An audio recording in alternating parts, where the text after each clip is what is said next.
Take out everybody. As long as Muji is still standing, that's what's gonna happen.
しのじゃ。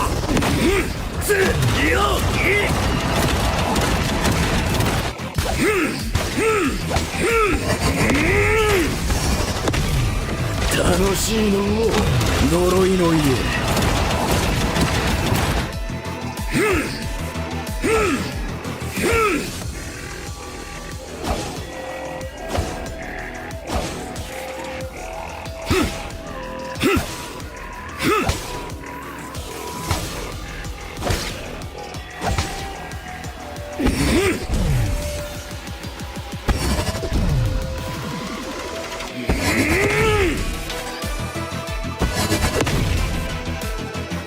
じゃあそうかいじゃの。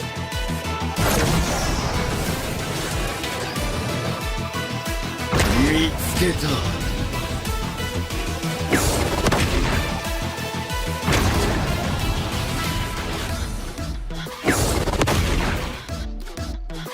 わしのじゃ。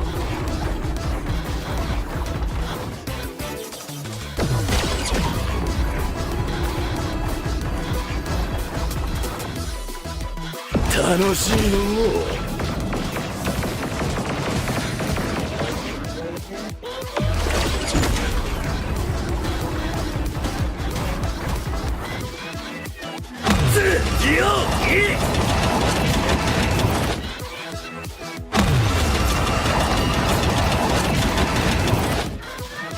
呪いの家。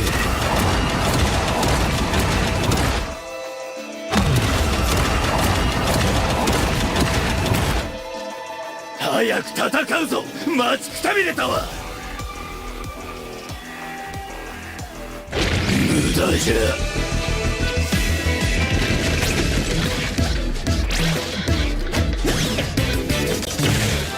これから人間にとっての地獄を見せてやるからの。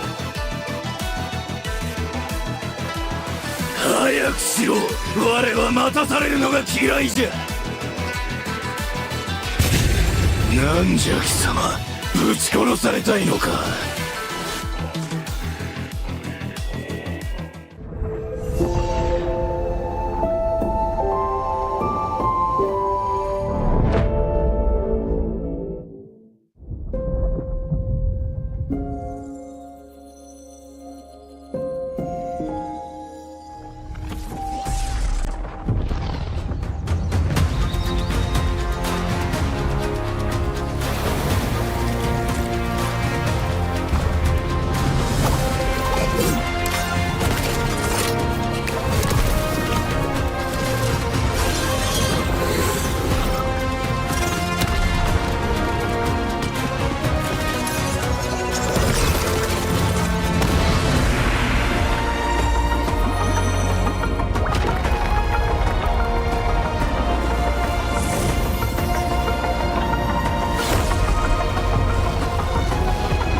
てめえはうちを怒らせたぜ。どうなっても知らねえぞ。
めんどくせえ。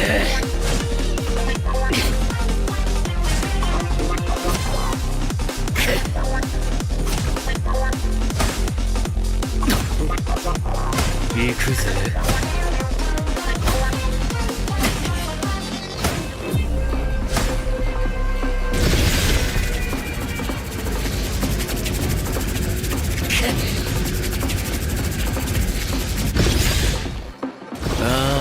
やだやだ。これがターボババアの力かよ。なえるぜ。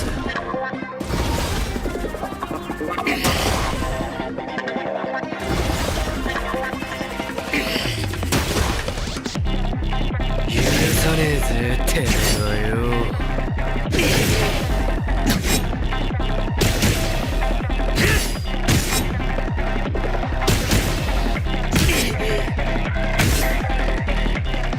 やれやれ本気出すぜ。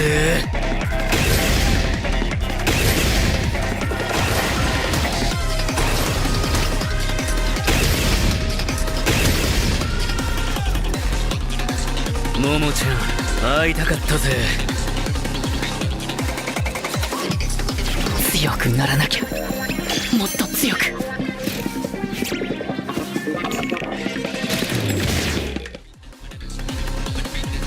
そういうことかよ。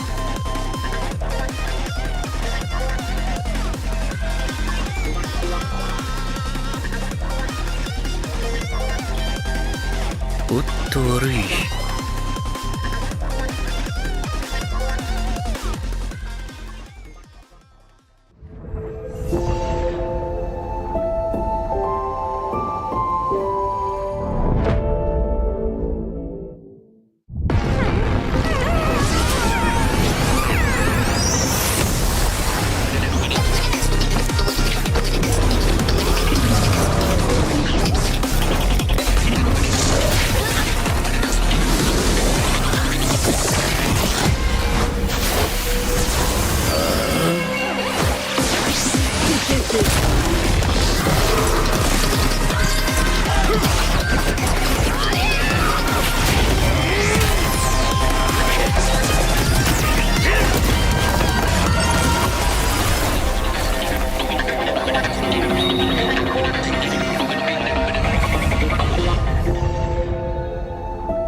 Play is in our DNA. Whenever we let it out, it becomes our superpower. Now imagine an entire city being built to supercharge it. Kadir City, powered by Play.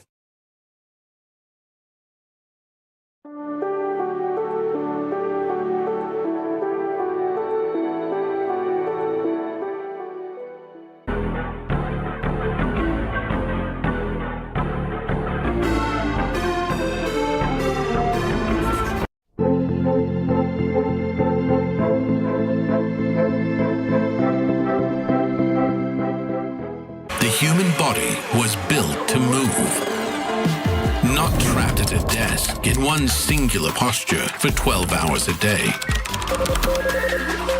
It's time your chair evolved. This is Secret Lab Titan Evo. Ergonomically engineered for you, gamers, hybrid workers, artists, backing your every move.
We book Esports World Cup up.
What's up, Chris? How you doing? Hey, man. I missed you. I never got to see you in the mornings. No, I'm usually busy. Well, not today. Not today, brother. I'm going to make you busy because we're going to have a little performance review. I know you've been here for a few days in Honor of Kings, and I thought maybe it's time to check in on how things are working out with you. Already? I mean, Of course. It's a pretty deep game, bro. I don't know if... Okay. Yes, fair enough. But it just means that you have fresh eyes for things. I love that. Okay. Let's go. So on a scale of 1 to 10, how would you rate your experience working with me? Do decimals count? Yeah, they do, yeah. 3.5, 4? Not sure what scale, though. 3.5. That's... Okay. I thought you liked me more than that. Room for growth. Okay. What would you say is my biggest strength? You're very optimistic, positive. I think. Thank you. Okay. Okay. Final question. What would be one word you'd use to describe me? Available. What does that mean? Well, production needed someone, and you were there. HR is going to love this. Let's get on with the next day of the playoffs.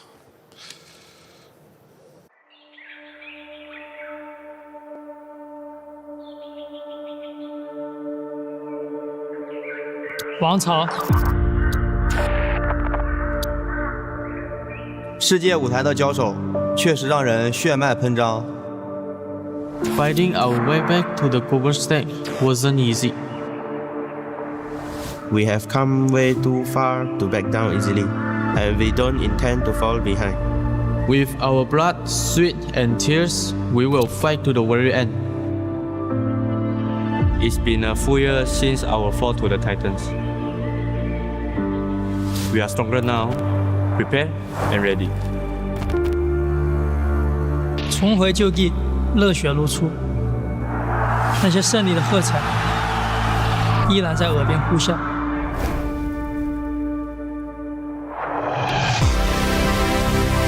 这一次，我们要的不只是过往的荣耀，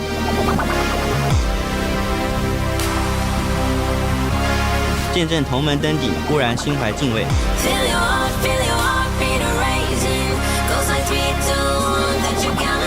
To share this stage with Enoch is an honor. 但也该轮到新王当立了。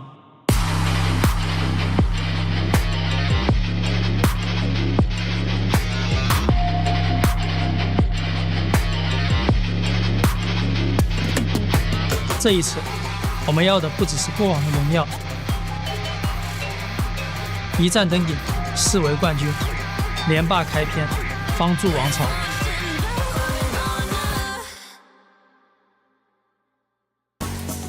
KWC continues at the Esports World Cup 2026 in Paris, France.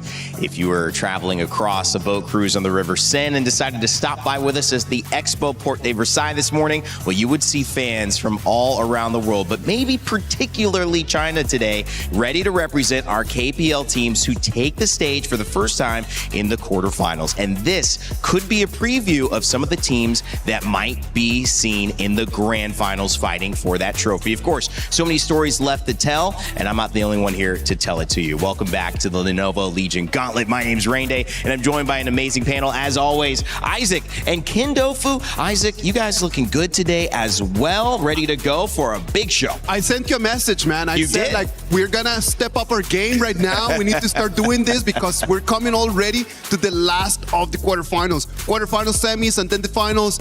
We got to start looking good because the games are going to be awesome. Ken, you mentioned there's money on the line for just one win here.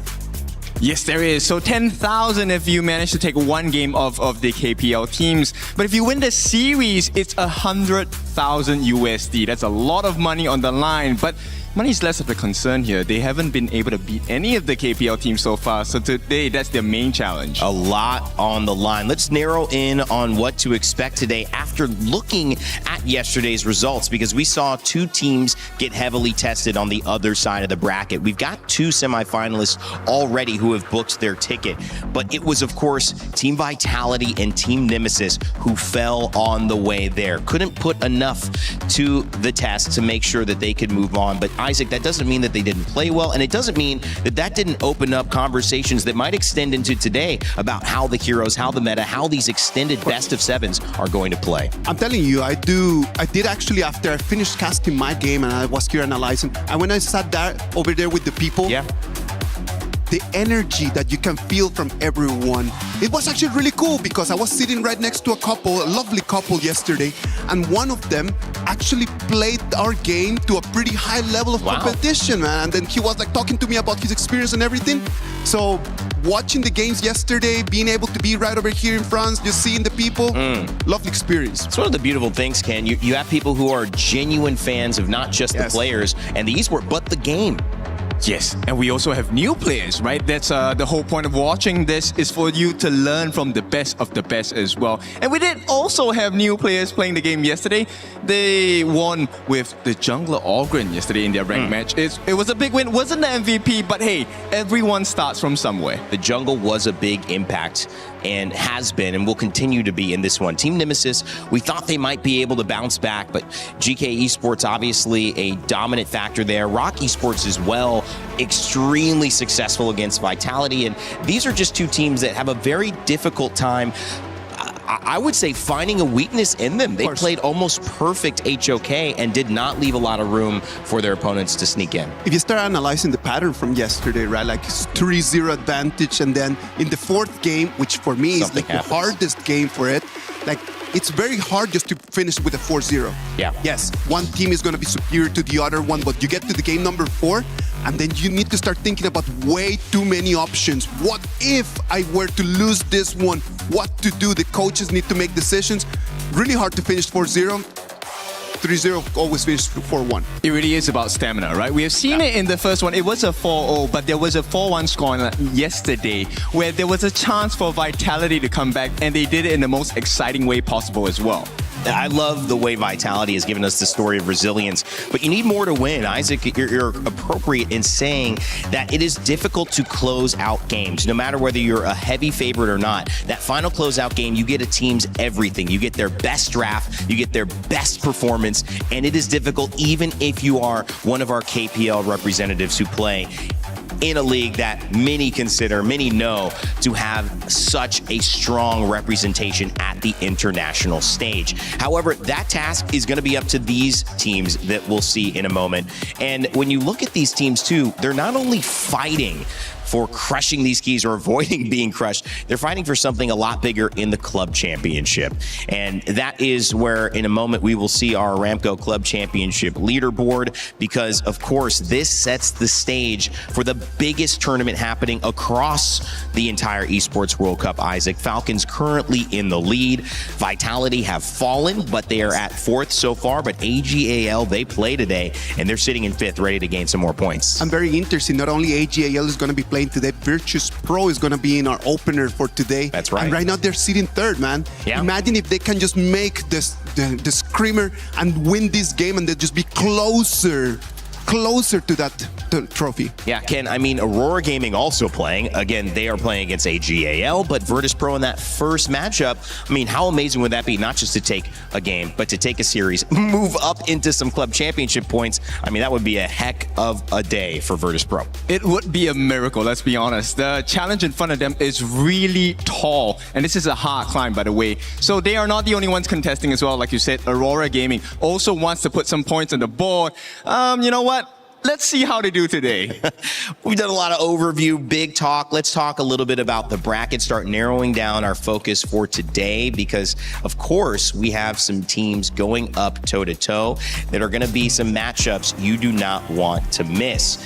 Heading into this, we saw AGAL find themselves facing off against Aurora Gaming. These two teams, as you mentioned, Isaac, did not get a chance to pick. Aurora Gaming maybe not even expected to be on this side. No, like they lost their whole tournament against Rock Esports in the first game, and it was just that difficult. They lose the game against Rock Esports, sends them to the 2nd places, and they need to just kind of just be out there just praying for the best, and sadly for them, their best is going to be AGAL. They need to prove more, right? Aurora is number 1 in MKL coming into EWC. So to have that loss, definitely, they lost their balance for a little bit. So they need to improve, but their challenge against AGL, it's no easy feat. Now, I want you to pay attention to that middle matchup right there. That's like, where is that in the quarterfinal? How does that work? Kang team, Ping team. You'll be familiar if you watch the KPL, what those stand for. But when you see these players, oh man, a lot of people online are going to be familiar with who they are. From Cat to Chance, they're going to see this KPL Dream Team matchup. It'll be a best of 1. You'll see some of the biggest stars in Honor of Kings going toe-to-toe in one match where everything is on the line. It should be a lot of fun, Ken, but also hopefully give us some good, some good clips, some good moments, some good excitement that will lead to an even funnier time and maybe more fun time on Sunday as well. It's going to be a lot of fun because all these players are not in their respective roles. They actually change roles, so this is going to be interesting. But it also gives you a chance to show that there's a reason why they are professionals, right? It is a show, man. Like, we're here just to kind of have fun. It's going to be just for the vibes, and we love games that are just like that. They're competitive, but at the same time, we're just here to have fun. All right, well, I love the fact that there are fans in the building right there. You can see it behind. The games haven't even started, and a lot of those fans represent 2 different ideas. One, KSG, who bring fans wherever they go, wherever they play. but also Virtus Pro. And that's our first matchup on the day because they've got that French European representation. We saw Clue hyping up the crowd. Wow, is what he was saying after they got a chance to speak on stage. We'll finally get to see him and the rest of VP. There he is right there walking in on arrivals, Isaac. They're ready to go and they know they're fighting for a lot on the line. I just saw T-Gold and Jabba on my way here on stage, man, and I talked to them and I was like, how are you guys feeling? They said, we're feeling great, we're going to do our best. I asked Jabba, are you going to be able to carry the game? And he said, for sure. Oh, for sure, Kim. That's pretty confident.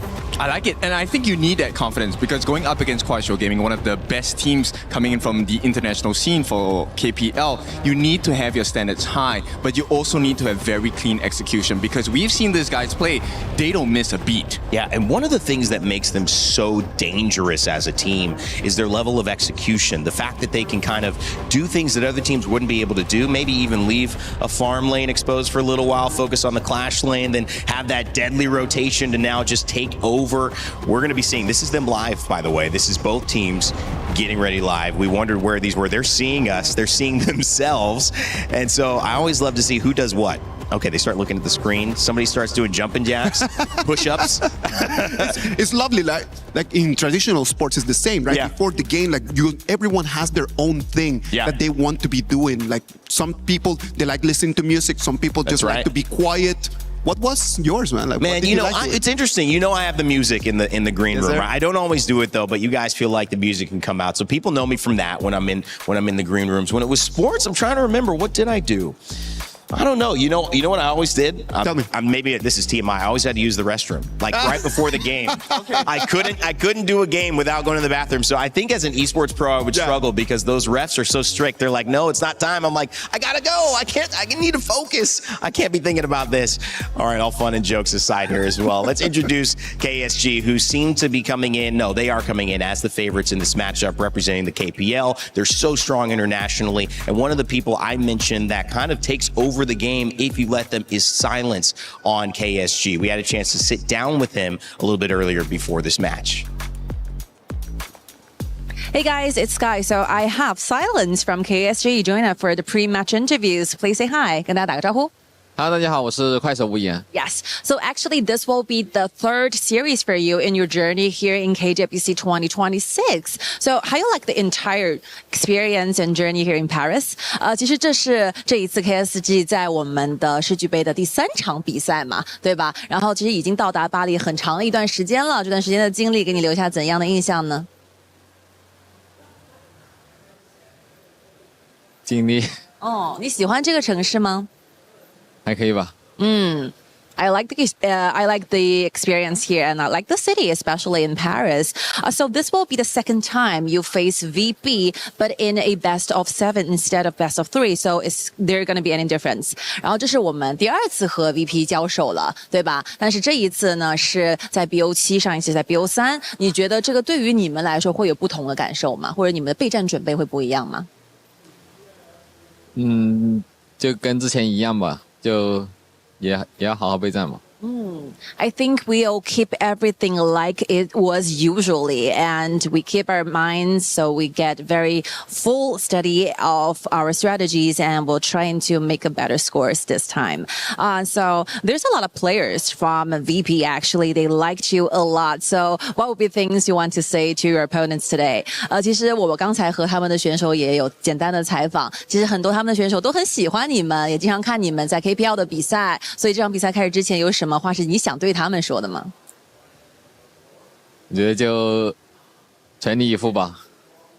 Okay, I think we will try to do our best, and good luck to VP. We'll enjoy our time together. Thank you so much, Silence, and this will be it. Back to you, panel. Well, Isaac, deadly player, has so much impact on this game. Talk to me about Silence and what to expect from him. One of the very interesting things, as we were talking over there in the green room, right? Like we were talking a little bit about how does KPL work? Like there is this tournament called the Challenger Cup. So how does Silence actually end up in KSG? So imagine that once upon a time, like they're in this Challenger Cup, he's playing for a different team. KSG lose against their team, and then they look at this kid and they're like, you know what? I want this kid in my team, man. And then after that, the next year, they decide just to go and buy him. They buy him. He comes to KSG. In his first season in KPL, he becomes a champion. Wow. You know how difficult it is to just be in your debut and then being able just to win that? Only players from the dream team have ever done that. And in his first season, he comes in, wins, takes the trophy. So we know that we can expect a bright future from him.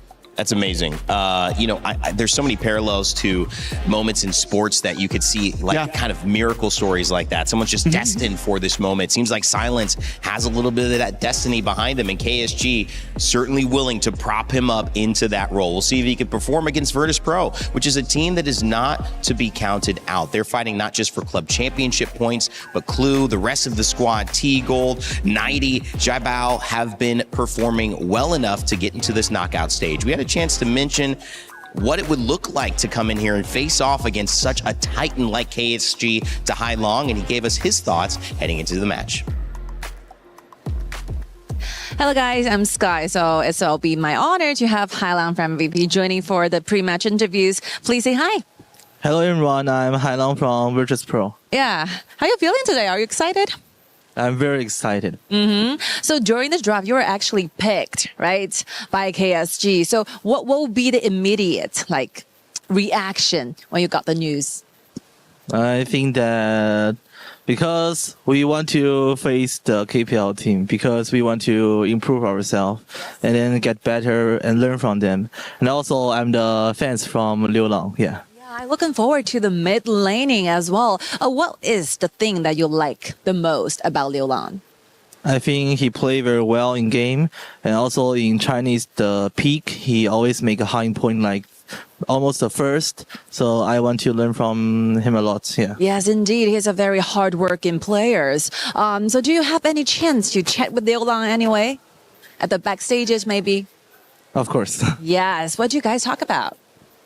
With who? With my teammates? No, with you and Liu Lang, of course. Now I don't, but maybe after the match I will. Okay. So, if you were to ask to say one goal for this, because definitely we have that Titan Slayer, right? What do you have in mind for today's series? I think we'll try our best to get like 1 point, yeah. Yeah, because obviously it will be your second time you face KSG in 2026 KWC. So what will be done differently this time compared with the previous one? The first time we didn't prepare well, and then I think the second time that you guys are to be more. You mean definitely like more times means that you have more times to trying to know harder and know deeper about your opponents in today's matchup. So good luck. Thank you for your time. Thank you. This will be it. Back to you, panel. Well, doing your best to get 1 point makes a lot of sense, fellas, because there's $10,000 for you. 2K a person who's playing in each role. I mean, that's a really good game of HOK. Oh, come on, like 10,000? I am down for that, man. The only thing they need to do is to do the 1 point, isn't it? Yeah, Sami and I want that 10,000 as well. I mean, this is a lesson learned. And of course, I like the response from Hai Long here, because the concern wasn't about the money. It's about learning from the best of the best, right? And also gaining the experience. Now, this is very important because when they first faced off, they lost 2-0. But the jungler on the side of KSG, Jihao, actually mentioned that VP is one of the few teams that actually managed to put pressure onto them. So is 1 point possible? There very well might be a chance. It's not going to be too high, but we'll see. Come on, like Juhao just said it, like if there is a team that can actually get a point from a KPL team, it is going to be VP. Like we know them, they have experience. For people like Hai Long, for people like 90, like for them it's not a new thing just to be able just to win the quarterfinals and make their way into the semifinals. Last year, these two players were able to finish fourth. So they have the experience. They know what they're doing. They know what it takes. And I'm certain that they will try. Well, one of the things you can be certain of is if you're watching our tournament and you're taking a look at KWC, then you have the opportunity to learn from the best of the best. And why would you do that? Because you get a chance to go go ahead and play HOK and take that into your game. So one of the things that I love doing when I watch pros, immediately going back into the game, trying it out in the Clash lane, maybe the farm lane, maybe you go mid. I'm kind of a mid player myself, or maybe it's jungle that catches your eye. Some of the Jing performances we've seen, first pentakill, I think in the tournament happened with Virtus Pro. Maybe that can be you in your ranked matches. So go ahead, check it out, scan that QR code, download HOK and play today. All right, guys, bigger thoughts before we start heading to it. I'll give you a few seconds because it's KSG, it's KPL day, and we're about to get started. I'm gonna put it right out there for everyone that is watching this game. If there is a team that's game style is similar to what the world stage is, what the world players are trying to do, it is KSG. So Virtus Pro needs to take this as an opportunity to see how close they are to them. I'm gonna explain a little bit more about what I mean about that when we get into the game. So, baby steps, get that first point first for the side of VP. For KSG, completely different story. Dominate, show us what you're made of, and make it clean. KSG fighting because they are the standard of the world. From the KPL, their fans, their supporters have traveled here to see them lift that trophy and maybe become a champion at KWC. But in their way stands the David to the Goliath in Virtus Pro. Will they throw a stone strong enough to even win one game?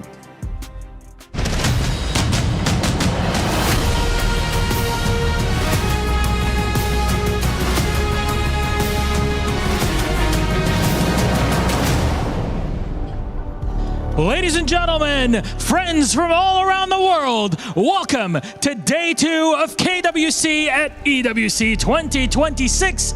And it is time for day 2 of our quarterfinals and our playoffs. Yesterday was an incredible day of matches, and we've secured 2 teams into the semifinals in GK and Rock Esports. And today we'll get to see who plays against them as they wait in semis tomorrow. And today's challenge is even greater because finally the KPL representatives step on to the playoff stage, widely regarded as the strongest region when it comes to Honor of Kings.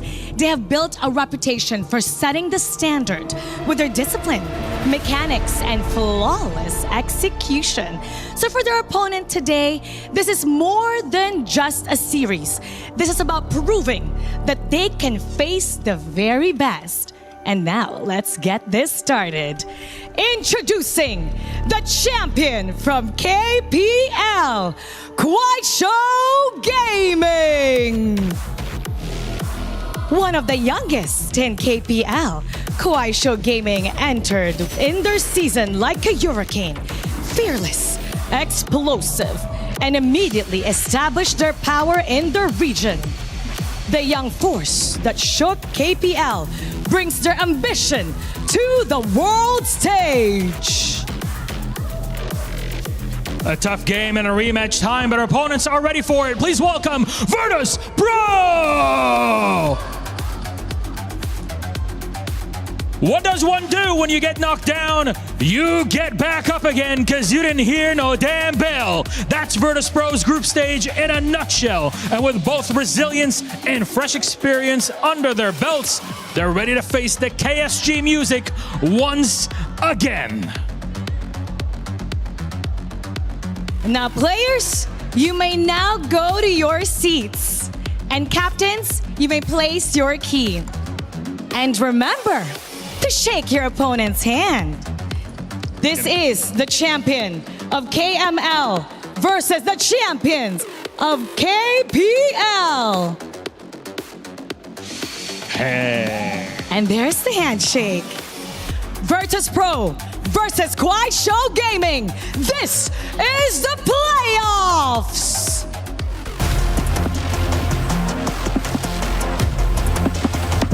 我下手挺重的，你们小心。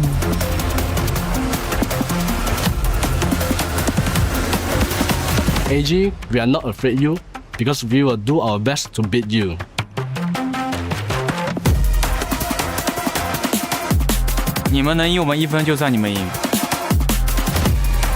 KSG, la dernière fois qu'on vous a joué, vous nous avez appris le jeu, mais cette fois-ci, c'est nous, on va vous apprendre le jeu. Last time you taught us the game. This time we're going to teach you right back. As a teacher, Isaac, that's some big words there and a big promise that carries the weight of responsibility from Virtus Pro to back it up. As a teacher, the best thing that can happen in your life is to see someone that you have taken from zero to help to grow, to become better and better, just to be able to challenge you. You love to be challenged by your students, That's man. fair. Like, who doesn't love just the one moment you say like, wow, man, like they're just so good. I am proud of them, proud of myself. When it comes to champions, KSG is in the mix, Ken. They have been, they will continue to be. Even taking a game off of them will be an accomplishment for Virtus Pro. But for KSG, is there anything that can stop this volcano from erupting, this amount of skill and experience that they have on this team from doing what they know how to do best? It's going to take a huge winds of change to make that a reality. I'm not sure if that's going to happen today, but I'm curious to see what type of class KSG will put up, because we might be in the classroom, we might be in the surgery room as well. This might be a clean game from the side of KSG. Wow, well, we're talking slinging stones. You guys slinging great metaphors here onto the stage from the panel. I know that this is an exciting one because many fans already early up here into the Lenovo Legion Gauntlet before lunchtime in Paris. And as you probably figured out by Paris about now, you could sit at a cafe for hours without having to do anything. So there must be a good reason. And for those watching at home, it's of course because KSG have taken the stage. Isaac, Ken, any final words before we throw to our casters? Nah, man, I'm really looking forward for this. I have nothing else to say. I'm really looking for game one, and then after that, we're gonna try to break it down. All right, well, it's time to get it underway. The draft about to begin. Let's send it over to Blam and Rookie for game one of our quarterfinals.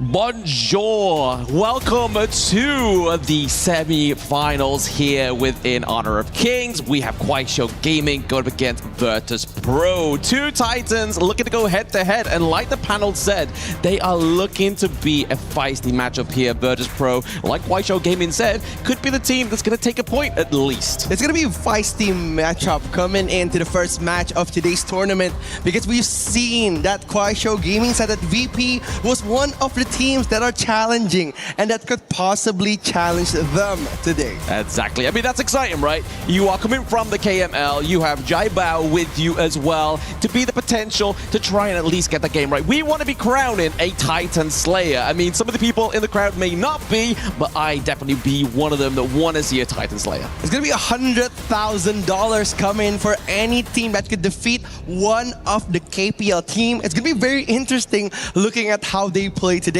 Again, if we're seeing the matchups, teams tend to become very, very safe in terms of meeting KPL teams. They play safe, they play a bit more calculated. So I want to see VP playing loose and just giving their best gameplay today. Absolutely. Like you said, obviously teams do play safe, but the thing is, these teams need to realize it's a single elimination. What's the point playing safe? Play decisive, play with discipline, and try and get a victory here. Like, that is going to leave you with a bigger mark within KWC 2026 than just playing safe and regretting it on the plane flight home. Of course, like 100%. Like, we know Kwaisho Gaming is one of the more aggressive teams coming into KPL, breaking one of the most scariest record in the KPL. So it's going to be very scary looking at VP. Like KSG, they play a very aggressive game. They like to invade, they like to push up the jungles in the early game. So we are going to see some very aggressive gameplay coming in from KSG. Yeah, I mean, you can kind of flip the coin and say for Virtus Pro as well, because if you look at the match times of both of these two teams,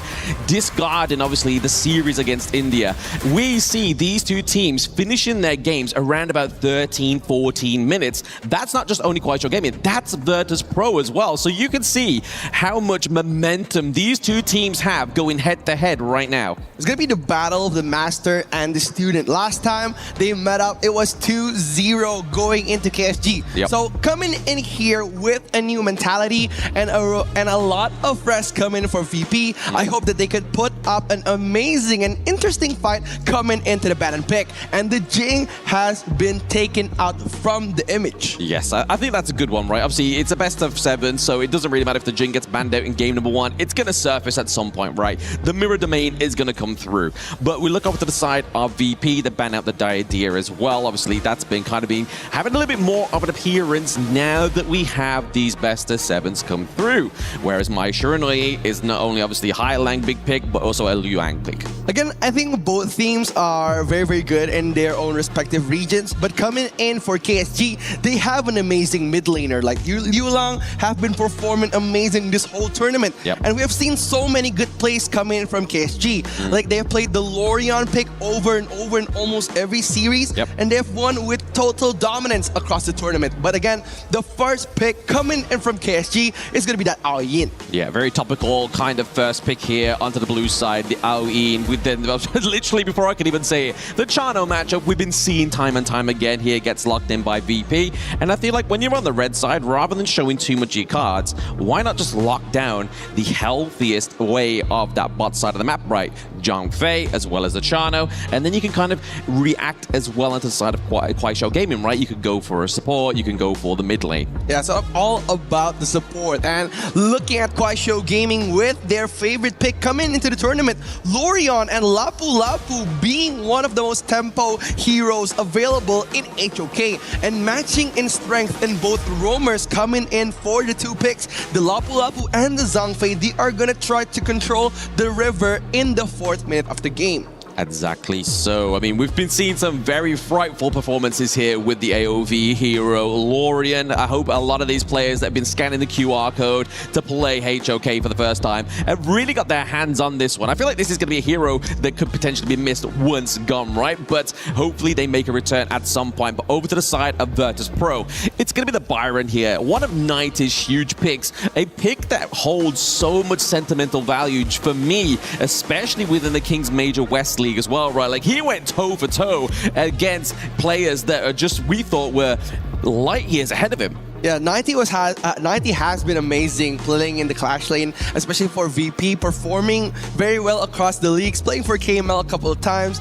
And we've remembered that Byron moment where 90 was going against everybody in KML. So it's very interesting coming into this draft for showing the first phase heroes for the Clash laner. But again, there's Nuta coming in for the ban of Team VP, just playing a bit safe to save the Chano in the backline. Yeah, also obviously the Garuda band there is going up against the sort of the outpoke potential of the Lorion as well into the mid lane. But they're going to be banning out the Lubu here, which is obviously great anti-tank potential here, but also a great dive into the backline, right? Like Chano, T-Gold, we know that this hero has a issue about staying safe. In terms of mobility, it's not the greatest when you look at farm lane matchups. And I like how VP is just respecting a lot of those aggressive early game heroes. They are shutting down the idea, the pay. They know that KSG plays really well in the early game, and they like to control the first 4 minutes. That's why they're shutting down so many aggressive high damage dealing heroes. But looking at the first 3 picks coming in from KSG,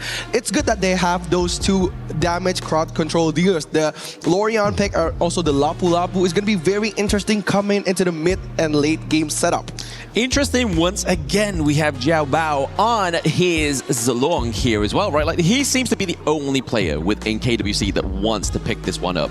And you can understand when we have the likes of the Mai Shiranui, a lot of dive. I mean, it's going to complement the Byron as well, right? You go in obviously with the Spark Mace, get that knock up, and then you follow up with the ultimate as well. But it's going to be really interesting because he used it before. It didn't perform the best against Kuaishou Gaming, but he's going to go and give it another go. But break me down here, rookie, with Kuaishou Gaming's last 2 picks. Yeah, it's very good here. Coming in for Kuaishou Gaming, they're picking the Kaiser and Charlotte pick. It's going to be a good laning phase coming into the Clash lane. And speaking of the duo coming in for KSG, the jungle Clash lane duo, they're very scary. And they have been nominated for one of the best Clash laners and jungle players in KPL. So again, those 2 players are going to be a trouble for VP. Yeah, you make a really good point there. Like, if you can try and kind of get the identity or at least the prior picks for the rest of the team, and then you have this insane duo in the Clash lane and jungle, just say, okay, we'll just pair whatever we want together and it's going to work well.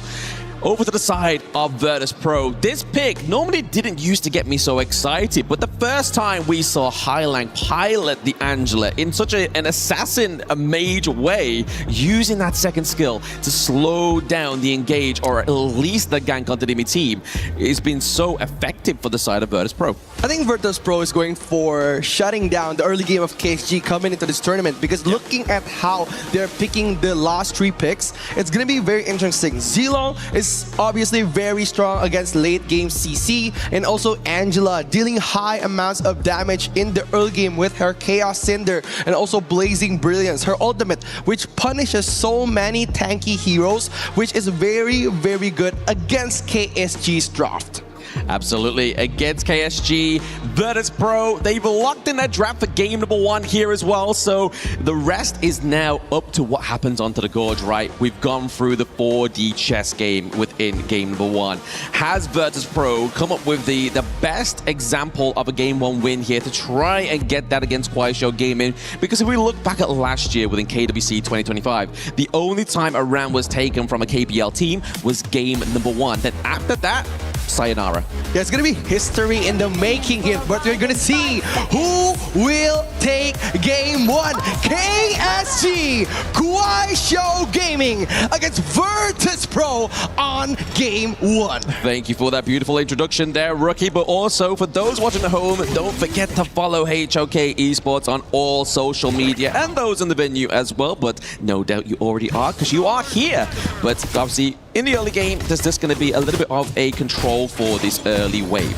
Again, like if we're speaking of like the mid laner matchup, like Liu Long and also Hai Long is one of those mid laners that could play really well with the team, and coming and looking at how Juhao and also Diablo is helping them in the mid lane. It's just helping the mobility of those 2 slow mid laners, right? Because Lorion is very, very weak in the early game. That's why they're just helping Liu Lang to get those mobility skills and make him move with the team. Exactly. You can see here VP's identity is coming through already, right? Trying to contest those small points in the early game into the enemy jungle, which is what we saw when we first saw Virtus Pro within KWC this year. But then last time they played by Kuaishou Gaming, they played, like you said in the introduction, Rookie, a little bit too safe. So now they're playing quite aggressive so far. Again, aggressive is the key, especially when you're facing teams that are so aggressive like KSG. KSG is one of the teams that make and create their own tempo. They love to engage team fights and pressuring those side lanes. They're not going to focus on the mid lane if you're like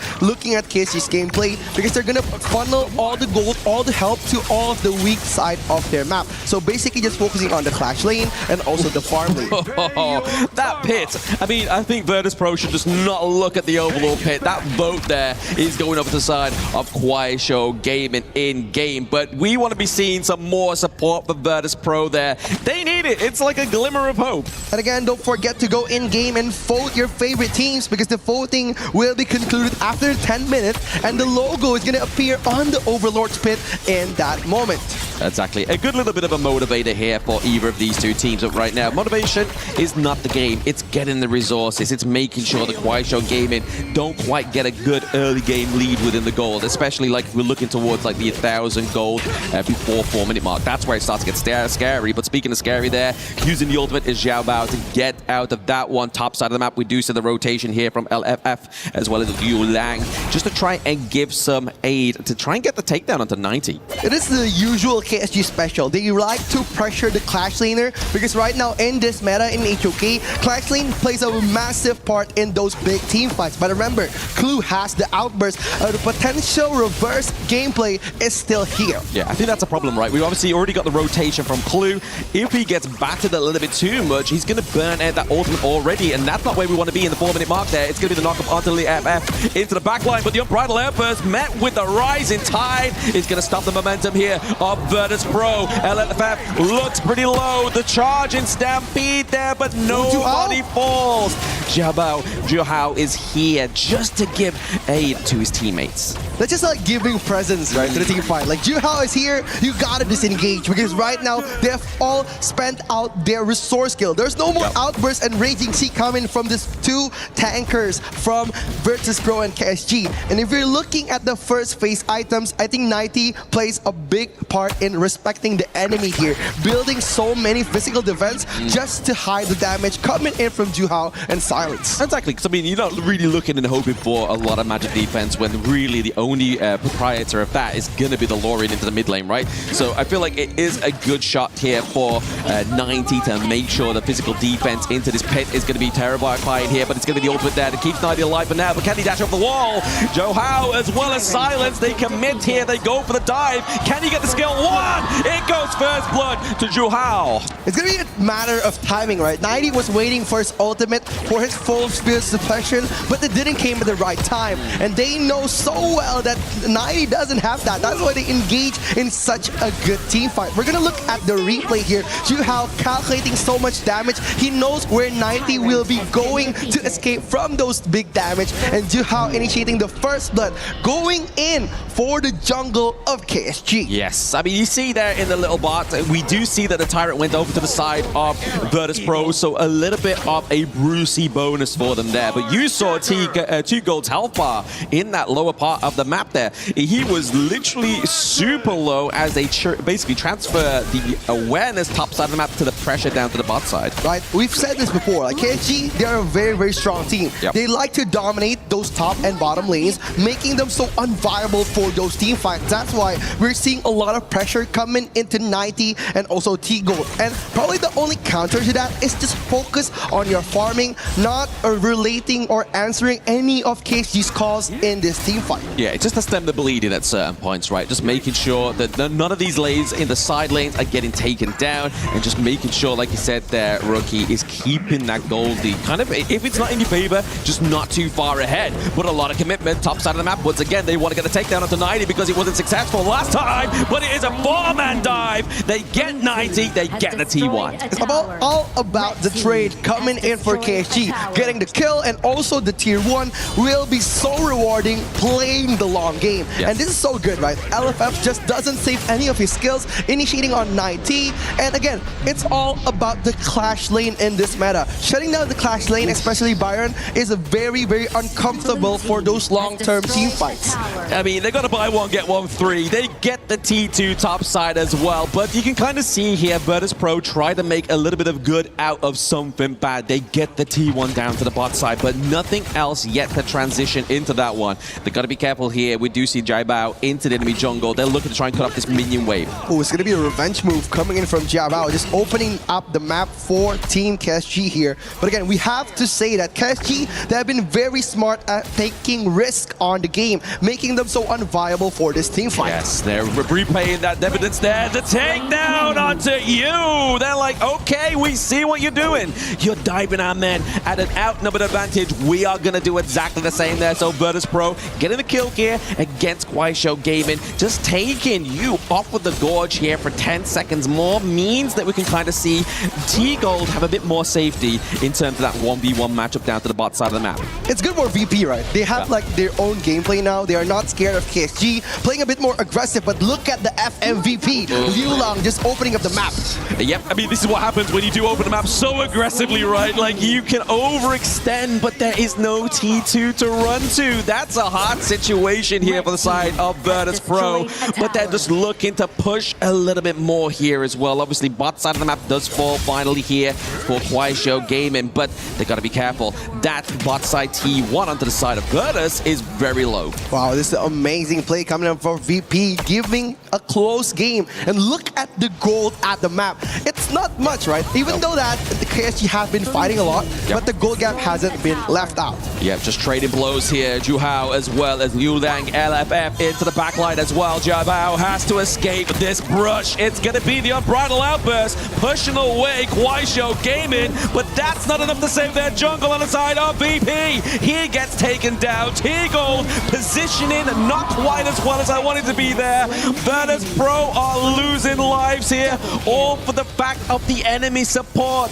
That trade just wasn't viable here. They're so scared, right? KSG, they're moving like a single unit. The 5-man rotation has been very suffocating for VP. If you're looking at this team fight, there's 4 players shown on the map, and they're not wondering where you is. And that's why when T-Gold was positioning himself to target the backline, you was able to get the pick on T-Gold and also on one of the other players from VP. Yeah, hairy but scary team fight top side of the map there as well. And I feel like Kuaishou Gaming is like, right, okay, we've opened up the map so much, we may as well have free roam of the buffet of Virtus Pro's jungle. They're able to now bring a goal lead, a very substantial goal lead here for the side of Kuaishou Gaming. And again, they're a very young team, right? Coming in from KSG, they're playing so aggressive, even though there's a lot of changes coming into the team. Like they changed their roamer. Before it was one of the best roamers in KPL. That's why right now they're moving as an absolute unit. VP,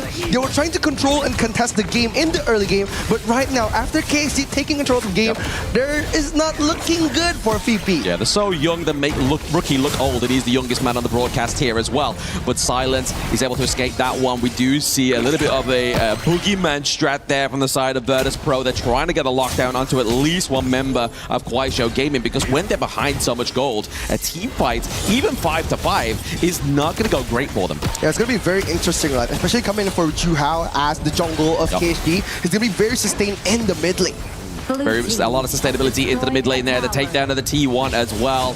It's just a lot of structural damage being taken away from Virtus Pro at this 10-minute mark. We always talk about KPL teams and that frightful 10-minute timer, right? As soon as that comes up, that's when you know the red alerts go in. The sirens are marching for the enemy team, and it's a hard place to come back from. Yeah, we talk about the gold lead, right? The gold lead has been going to KSG since they got them the double kill from the top side. KSG has been suffocating the whole map, rotating, especially with Silence and Juhao on the Gorge. They're making VP very difficult to get those small jungle counts because they're holding not only the timer of the Overlord and Tyrant, but also those small jungle counts that spawn around the map. Yeah, we got a bit of support for VP in the crowd as well. I mean, it may look like, I don't know, it's a very small fraction, but there is support there, and they definitely need it now, as obviously we're getting past that point where we have the Tyrant going up the side of Kuaishou Gaming. They have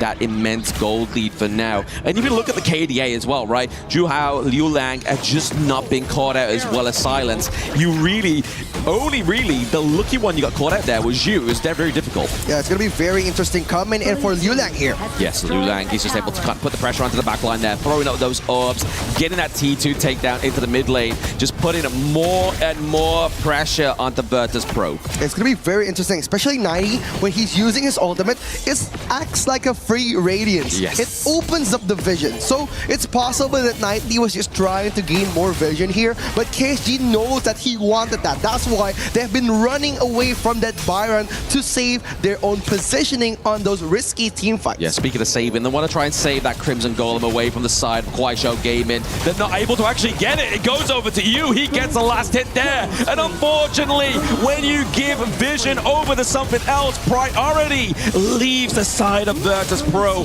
You get to take that onto T-Gold. Highlang falls as well as Clue. They're not quite having a minion wave yet, just onto the side of Kuaishou Gaming. They need it just to push this T3. It's so hard. VP, they don't have enough damage considering the gold gap is about 7,000. And right now, Juhao and Silence just dominating every team fight. Liu Lang setting up the dunk for them, and it was so good, especially catching them with the Starry Night. Slam dunk the funk. We saw 90 with a good effort, but they don't have the power. It's going to be Kuaishou Gaming with the Lonely Minion taking game number 1. Kuaishou Gaming dominating game 1, making VP unable to breathe since the first minute. Total dominance on game 1. Hey, I mean, they got to breathe in the early game, right? We saw a little bit of moments there for Virtus Pro to try to mount some gold for themselves, some kills for themselves. They got a kill onto LF, they got a kill onto you.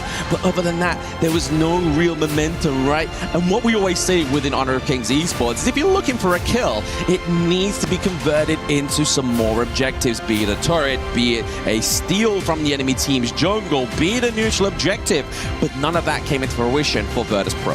Agree, 100%. Especially KSG coming in, dominating the whole map. Yep. Especially when they got the mid lane tower and also the top lane tower onto the tier 2, making the map so small for VP, engaging in those risky team fights. But the return to risk is so big for KSG. They got the Clash lane. They shut off 90 in the first few minutes of the game, taking so much from T Gold and also from Diabao, destroying all the carry heroes, making VP so difficult to turn the table around. Yeah, you talk about it there, Rookie. It's irreparable damage to the game state of Virtus Pro, right? Like, yes, losing a T1 and trading it down to the bot side is great, but losing a T2 is Anyway, I'm going to throw it over to my fashionable twin, Mr. Rain Day there on the broadcast to see the breakdown of that game number 1 for himself. Thank you, Blam. I mean, great minds. You know what they say about that. KSG take a win here in such convincing fashion. It makes you understand immediately the stat that they won their spring finals 4-0, which is an accomplishment to say the least. They are primed to maybe continue that run as we head into more of this tournament series. Our first quarterfinal of the day does not disappoint. KPL does not disappoint here at the Lenovo Legion Gauntlet. And Isaac, that was just pure dominance. I love the idea of earning something, but earning isn't the motivation. It's not just to have the earning, it's that to earn to then get something bigger in return. And you could tell that KSG, they just had something behind every move. And Virtus Pro, while getting a few kills, that was it. They got the kill and that was it. Well, when you analyze like the compositions of these two teams for this specific game, you knew that it was going to be very difficult for them to win it, for Virtus Pro to win it over there after the 10th minute, after the Kaiser was going to be on, after the Charlotte was going to be on. And the problem is that for 90 was like such a difficult game. Like since the minute 2, like he's being just targeted again and again and again. And the problem is that as 90 just starts falling, there's no actual tank in the team later more than just Clu's Tranfei.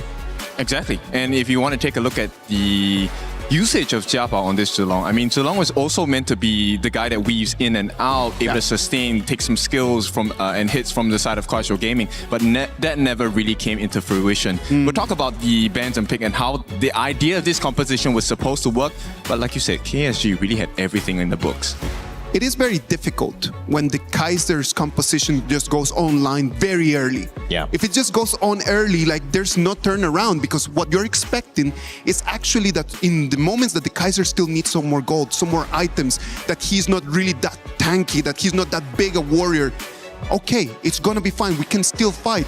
But the Kaiser just gets online very early in the game and then there's no turning point. Death by 1,000 cuts. The way that KSG approached that matchup seemed like a brilliant symphony, working in cohesion, coordination together, orchestrated for a different goal to create something bigger from all of the single parts. But where could you focus in on what was wrong? The most important thing that I thought showed up early was the Clash lane focus. And you could see 90 just getting dove again and again and again under tower. There was no escape from the pressure can, but break down what you saw, because there was an element of the draft that gave that a possibility, also an element of somehow how KSG were manipulating the gameplay. Yes, so first and foremost, if you take a look at the Byron instead, right, there is a small window to win the lane. That's before you hit level 4. And once Charlotte hits level 4, there is no more team fight available for you. So if you take a look at the draft, okay, wait, I need to put down my notes. I have so many things on my head. I'll grab them for you, boy.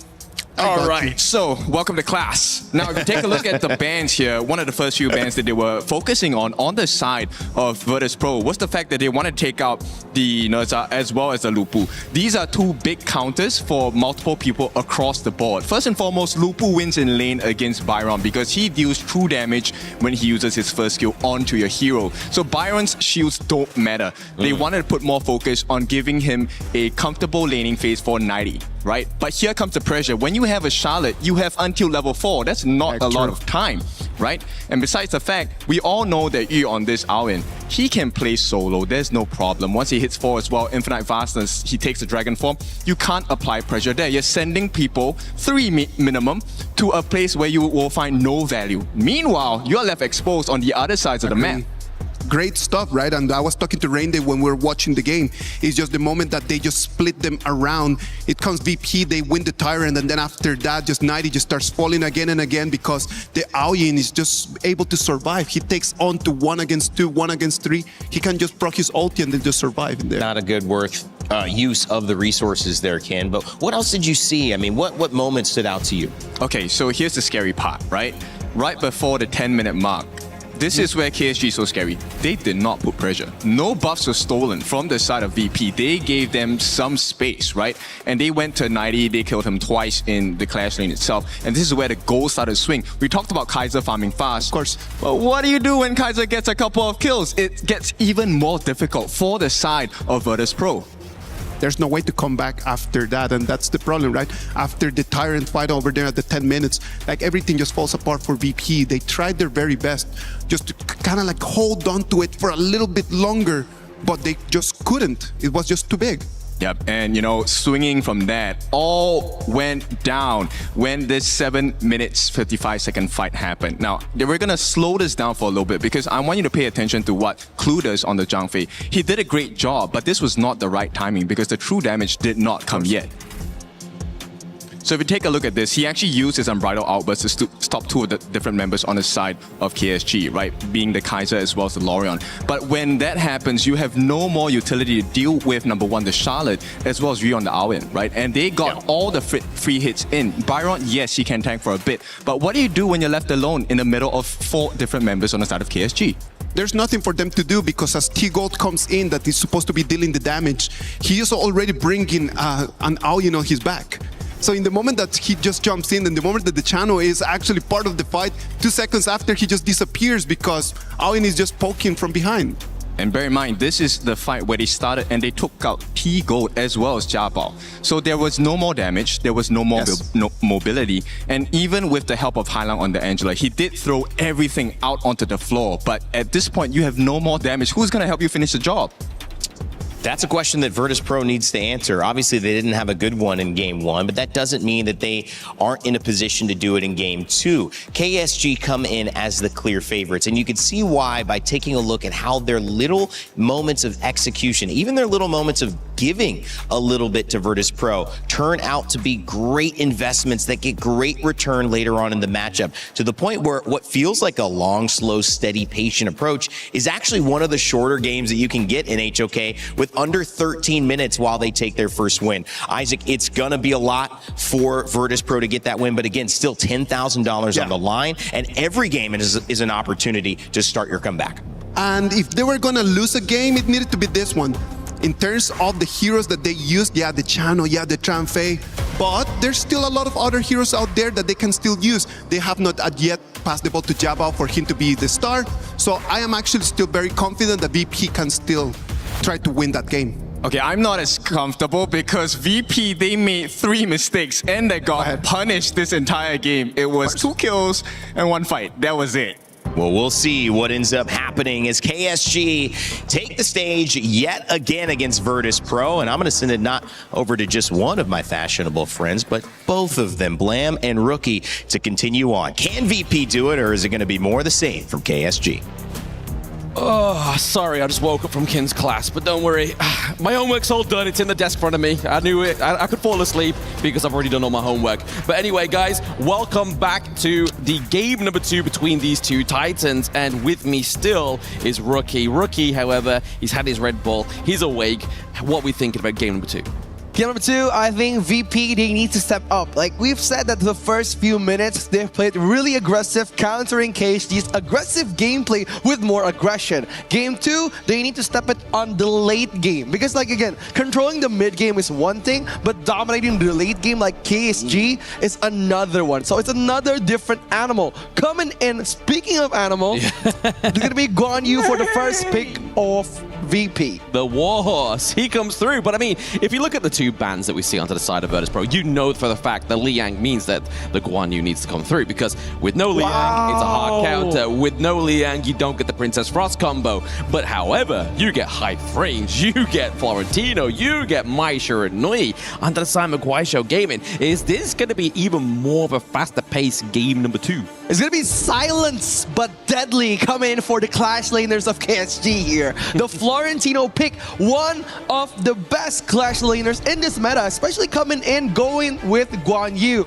Okay, the early game 1v1 is going to be very, very good against Guan Yu with this Florentino pick, because Florentino could stun with his skill 1, a little bit of a knockback on skill 2, so it's going to be very interesting looking at how 90 answers the aggression coming in from KSG. This is the first time for Clue we have the Motsu as well. Motsu here going to be able to set a long-range stun there with the Cannon Blast, maybe to try and deter. I mean, it's one thing to try. It's going to be hard to catch more than one, especially when you have a Florentino as well as a Mai Shiranui. And then obviously we do have the enhanced movement speed of the Chicha as well, right? Like, who are we looking for these Cannon Blasts to land on, and what's going to be the follow-up? It's going to be the Florentino or the Tita coming in for the long-paced draft. But I like how KSG has been leaving no holes on the side lanes. Like on game 1, they picked 2 very strong top and bottom laners like Long and also Charlotte. And now they're answering it with another strong pick coming in for the farm lane and the Clash lane. Florentino, the single laning monster, and also Tsusa, a very strong poking farm laner for Yi. Yeah, it's going to be a very difficult matchup here. Obviously, we know that the Parasolar of Ali can block out those range attacks, right? But when you get attacked by that burst damage, it's not going to cancel that out, really. He's just going to kind of cancel out a phase, if anything, on that one. But the Annette here, we saw Annette rise to fame yesterday in these picks, right? Especially Geekay. Like, Geekay's Annette performance, and as well as, obviously, I don't want it to sound a bit too sore, but Team Vitality's F1. He had a good performance on this one, right? Like, don't cry on me just yet, rookie. Don't cry on me just yet. Again, no crying left at the table because I have no tears left to cry. But coming in for Annette. Annette is very strong in this meta because of that ultimate that she brings into those big team fights. Those CC immunes and also shields helps the team get longer and more sustainable team fights, especially against 2 stun heroes such as Motsu and also Guan Yu. That's why they're gonna try to shut down those pesky roamers coming into KSG. And speaking of roamers, Lianpo, the Earth Shaker, is this Rain Day's favorite hero? I mean, probably, you know, maybe. I mean, he doesn't cast rain, but he definitely shatters the earth, so maybe that's going to be the case here. But the Liempo, yes, as you said correctly there, rookie, Roma onto the side of Guaisho Gaming, just another use of pouncing on your enemy team. But this time around, it's a massive AoE. You're not just looking for a small hitbox. You're going to cover a whole area. So for the side of Virtus Pro, they've got to try and kind of like mitigate that, right? Like, there's not really much they could go for here. They've just got to try and play the best within these team fights. But the Orgrim for the first time being picked up here by Jai Bao, as well as Hailang on the Hino. This is a throwback to like EWC 2024. Again, the Hano pick is very interesting coming into Hailang, just reacting maybe for that pay. But again, getting 4 aggressive heroes for KSG, this brings trouble to VP. You know that KSG likes those early game team fights, and with Florentino and Pei on the 2 best players on the team, it's going to be very interesting how VP could answer those early game monsters. Absolutely. It's going to be, I mean, they struggled to answer in the last game, right? Like, that's the problem. Like, is VP's draft a more early game draft? No. Like, Orgren needs to scale, right? Obviously, Guan Yu has his kind of moments within these team fights, but once again, you need to get a little bit of itemization, especially with the amount of burst damage coming from the side of Guaisho Gaming, right? Yeah, then again, it's all about patching the holes in the gameplay. Just resetting your mental state from game 1, improving for game 2. And this is what we are gonna see. The challenger coming to face the KPL Giants. Virtus Pro will will they get one game against Kwai Show Gaming? I mean, they're only hoping for it, right? They definitely want to be the first Titan Slayers being crowned here, but we have a high power roast for those at home. It's going to say, go Ju Hao,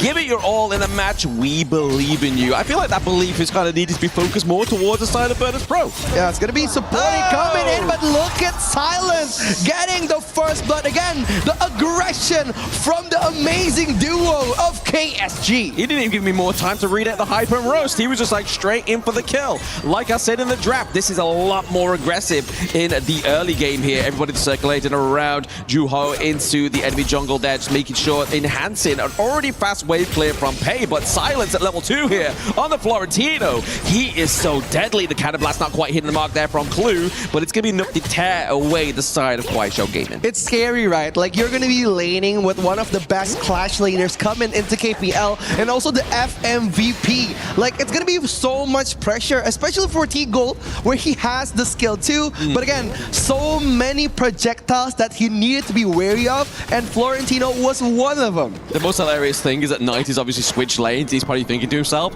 thank the Lord that's not me in topside. Like, he's like, I don't want to get dived. I don't want to die first.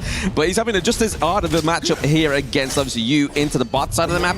One, you really struggles against that rage. Yeah, then again, it's very interesting, right? Like, if you're talking about range here, that's why Florentino is going to be matching up with Arlie. He wants to play the poking game from T-Gold, and that's why the Guan Yu is stated on the laning phase with Yi over the Teta. So that's why it's a bit more aggression coming in from KSG. A lot more aggression, but again, once we see Clue's health bar fall down here, you are trying to land a Cannon Blast on such a agile hero. The takedown once again for Kwai Show Gaming. They're picking up 3 kills already and already doing some great damage to the structure top side of the map.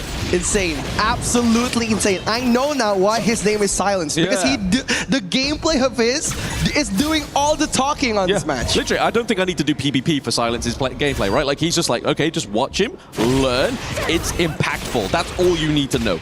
Yeah, it's just the amount of pressure that is coming in from the Clash lane, just pressuring T-Gold one bit by bit, and it's only the 2nd minute.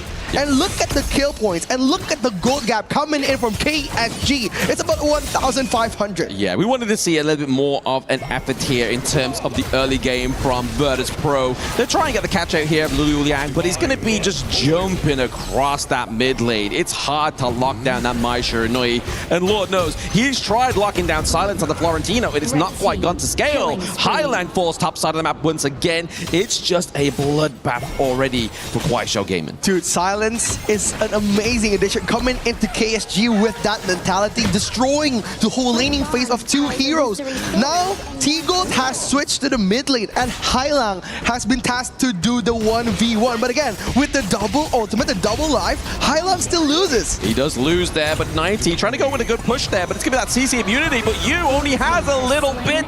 Jai Bao with a pickup for the side of Virtus Pro. They get a first kill, but like you were saying literally moments ago, Rookie, the damage to the gold lead right now, that's something that's going to be harder to actually repair onto the side of Virtus Pro. Yeah, that's why they picked Pei, right? Like, to match up the pace of Florentino. They just want that early game pressure, but Yes, indeed. T-Gold gets taken down into his own jungle. If you're not safe at 4-minute mark in your own jungle, where will you be safe as Virtus Pro? Clue manages to maintain his life into the mid lane. Oh, it's insane, right? Hailang forces a flash just to hop from the Florentino and coming in. Look at you how just soloing every objectives onto Virtus Pro. Virtus Pro had their lead in the first game, but on the second game, KSG took the wheel, threw it out of the car, and drove away. Hey, I want to say, somebody has confidence with Virtus Pro, because that voting box is definitely a little bit higher onto the side, on their side, right? It's not all the way down being hammered onto the side of Kwai Show Gaming. There's some people out there voting for Virtus Pro. It's not me. But then again, like, support matters, right? When you're at the lowest and especially facing against one of the giants of KPL, KSG, you need all the support that you can get. Absolutely, support and more, right? I mean, we're trying to see here Clue trying to be the best support he can as possible, but it's just so agile into the backline. 90 has to be there to try and feed his team, but if he gets stuck there with this Guan Yu, it's going to be a bloodbath once again for him. But bot side of the map here as well, we just see Ju Hao just pushing even more turrets. It's once again the 2-for-1 down bot side. It's so scary, right? Looking at Ju Hao just pressuring so much of the map here, and we know that KSG is a very aggressive team. They love to pressure those side lanes, and that's what they've been doing since the first minute. Look at 90 building the respect item of Frigid Charge, but look at T-Gold just disappearing. I feel like the spectators, it's so fast, the spectators struggling to keep up with Kuaishou Gaming. Jai Bao doesn't have the itemization to keep him alive. You with the double kill as they look to push the high ground. We have Highland with the poke, but it's not going to be enough. Ooh, Highland just trying to defend here, opening up the map, just defending the high ground. But 90 on the other side of the map, just trying to out-macro KSG. But look at the sheer amount of gold difference coming in from KSG here. 4,800 gold on Silence alone. We look at the timer. That's the important part. Like, normally, yes, 4K gold is very impressive, but we are pre-10 minutes. We are 6 minutes and almost 30 seconds, and Kuaishou Gaming have an even stronger lead in game number 2. They're able to maintain the Azure Golem on the side of Virtus Pro, but what good is that when your bot side's completely fallen? Means that red Crimson Golem is free reign for Kuaishou Gaming. It's going to be very interesting. Look at VP, how they could come back from this lead from KSG. Because right now they can only hold the game as long as they can. And we're gonna look at the replay real quick. And Liu Long did an amazing job at knocking up the players of VP, and Jabao, it hasn't had given many options for him to disengage. And looking at Yi just annihilating 2 players from VP. There hasn't been one answer from Virtus Pro. Yeah, don't worry, Clue. We're all trying to figure out what's happening there as well. As we saw on his player cam, he's just scratching his head, thinking, what can we do to maintain ourselves into this game number 2? And I feel like right now it's almost a impossible turn back, right? Like, we are seeing the point of no return for Virtus Pro in game number 2. It feels like they're just gonna have to try and just go blow for blow and just make sure they go into game number 3 with a better draft. But currently right now, obviously we do see the Either Phoenix being built here for Jai Bao. He's gonna be a little bit more tanky. Highland has to be careful. He has the Freight Rewind. He uses it as well to keep himself and return that enemy bar, but it's also going to be the takedown of the Crimson Golem. Now into the backline, it's going to be the Liam Po. LFF is putting on so much pressure, but now we see 90. He goes in for the dive, but he leaves open T-Gold. It's the think inside the box where we see 2 members inside of Kuaishou Gaming get taken down, but it's the minion wave towards the base. It's going to be a pressure once again for Virtus Pro to have to tend. Dude, Hailong is a genius. He pops his ult just to get the marks on the players of KSG, dealing so much damage, annihilating half of the HP of all the players from KSG. But again, respect is still their main focus. I think, like, if you're going against a team that is aggressive as KSG, I think you should be more aggressive too. Don't be afraid to fight back, because they were in the winning position. They could pressure out KSG, even taking out Ju Hao, but Ju Hao knew that the enemy team, VP, was respecting them too much. That's why he was trying to bait them out again to punish them in the front line. But again, a good try coming in from VP. Yeah, I mean, they are trying, right? They definitely need to just make sure they're mounting a decent defense here for the side of Virtus Pro, but it's still not doing anything to that gold graph right now. We see the damage dealt here from VP Ilang. He is at the top here, so even though they're behind, you see the potential of this draft. Yeah, it's going to be very interesting coming in at the 10th minute of the game, and it's going to be the golden mark of KPL. The first 10 minutes is all about control, and after the 10th minute, it's going to be about domination coming in. Speak of domination there, we're going to rewind the potential domination for the side of Kuaishou Gaming. We do see all the man marks here covered by VP's Highlang just to try and do a little bit more damage, like you were saying in the previous one. The CC immunity for Florentino means he's able to escape there. Silence gets it. He's silent but deadly. He gets out, but now we're seeing the burst damage potential from Kuaishou Gaming. They trade LFF for Jai Bao. That is not a good trade.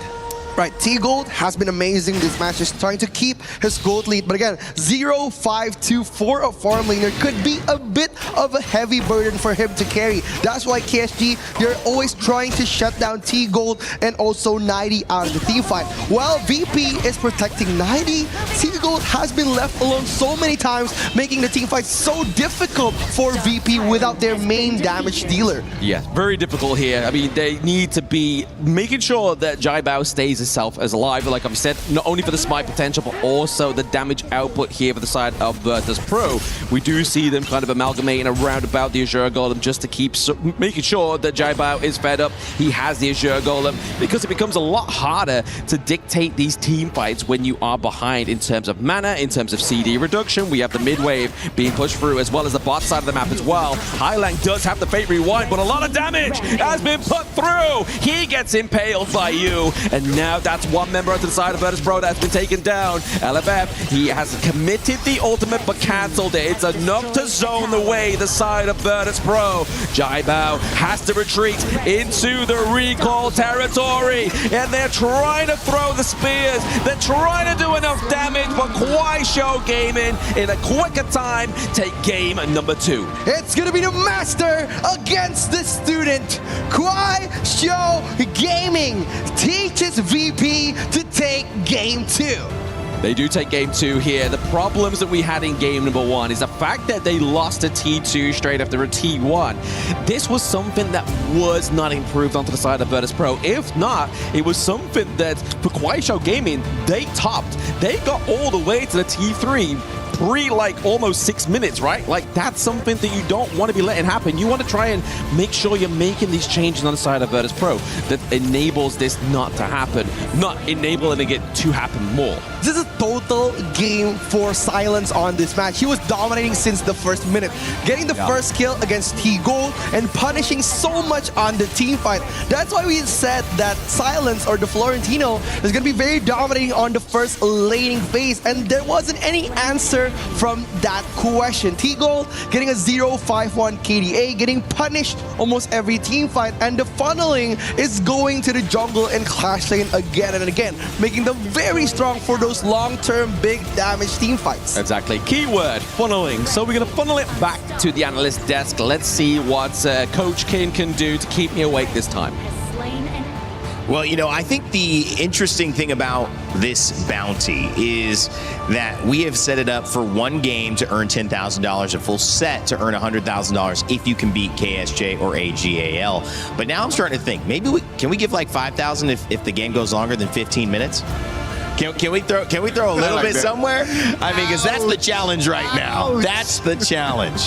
I agree, man. Like right now, in terms of this game, it was very difficult for VP because of the way that KSG opened the game. Yeah. I do believe that they had a very clear idea.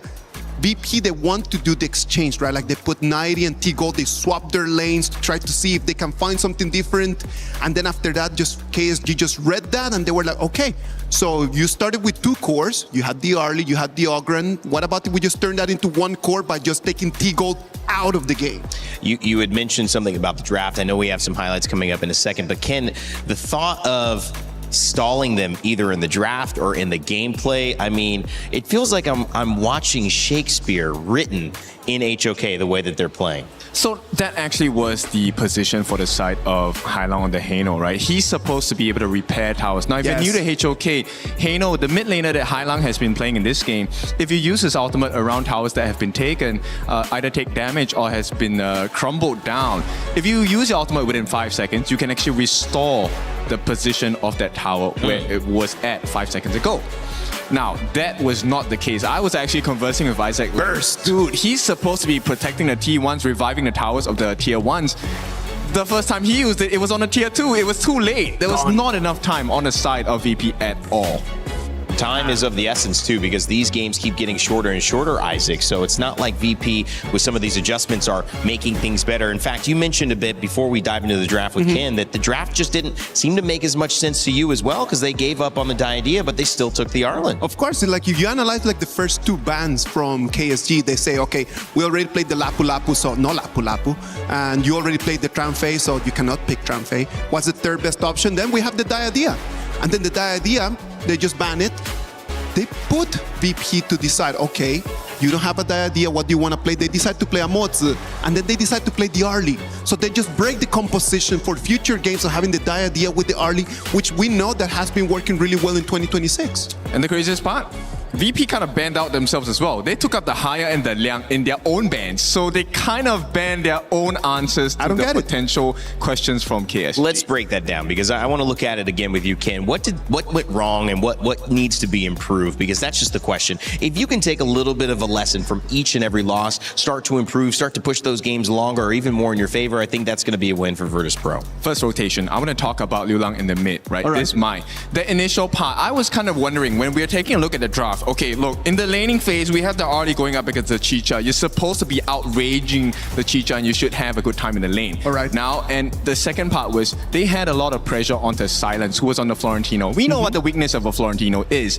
1v2. And that's what VP was like, okay, let's put the Mortar and the Arlie on top, switch lanes and see how that works out. But because of that switch, it's meant to be pressure on to the side of Silence. That did not happen because Liu Lang came with the mine, and what a beautiful setup. He even funneled the first blood into the hands of Silence. What does that do? It means it gives him more advantage at the early parts of the game. He can dive now into a 1v2, and within the first 3 minutes of the game, Silence got 3 kills in a row, no deaths. He was ahead in farm, he was ahead in EXP, he was ahead in equipment. And you could see later on, they transferred that responsibility over to Liu Lang. Hai Lang, sorry, on the Heino. But Heino is so slow, his first skill doesn't work as fast as the dashes on the side of the Florentino. He couldn't handle it. So nobody on that part of VP in the first 5 minutes could handle Silence. And what does that mean? The jungler, Ji Hao, actually gets to camp in the jungle and farm the real goal, which is T-Gold here on the Arlie. I am really sorry about this, but it's just like KSG answered back to this with mobility, with burst damage. They understood that just by taking T-Gold out in the first 2-3 minutes of the game, then the game was done. Why? Because the Ogren needs to be focusing on himself. The Ogren needs to be focusing on getting items and then getting gold, getting the buffs, but then he cannot just actually just go around and be supporting on the lanes. So by taking the Mai Shiranui, KSG puts Liu Lang in a very good position just for him to be setting up and then just to start focusing on one person.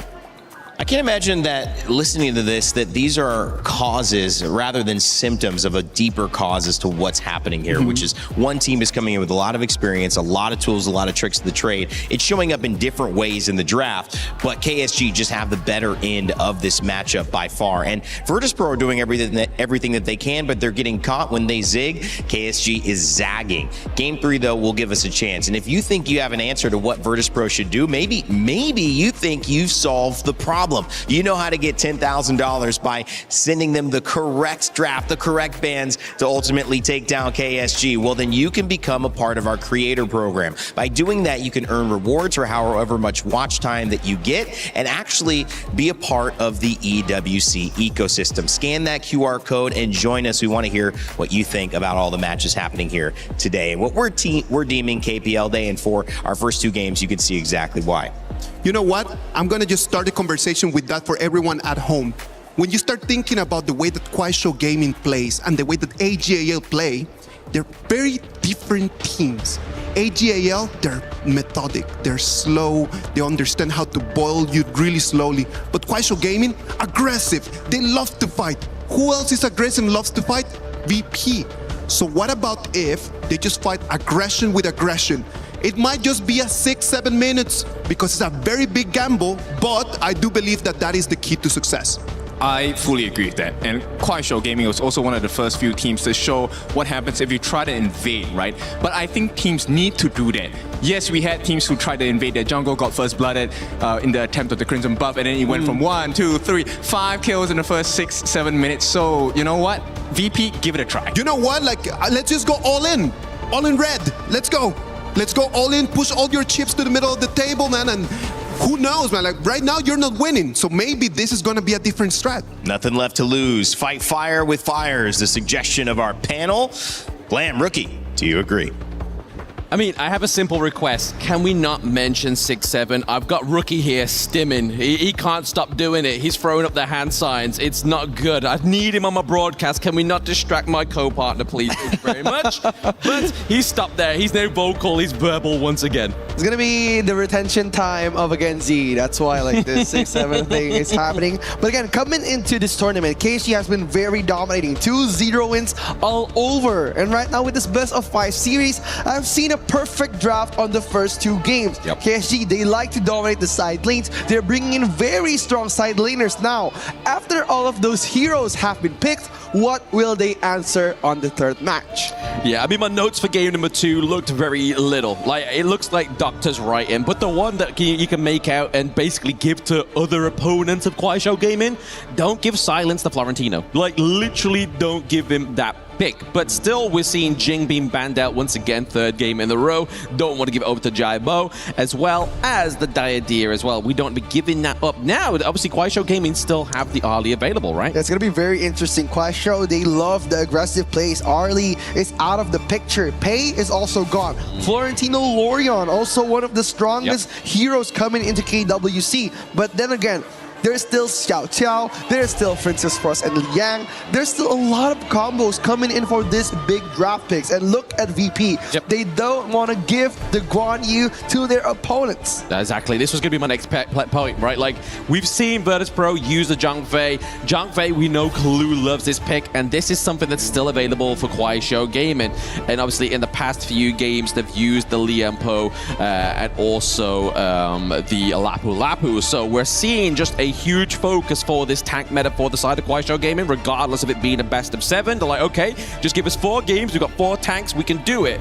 Zhang Fei here being picked up. Onto the side of Virtus Pro, they're going to go for the Lapu Lapu as well as the Aoyin. But this could be countered here by the Ali, right? Yeah, it's going to be very interesting, especially there's still a lot of picks coming in for TSG. There's still Fullborn Marksman and also another one, which is Chano. 2 of the strongest laning farm laners in this meta. But again, picking Long is just basically saying that T-Gold is going to be left alone the whole game to fend for himself and enabling 90 to become the more powerful side here. Speaking of Chano and also Ukyo Tachibana being the 3rd and 2nd pick for KSG, a very aggressive jungle coming in. Yeah, Zhu Hao loves this pick that he played in the group stage, right? The Yukio, it kind of emulates the same way as Pei. You just got a little bit more burst damage and that potential, and obviously you just get that CC with that ultimate. But onto the side of Virtus Pro, I feel like the Yukio's there just to make sure they don't go for the Pei. But the one pick that has been banned out for the past 2 games that does get to surface right here is the Nurtser, and Jai Bao has had one of the best performances on this hero. It's scary. Looking at the 2 first phase hero picks from KSG, they are very vulnerable for those long-term team fights. That's why the Lapu Lapu and Nurtser pick is going to be a lot of trouble for them in the long game. But if there is a long game coming in for the matchup with KSG. Yep, long game potential here. Obviously, we could look at something to go to complement the Chano for the side of Kuaishou Gaming. We could look at, obviously, the Xiao Qiao into the mid lane as well, right? Obviously, a good counter to Aoyin, T-Gold. All you need to do is predict that fall of the Infinite Vastness to then get that knock up with that 2nd skill. The Haya being banned out here for the side of Virtus Pro means that they're not looking to lose Lapu Lapu or the Nurtser into these team fights, into the Moonskin Mirage. But onto the side of Kuaishou Gaming, they don't want to allow another global ultimate come through. They don't want the Liu Bang. Yeah, the Liu Bang is going to be very tricky for them to fight against with Ukyo Tachibana. And basically just saying they wanted the long-term team fights without any burst damage coming in from VP side. And look at the ban on the last pick. It's going to be Lorion, the hero with the amount of range that he could just pop his ult, knocking so much. They don't want to face that. But again, they still have a lot of picks coming in.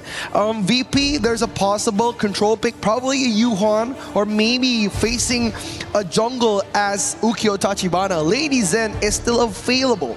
I think they could go for the Nua here as well, right? We see a lot of Nua like to complement the Aoin, right? You get a bit of long range, you get the Annihilation, and you also can kind of scare, or at least hope to scare, you into that farm lane. Yeah, it's going to be that Xiao Xiao pick who is going to be bringing Hailang free. And Xiao Xiao on this meta has been very dominant in the early game. But if we're talking about KSG, they love to play those close range team fights. Xiao Xiao has been a very close range mid lane. So punishing Xiao Xiao has to be a easy gameplay for KSG.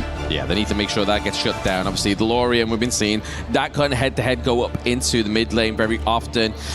But in terms of obviously Quiet Gaming, we have the front line here. We have plenty of burst. We have the late game. We now have the dual marksman combo, right? And there it's going to be the Q1 into the mid lane. So something that we were expecting on the side of Virtus Pro is actually going to go for the side of Quiet Gaming, making that team fight a little bit more outdrawn here because of the sustainability of this mid lane pick. Then again, like early game has been the strongest suit of KSG.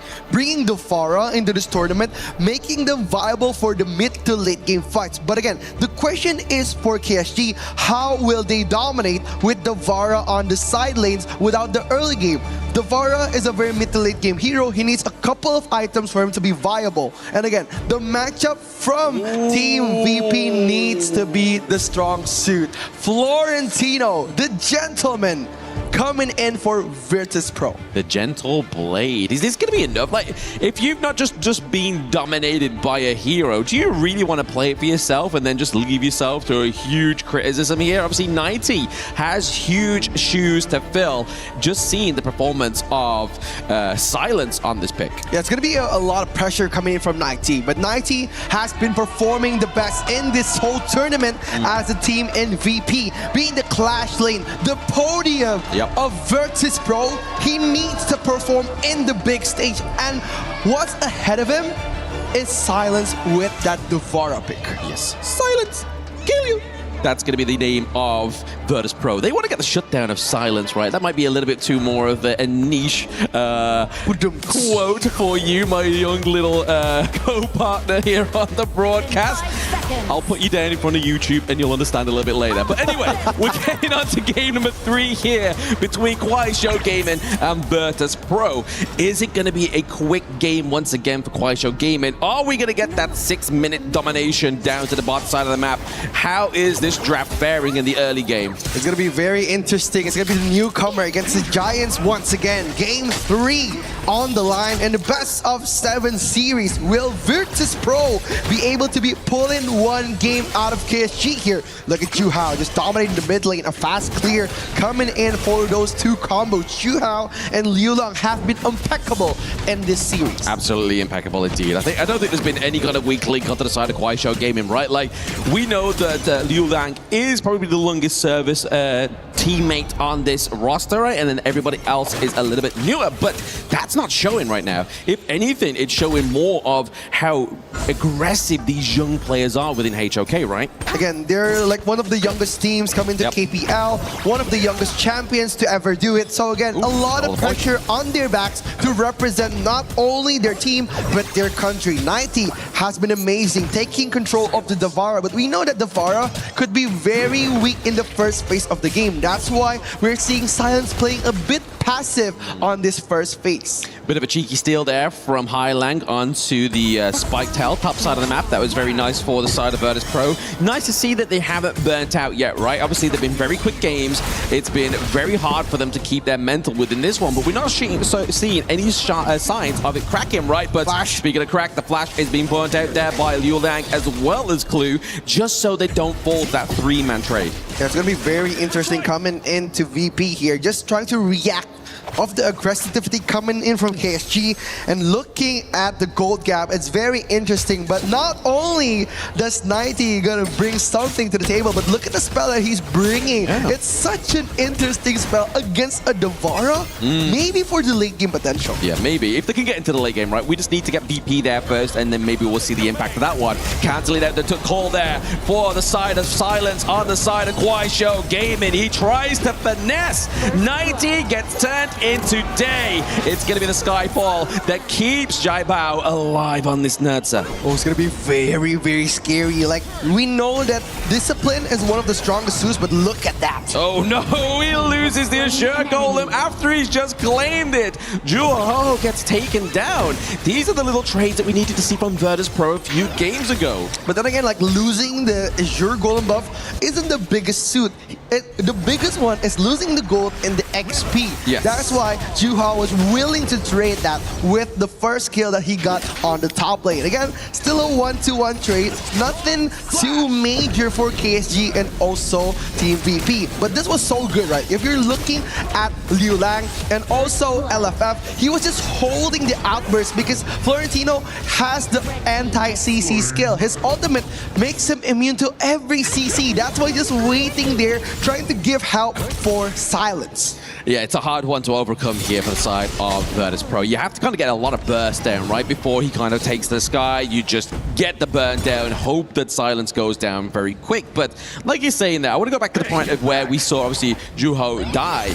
This is the difference between some teams globally and obviously the KPL, right? Like, they don't mind dying as long as it means it transitions into something else, whereas most of the global players are still learning not to tell if somebody dies on their team, and I feel like that is an important skill to be had, especially when you're playing at such a high level. Yeah, you gotta hand it to them, like calculating everything, all the skill cooldowns, all the jungle resets and spawn time would be very difficult for a casual player. Yeah. But KSG, they've won KPL, they're one of the best in the world. That's why they've been doing this for so long as a young team, dominating all of the Gorge. Yes, and speaking of which, the 1-for-1 top side of the map here, we do see the stun come through, but it's going to be the CC immunity here from Silence on the Devara.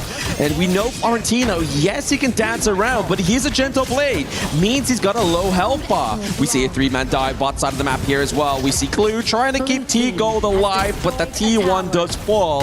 BP can get a nice equal trade here for that top T1. It's so good, right? Just coming in for LFF, just bringing pressure by appearing on the map without having to use any of his skills. We haven't seen one outburst coming in from KSG, and even though he still has that full rage bar, the control of the map is just still on the KSG side. So it's a big advantage coming in from KSG. It is. They still got it stored up in the back, right? Like, if we see that VP tries to be a little bit aggressive here, maybe think, okay, guys, we are going to go and take the team fight, but they still need to make sure to burn out the LFF ultimate there before they do decide to take that killing blow. But at the same time, they get the Overlord here for the side of Virtus Pro. We do see pressure being put onto Highlang into the backline of that team fight, and now Zhuhao as well as Silence. 90 going for the blow for blow. There's the Starfall as well onto the side of Guaisho Gaming, but you are just feeding them here. Jai Bao looks low. He gets taken down. Clue as well. He is now in the driver's seat. Wow, just reacting to that bit by bit, coming in from VP. They're trying to pressure, but 90, he forgot that they need a bigger CC to cancel the portal. But KSG has been very, very good at dominating those big, risky team fights. They made so many skills that came out from VP useless just by calculating how does they take the damage. This is another good reason why you pick up the Q1 into the mid lane, right? Obviously, we saw that T-Gold was not too sure what the target was going to be, but he then lands the Flaming Palms onto Liu Lang. But then he has the Unending Sorrow just to completely mitigate any of that damage going through. So there was really no follow-up.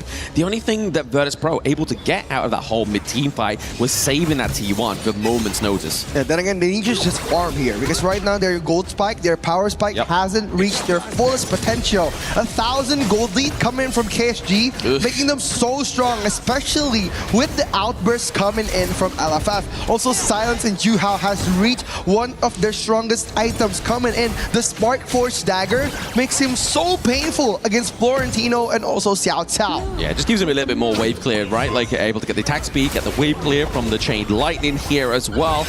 But it's looking like a hard match here.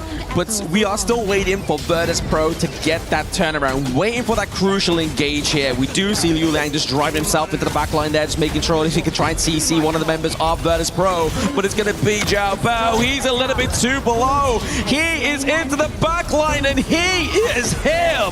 Silence gets the kill onto Hylag, onto T-Gold. Down goes 90, and Clue is on the run. The Raging Thunder God coming in from Silence, dominating the backline, counting so much of the damage, dealing the triple kill pressure on the backline of VP. Looking at how they dominate the team fight, it's so scary. Like, he counted those damage, destroying the tower, blocking the exit way of VP, getting those risky kills, but it was worth it at the end, eating so much gold just for that Devara pick alone. Oh, absolutely. I mean, he's stacking up the bans, right? Like, he's like, right, okay, 1 kill, 2 kill, 3 kill. We're done. Let's get some structural damage come through. Top side of the map has now been dominated onto the side of Kuaishou Gaming. The T2's literally holding on for dear life down into the bot side. And now this is where, once again, we see Virtus Pro becoming at that basically irreparable point of no return. Yeah. They lose their Crimson Golem.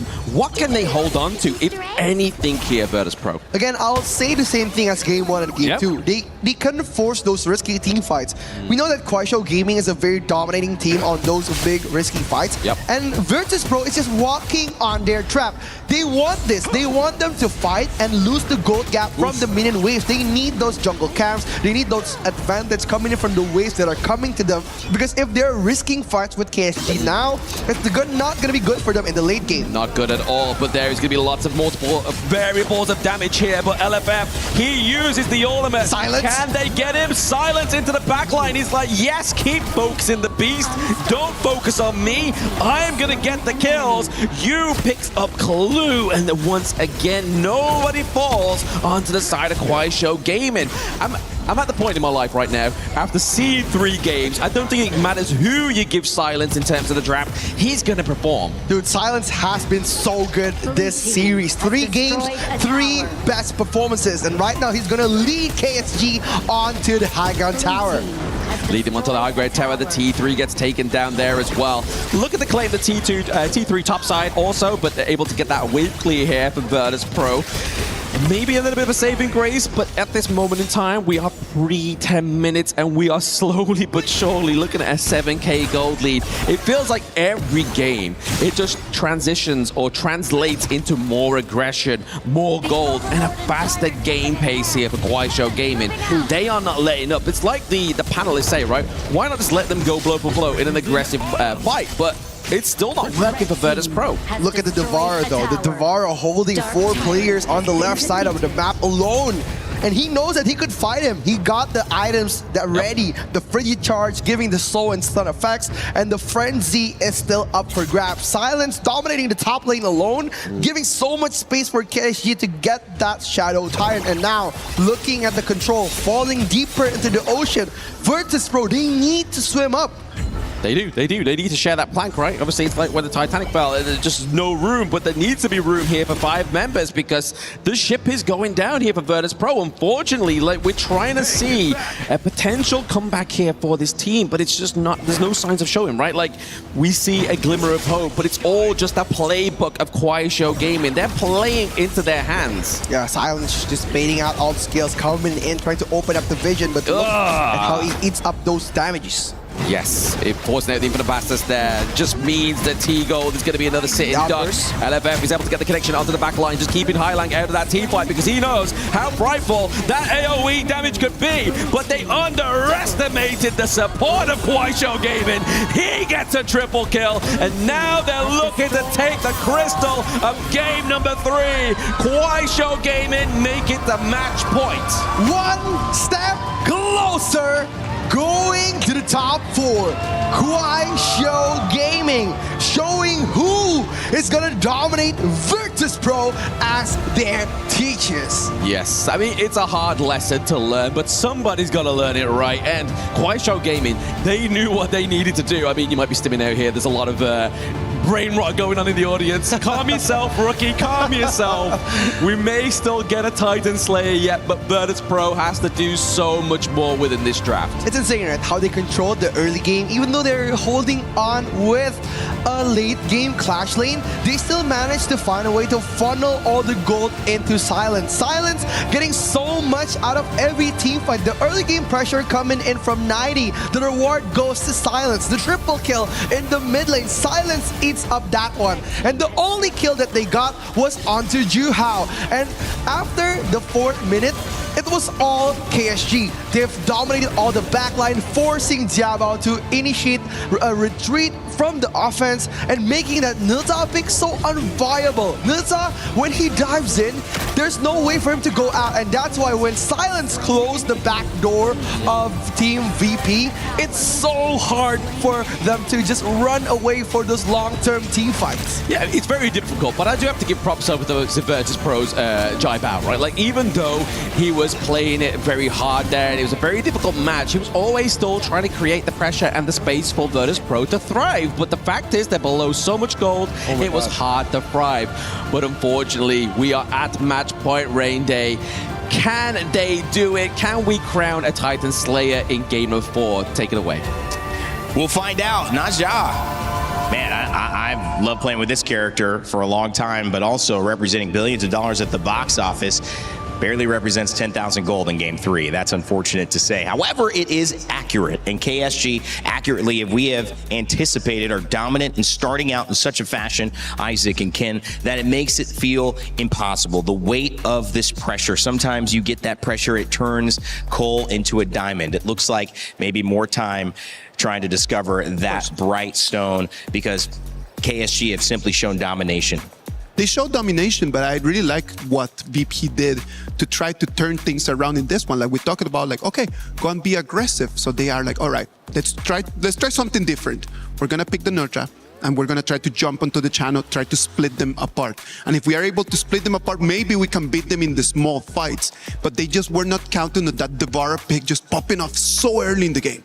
Yes, I mean, this is a very scary memory for me, but this feels like when I went for football training when I was younger, right? The coach would tell me, look, I'm going to teach you how to, win me in this 1v1. And I'm like, okay, I learned that. And the moment we go for it, here's a new trick. You have more lessons to learn. Of course. And this is exactly what KSG did to the side of Virtus Pro, right? The Vara pick, we'll get to that in a bit. But for me, this play from the side of KSG in terms of giving the lesson to Virtus Pro, here's the lesson, right? Yeah. When you see that your opponents are using big ultimates, big heals, this is one of the main components on when you want to jump in.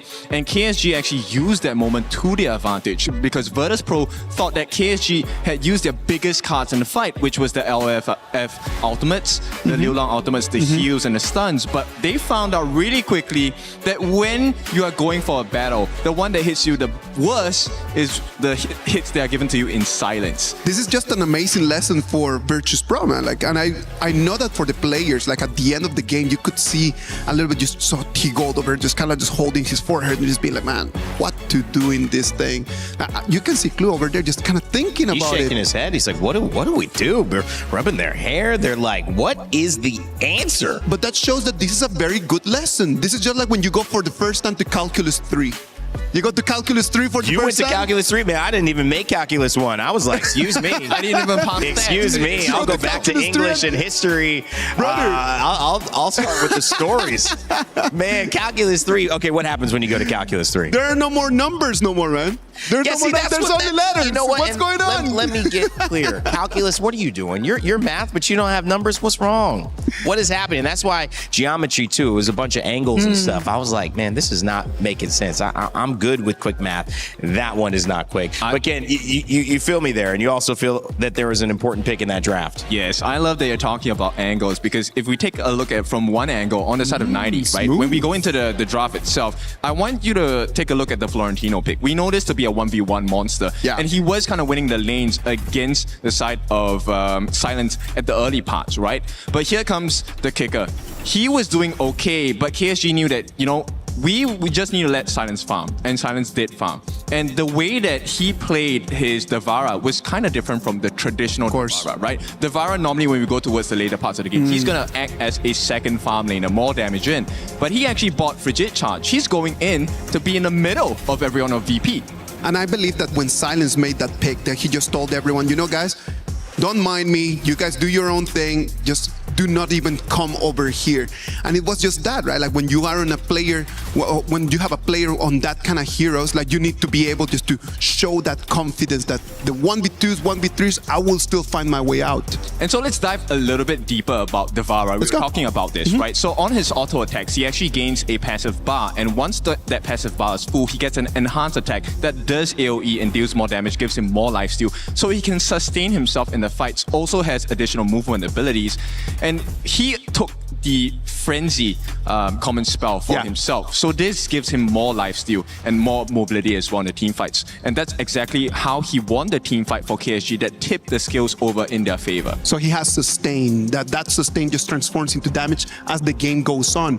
Usually it's a very late hero, but there's no late game in here because by mid game, it was already just gone. Yeah, the late game is happening in about 6 minutes. Yeah, of course. So this is such an incredible display. I mean, Ken, you have a play set up, and I see some highlights there from LFF. What are we focusing on here? Okay, so LFF is one of the main people that we need to take a look at, besides Liu Lang as well. As the fight goes, you will actually see that they notice that, hey, huge ultimates are being used already. And this is where, at this point of time, you take a look at what's happening on the backlines here.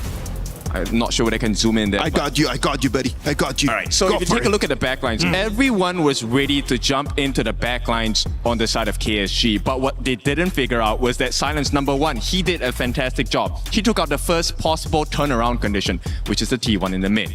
Right? As the game and the fight goes on, you notice on the backline, suddenly you find yourself, hey, 90 calls for the team fight. 90 is in the middle of 4 different members on the side of KSG. But at the same time, you take a look at what Silence is doing down here. He's going to take care of every single member on the backline by himself. And we know what Florentino's weakness is. You can't take a 1v5 like that. He's going to be out of the game. Well, they had a great answer attempted there, but it was not successful. KSG grabbed game number 3, and after a little bit of analysis, it's very clear that one team is heading towards the semifinals and one team desperately clutching at their pearls. Will they find a way in Paris to turn the tables around? We'll have to wait and see. When we come back, we'll get game 4, but before that, we want to let you know that there's a new Princess Frost skin specifically for EWC. Check it out.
China is home to the best Honor of Kings players in the world. Pressure at its peak for AGAL. Everything comes down to their captain. I love you, family. He thinks he can come in here and play my game. Let's go. He knows nothing. Let's go! Tyler 1, you're done. Raw energy. Half a blow the house down.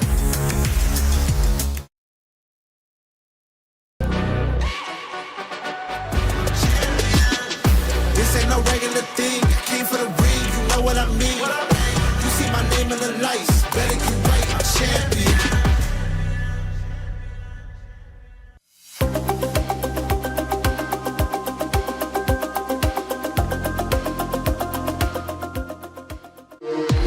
We were there. For every click, every clutch, every respawn. We were there for the years of grind. And we're here. Now. The proud founding partner of EWC. Powering the biggest event in gaming. Shoulder to shoulder with the world's best. Making history. Greatness deserves a stage. Lenovo Legion. Reach your impossible.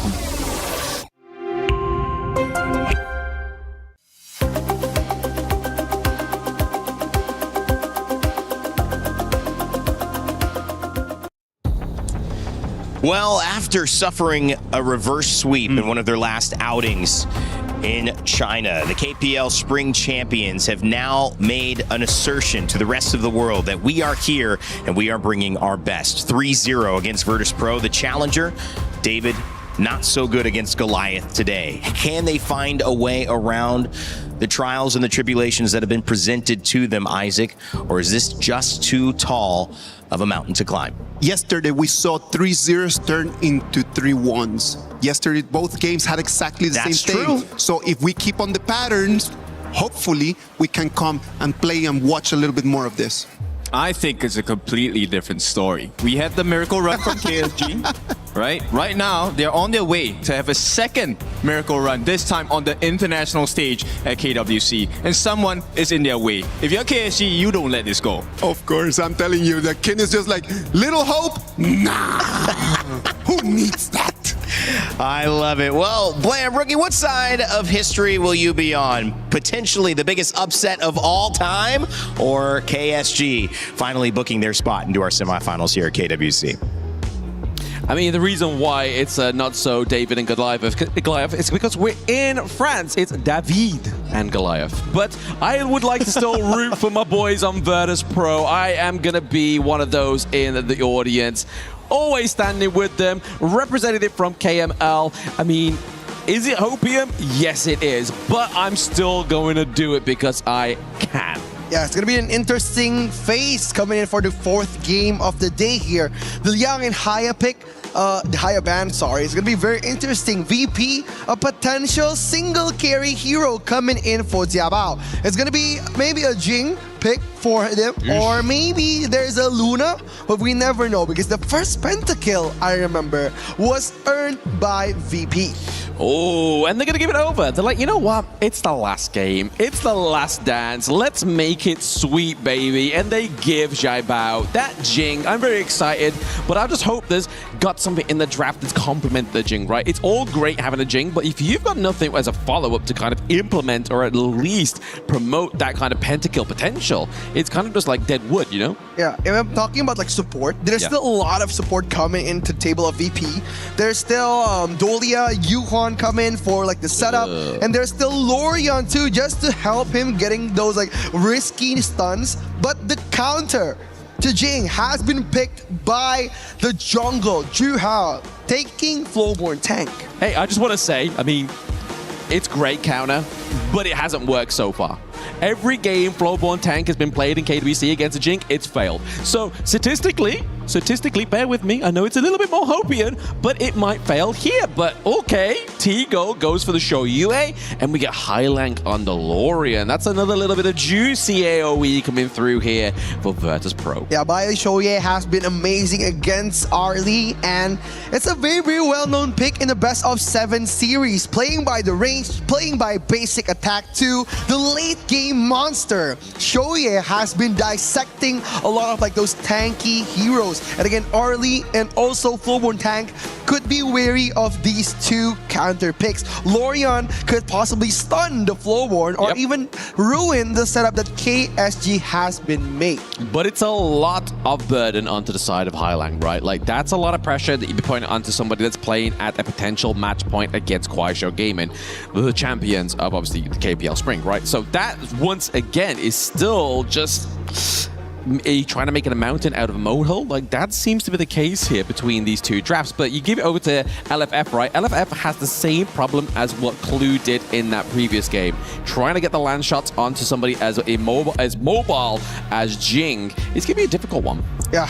Again, trying to get the stopper, right? Coming in from KSG, they have the Moltze, they have the Arlie, the single target damage dealers. But again, what will the FMVP Liu Long pick as the final rounder of the draft? Because right now we're seeing a lot of black bans onto the Clash lane here. The Fatih, the Liu Bang, and also the Guan Yi. So again, an interesting banning phase coming in for those two Clash laners. Yeah, because we've already had Charlotte, we've already had Florentino, but we still could potentially have the Byron, right? Like, Byron is a big pick here for the side of Kuaishou Gaming that could still come through for them as well.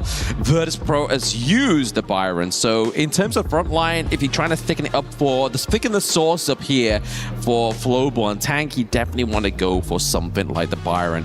The Chow here being picked up because they don't want to go up against the Chow into the mid lane and have that obviously TP back to base and whatnot. But it's going to be the Dharma here. Trying to get the knock-up, trying to get the setup paired with the Motsu can be quite a deadly combo here. Yeah, it's not going to be only playing with the Motsu here. The Flowborn Tank could possibly play with the power from within. His ultimate gets a 5-man knock possibility. And what's good against Lorion is actually the heroes that can dive in the backline, such as Flowborn Tank and also Dharma. That's why Silence is going to be playing a big part in those team fights at picking off Soye and also Lorion. Yeah, hopefully the plays aren't too shocking here from Silence, that it creates a radio silence here on broadcast. But I feel like VP, they definitely need to kind of like try and find an identity here. Okay, they get the Inet. We was talking about it previously ago, but they get the Baichi. I already feel a little bit of bubbling on the analyst desk there. We know obviously the Baichi pick here can be a little bit kind of iffy. It hasn't really gained the results that we really want to within these team fights, but it's going to be there to soak a lot of that damage from Kuaishou Gaming. But is enough shielding going to be here and health bars to delete or at least mitigate that damage that should come through here? This is a funny face though. This is my reaction when I was watching Silence play at the Vara. Yes. Absolute shock coming into the English caster table. But again, if we were talking about those two last picks, the anti-immune CC and the CC maker. So I always thought that Baichi acts like a second Clash laner to Byron. So it's like basically just tanking the damage, bringing CC onto those long-term team fights. That's why they need the setup. They need someone to lob the dunk onto Jiabao. So we are gonna see KSG against Virtus.pro, David against Goliath on game 4. I've already told you, it's David. We're in France, it's David. We gotta be David and Goliath. Or Goliath, you know, if you want to give it a bit of pizzazz on the French speaking. But no, we are here. It's potential match point here for Kuaishou Gaming right now. And we know Virtus.pro have been given quite a few big picks, right? But is it going to be enough to get a point? Is it going to be enough to get a Titan Slayer crown in this game number 4? Yeah, I think it's going to be very, very difficult, especially coming in with KSG's draft. They're basically shutting down VP onto the first phase of the game. And if we're talking about how they managed to counter KSG, VP has been doing great the first 4 minutes of the game. But they don't have a plan B if KSG decided to stample their plan A. That's why VP hasn't been able to do a comeback on game 2 and game 3. They choked out, they closed all the options for VP to come back. Oof, the flash in there for LFF. That was aggressive, right? Like, that's one way to counter the Shoyue is you get close to him. He's only got one ultimate. The getaway is only going to get him so far. So if you get in close, get the flash, or actually save the flash, you're able to save that space. But for me, the problem causer here for the side of Kuaishou Gaming is the Luang, right? Like on this Garuda, he's going to be able to set up a lot of damage before that team fight even happens. Yeah, the Garuda, massive range potential, especially the Shoya is going to be playing around the backline. And we know if we're speaking about lane-to-lane matchups, the Lorion is very weak against the Garuda because the early game fast clear coming in from the Garuda and also the late game burst damage potential. The Wings of Judgment, it can be very judgmental to highlight Hylang, you know? Exactly, it can do. But I mean, the thing with Garuda as well, is quite a squishy hero. So if you're able to land those orbs from Lorien, he has quite a bit of decent damage in the early game as well. So he could get caught out. But we've seen time and time again where it's really difficult to try and get the catch onto the Garuda when you have such a stronger front line. But also denial from the Motsu as well. That was very interesting. Like Hylang was cooking up the ultimate, trying to get the advantage to stun onto the early, but you just playing safe.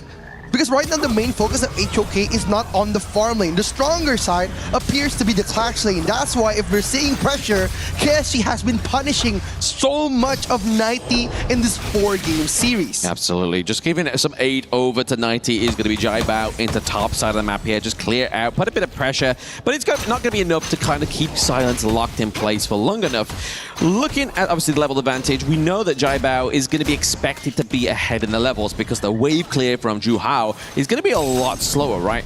Yeah, Hylang just trying to open up the vision here, coming in from VP, just trying to make space as much as they can, because right now they're gonna be trying to play the gold share meta, but Jiabao just appearing on a team fight, making himself look delicious against Zhu Hao. Absolutely. He's just trying to be like, hey, take a bite, big boy. Like, come and get me. Like, I am all ears for this snack right now.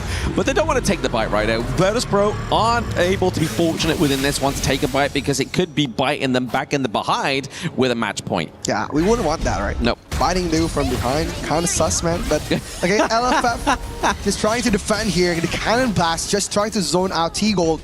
And I like this matchup coming from KSG. Yep. They're bringing the Molten not as a tool to stop the Jing, yes, but to punish T-Gold. Because the stun coming in when T-Gold is sniping, he can't really move around. That's why they've been poking him with so much damage.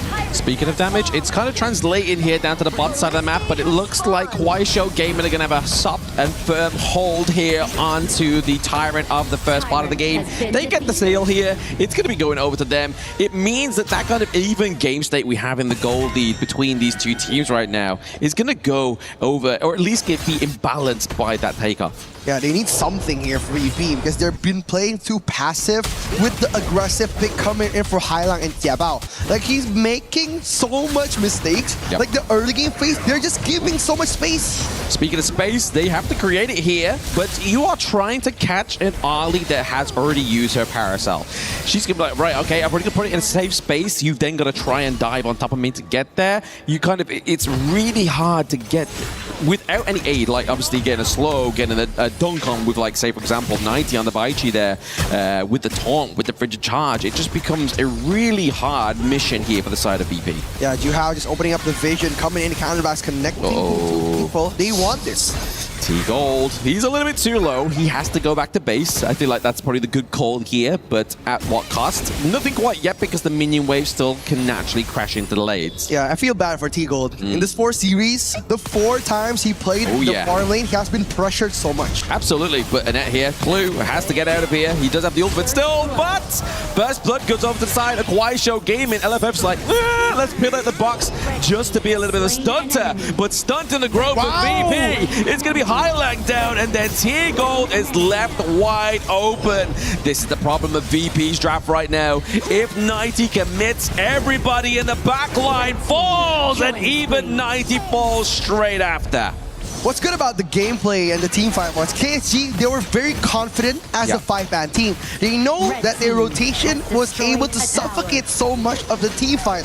And Zhu Hao, he was amazing on the Flowborn tank. The timing on the whale away from T-Gold was so good. He caught him off guard, poked him, and even doing so much damage as a tank jungle. Yeah, that's the scariest position to be in, right? If you're taking too much damage from a tank jungle, that's going to be a problem here for you. But obviously, we do see a bit of a go for into the mid lane, but it's just going to kind of alter and reset the game state of Kuaishou Gaming. They go back to their jungle, they farm up once again to make it even harder for VP. But obviously you see from all this replay here as well, just a slow dismantling of Virtus.pro. Yeah, it was so good, right? Like the pressure point coming in from the Flowborn, and they're suffocating the map so much because the Dharma has showed himself in the mid lane tower, making him so viable for those big team fights. Speaking of Dharma, we are seeing once again the net's ult been used too early. Think inside the box, then climbing on top of them is going to be Zhu Hao. They get the takedown onto Lu Lang, but now Hai Lang pays the cost. They have no T1 into the mid lane. That was a very aggressive play that had higher risks than rewards. Again, playing Jing as the first pick in front of the KPL champions, Jiabao has so much pressure coming in from his shoulders here.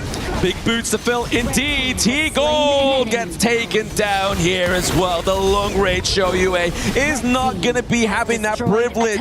They want to get close. They want to get comfortable. But speaking of which, Jiabao escapes with little health down to the bot side. Yeah, confidence is key here for VP. They need something here.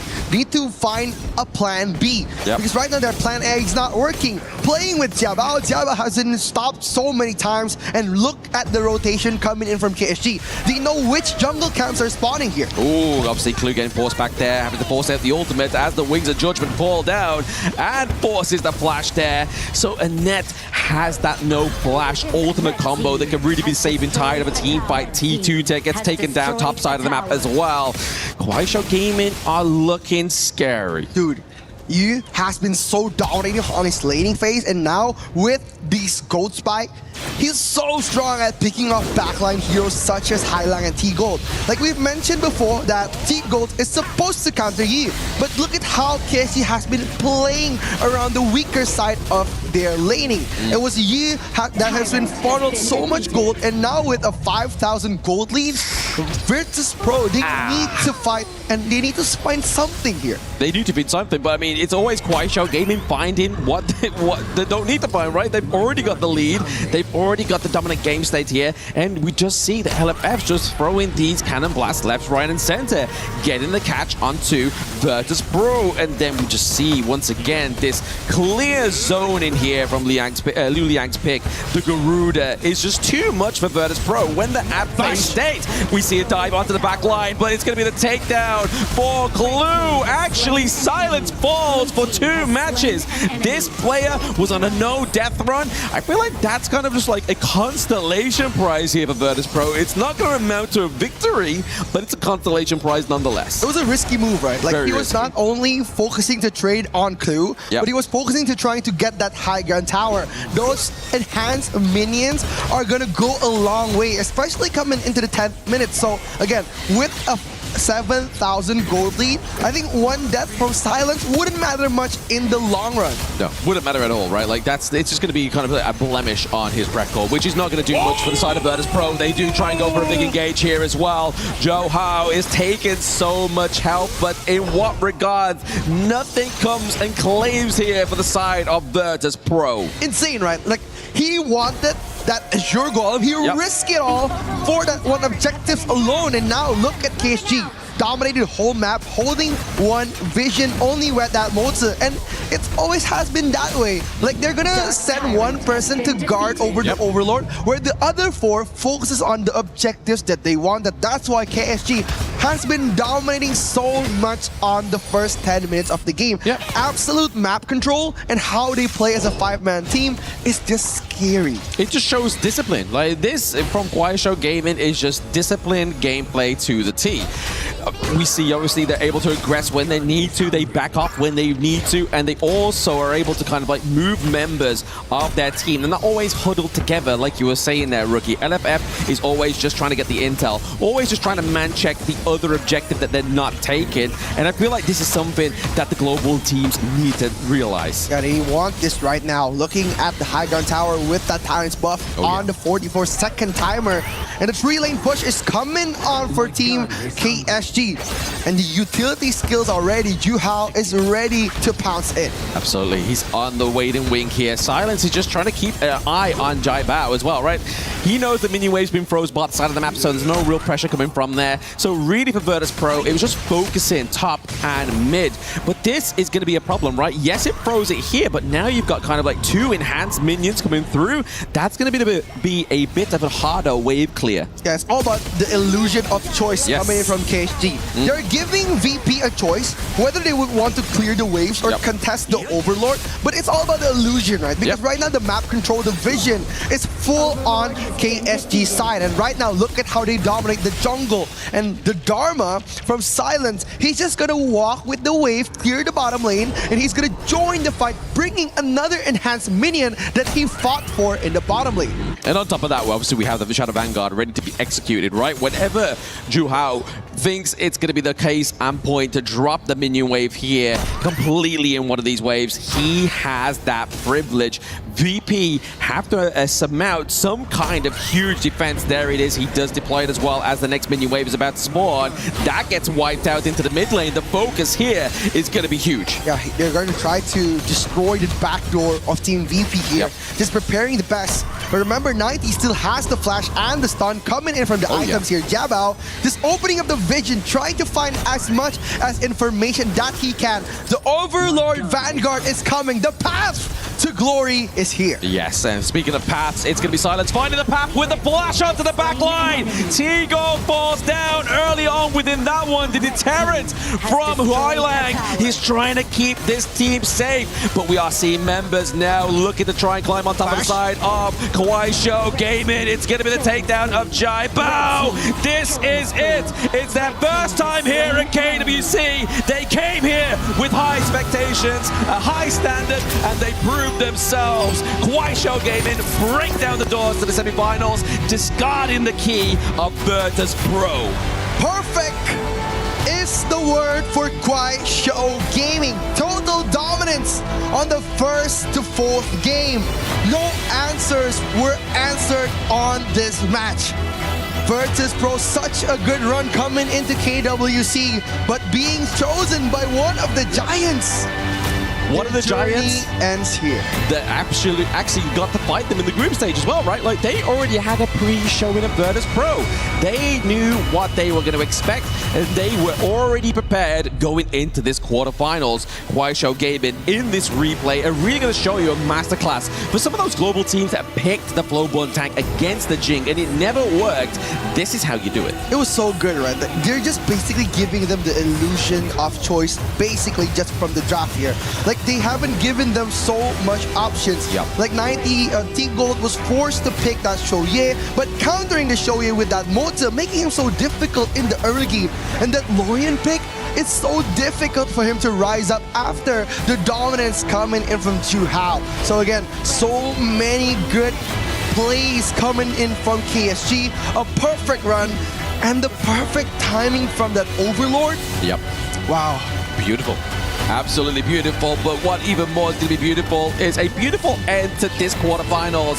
We throw it over the stage for the interview. Can we hear some noises from the crowd one more time? Thank you so much and congratulations, Liulang, on making it to the semifinals. You are officially the top 4 for KWC 2026. How do you feel right now? 非常恭喜 KSG， 也恭喜流浪选手呢，这一次通过这场比赛，我们成功的挺进了本届 KWC 的4强，进入了半决赛。现在感觉怎样呢？感觉还行吧，还行。I feel very excited. Actually, I have a little bit like very calm feelings. Let's talk about that more. So we are very curious. You are only one step away from the grand finals. How does it feel? 其实我们都知道你现在感觉还挺平静的，但是呢，在完成一场比赛的胜利，就可以进入决赛了，是什么样子感觉啊？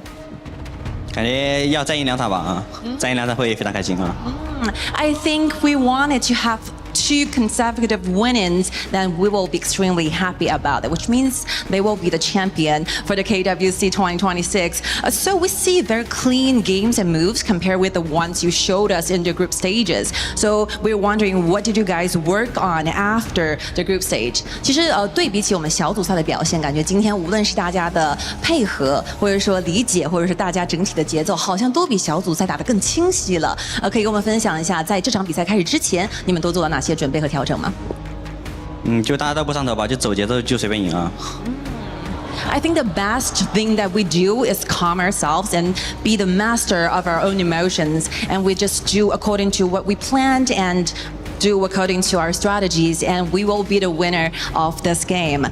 So your next match is going to be going against EK Esports. They are a very strong team. They've only dropped one game of the entire series in the tournaments here in KWC with very strong and convincing wins. So what's your thought about this? 你们的下场比赛，你们的对手是 GK， 他们其实非常强势啊，他们在目前的所有比赛当中只输过一小局，就是昨天的比赛。所以对于明天的这场交手，你有什么感受和看法？也听说过他们很强吧？啊，你这挑战吧啊！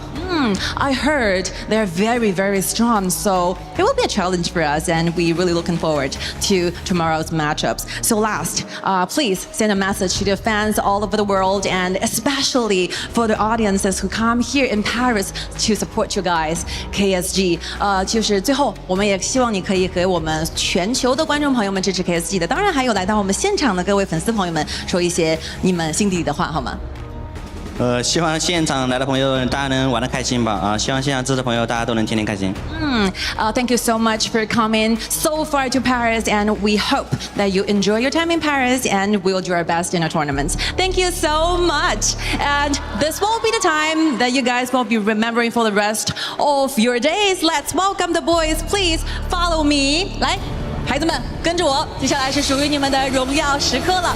This will be the time you crushed your enemy's keys and proceed your journey here in KWC 2026.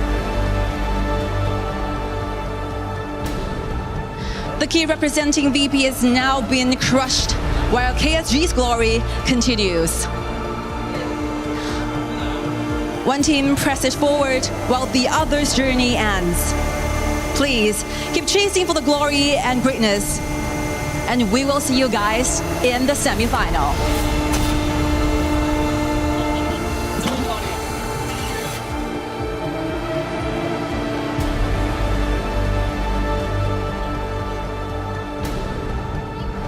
Well, dreams dashed, but hopes, as you can see with the fans, with their recording ready to go to capture every major moment.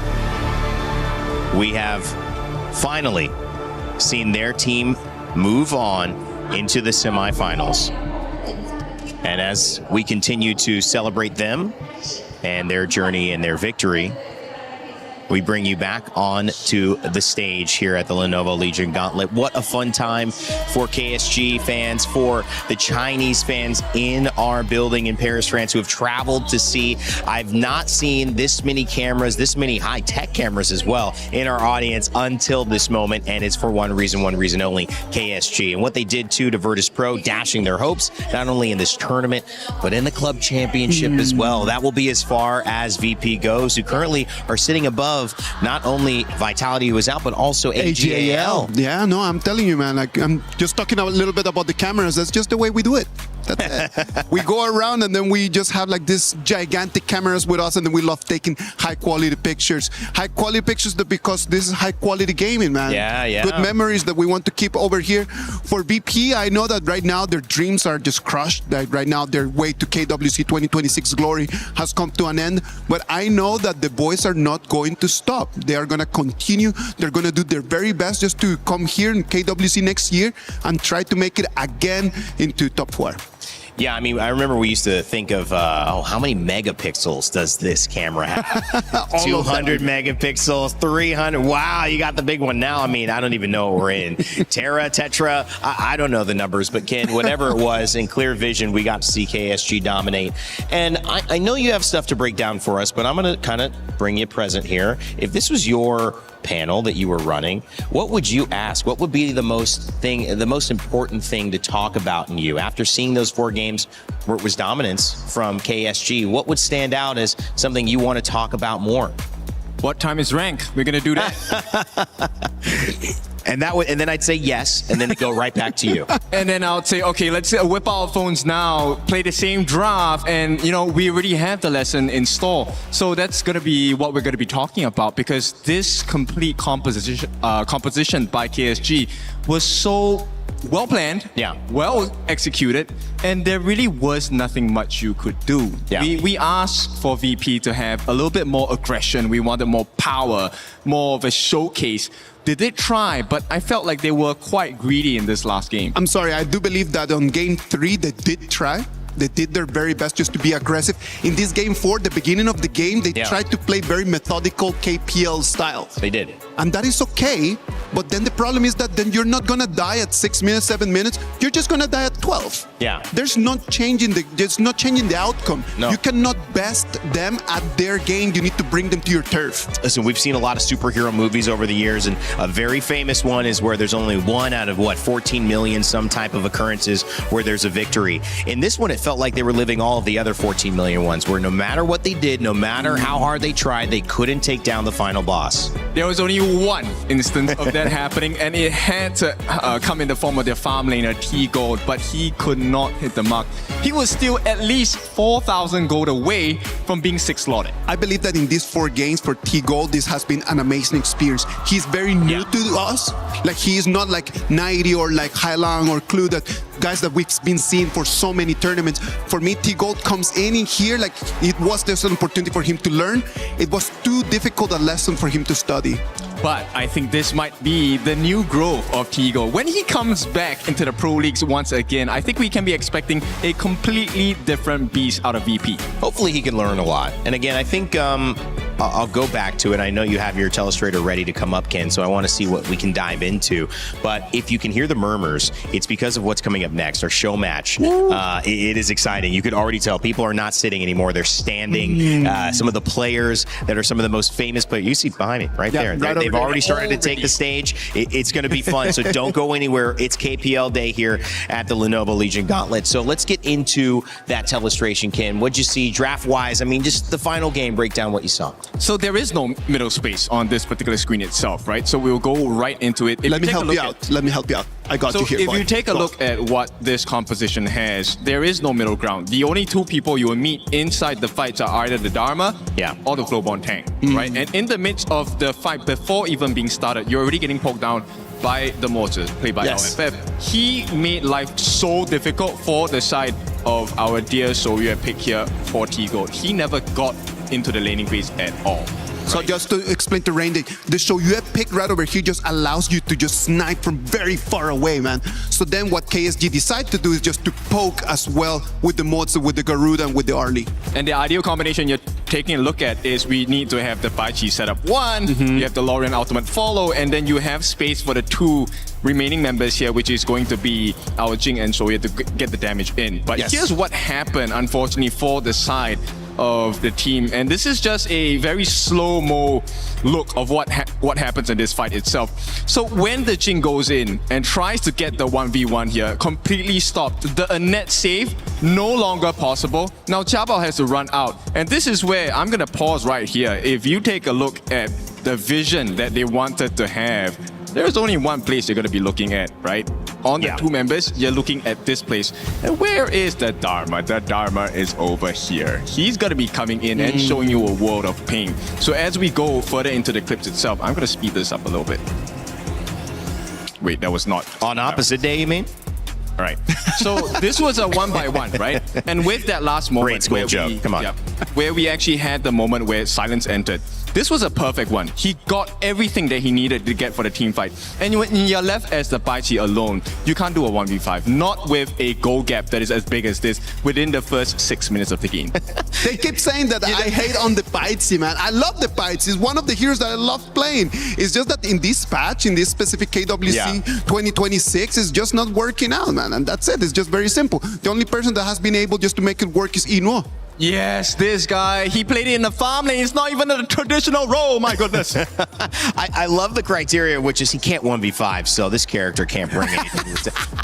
Is he supposed to be able to 1v5? How about 1v1? All right, we'll see if that turns out better for our opponents against the KPL teams coming up. As the schedule will reveal, we've got more action, more stars from China who have graced our presence on this stage all the way in Paris, France. It's Kang Kang team versus Ping Ping team in our show match. That's happening. And of course, you see these stars I mentioned. Cat, we've got Chance, we've got Pang on the other side. This is going to be a blast. I'm telling you, those are the biggest names in our game. For those of you who know them, this is going to be an amazing game. The 10 best players, not only best players, they're legends for what they have done to our game, for their serve, for their purpose to us. I believe that this is going to be like the 10 most influential players.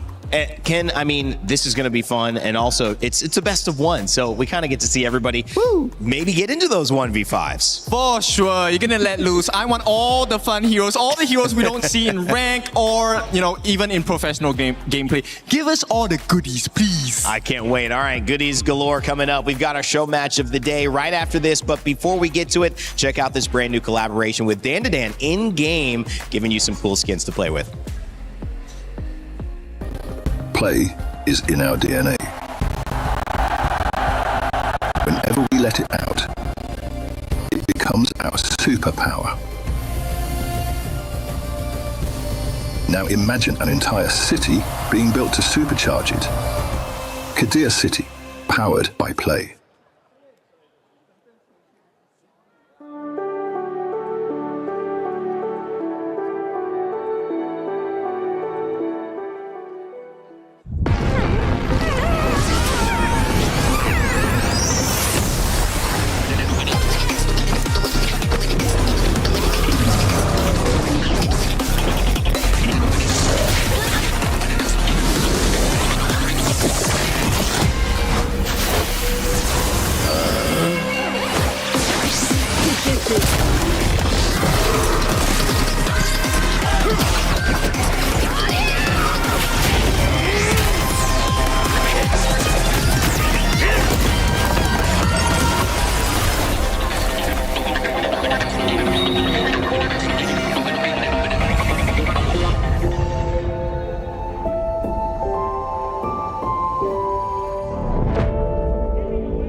やだやだこ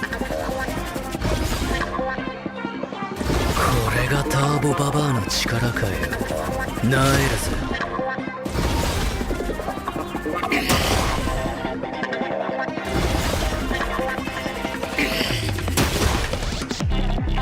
許さねえぜてめえはよ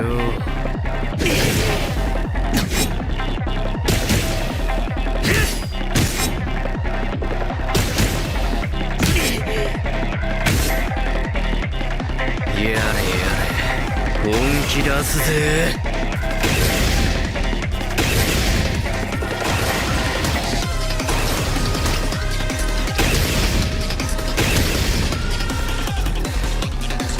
ももちゃん会いたかったぜ強くならなきゃもっと強く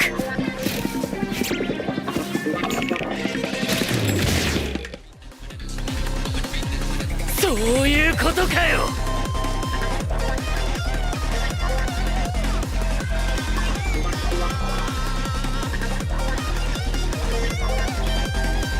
おっと悪い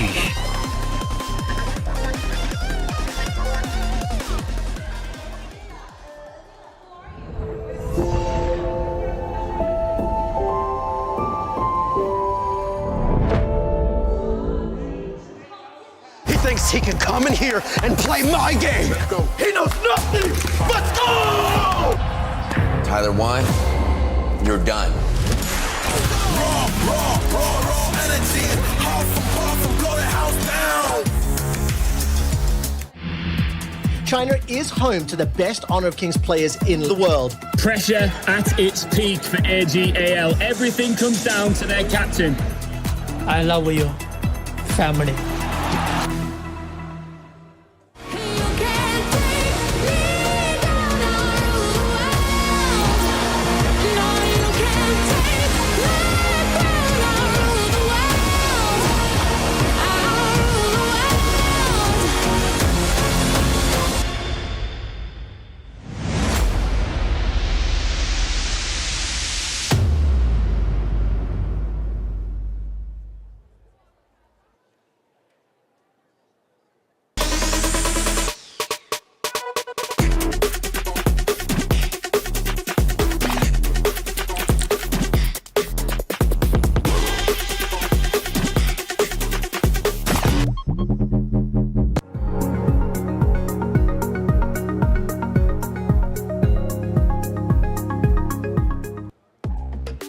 Welcome back to the Paris Expo, Porte de Versailles, just south of the River Seine, where the EWC action continues in Paris, France. My name's Randy, and I'm joined again by a lovely panel. This time, Chantel switching out for Isaac, bringing the nice class, the all black. I'm enjoying it. How you been doing?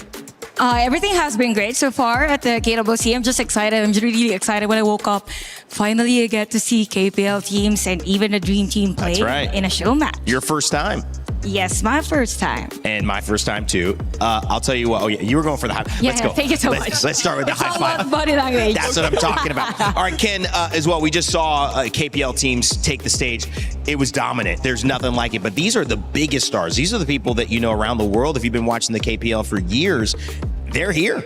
Yes, they are, and you get to see them in person. But, you know, it's not just about the serious stuff, the professional stuff. We also have professional fun. So this is going to be a best of one with the 10 biggest superstars from the side of KPL. So learn, enjoy, and you know what? Take more photos and, you know, scan the QR code in the game as well. I love it. I love that QR code shout out. We can bring that up whenever you guys want. But we also can bring up the fact that there are people that you know and love that are going to be playing. But who are they? Who are those stars? Who are those members traveling all the way to get here to Paris, France? Well, you can see it's Kang Kang team and Ping Ping team. And I'm actually going to look at my clock here. Is it 14? We're actually early. Okay, so we're early. So that set went a little farther. So maybe somebody's showing up in about 45 minutes saying, I can't wait for Kang Kang team. I can't wait for Ping Ping team. Okay, you might have to rewind the VOD. But we're getting through to the action. That's why you got to be here from the start. But Chantel, look at these names. I mean, these are just heroes in the scene. Yeah, you know what? And if we look at these players, these are the best ever produced for KPL, and I gotta say it's not just about winning the game, but it's more like bragging rights for them. Imagine you being the winners against the supposed to be the best. Yes, I mean, some of them are still in their prime, very much so. Yeah. And these are very interesting matches because each single one of them, if I'm looking clearly, I don't think they're playing in their respective roles. Everyone is playing a different role than their professional roles, so this will be interesting to watch. Who are you excited to see in a different role? I want to see Xiaopang. So for those of you that are new to KPL, Xiaopang has been a veteran in the KPL scene. Recently transferred over to the side of TTG, I believe, and he is leading the charge for the team. They have won some reverse comeback games. I like the way that this guy plays because he shows me how to be greedy and how to be good at being that. Oh. For my case, I'm looking forward to see Coach Gemini play. Yes. Imagine Coach The coach gets the moment with his players this time around because we played earlier, so it's kind of a new vibe for Coach Gemini, and up against Chance, who's also known on having a strategic mind.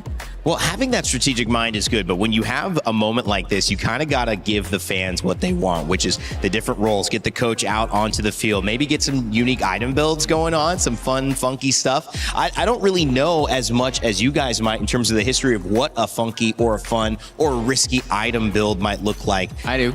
Okay, Ken, what would that be?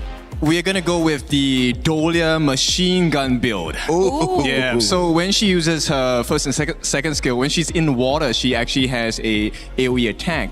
And some of the geniuses online have posted on social media. This has been a while ago, but you build attack speed on Dolia and she shreds everyone. Ooh, I love that. Okay, what do we think? Now that we're talking about crazy stuff when it comes to item build and such, maybe we get to see a hero that is not meant to be a jungle, but is played as a jungle here. So, these players are very knowledgeable about the game, so anything can happen. Probably might be a Princess Frost on the jungle. Why not? Because it's the EWC skin. That could be fun. I mean, listen, one of my favorite things to do when I was playing MOBAs and teaching people how to play certain heroes, it would be, and actually there's a Guan Yu as well, so it would be taking a character like that and running full damage, going away from the tankiness, just saying, how can I make this maybe roam character or this Clash Lane character lose any of that defensiveness or sustain and just go all in? Ken, who's a fun hero that we could see kind of run that more damage route? Okay, before we go deep dive into the damage route, I think let's highlight the Princess Frost one because, okay, look, professionally, everyone builds her as a utility. So if there's any hero I want full damage, it has to be Princess Frost, right? You get the freeze in, second skill, instant delete.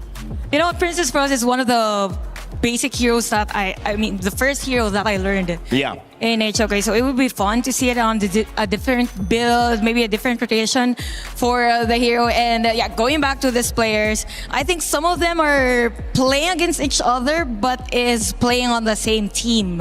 It will be fun to see them play against each other this time around. That's a good point. I do have one request. Yes. Now, what is it? Do you know what the library build is? No, what is that? What is it? Okay, so one of the strongest magic items in the game is the Sage's Tome. So the library build is you build 6 of the Sage's Tomes and you just go ham. So that's fun to play. I love it. A library build. That's got a great name too. That would go viral on a video as well. So whether it's the library build, whether it's old teammates versus new teammates, whether it's coaches playing or new roles, our show match is about to begin. So don't go anywhere. Let's head it over to the stage and begin what will be a glorious best of one with some of the biggest stars from the KPL. Honor of Kings fans, we got something special for you. Some of the biggest names from KPL have come here to Paris, France for one purpose, and that is to put on a show. Welcome to the KPL Dream Team Show Match. Indeed, Mara, I'm super excited to be standing right here because lately we've watched so many intense games, playoffs, right? We've already seen 3 seats of our semifinalists being taken away, and we still have 1 more to go, and we will figure that out in the next series.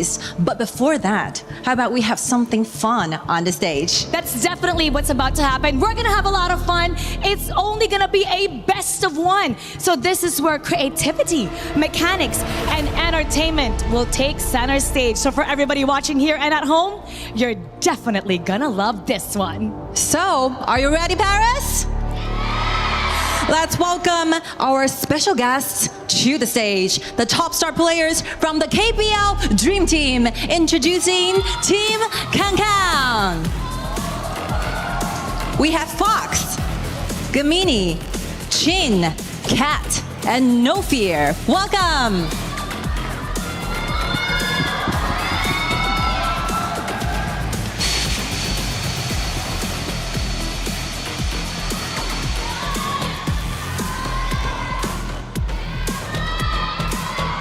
And now your KPL Dream Team from Team Ping Ping. Wrong. Fly. Chance. High. And Pong.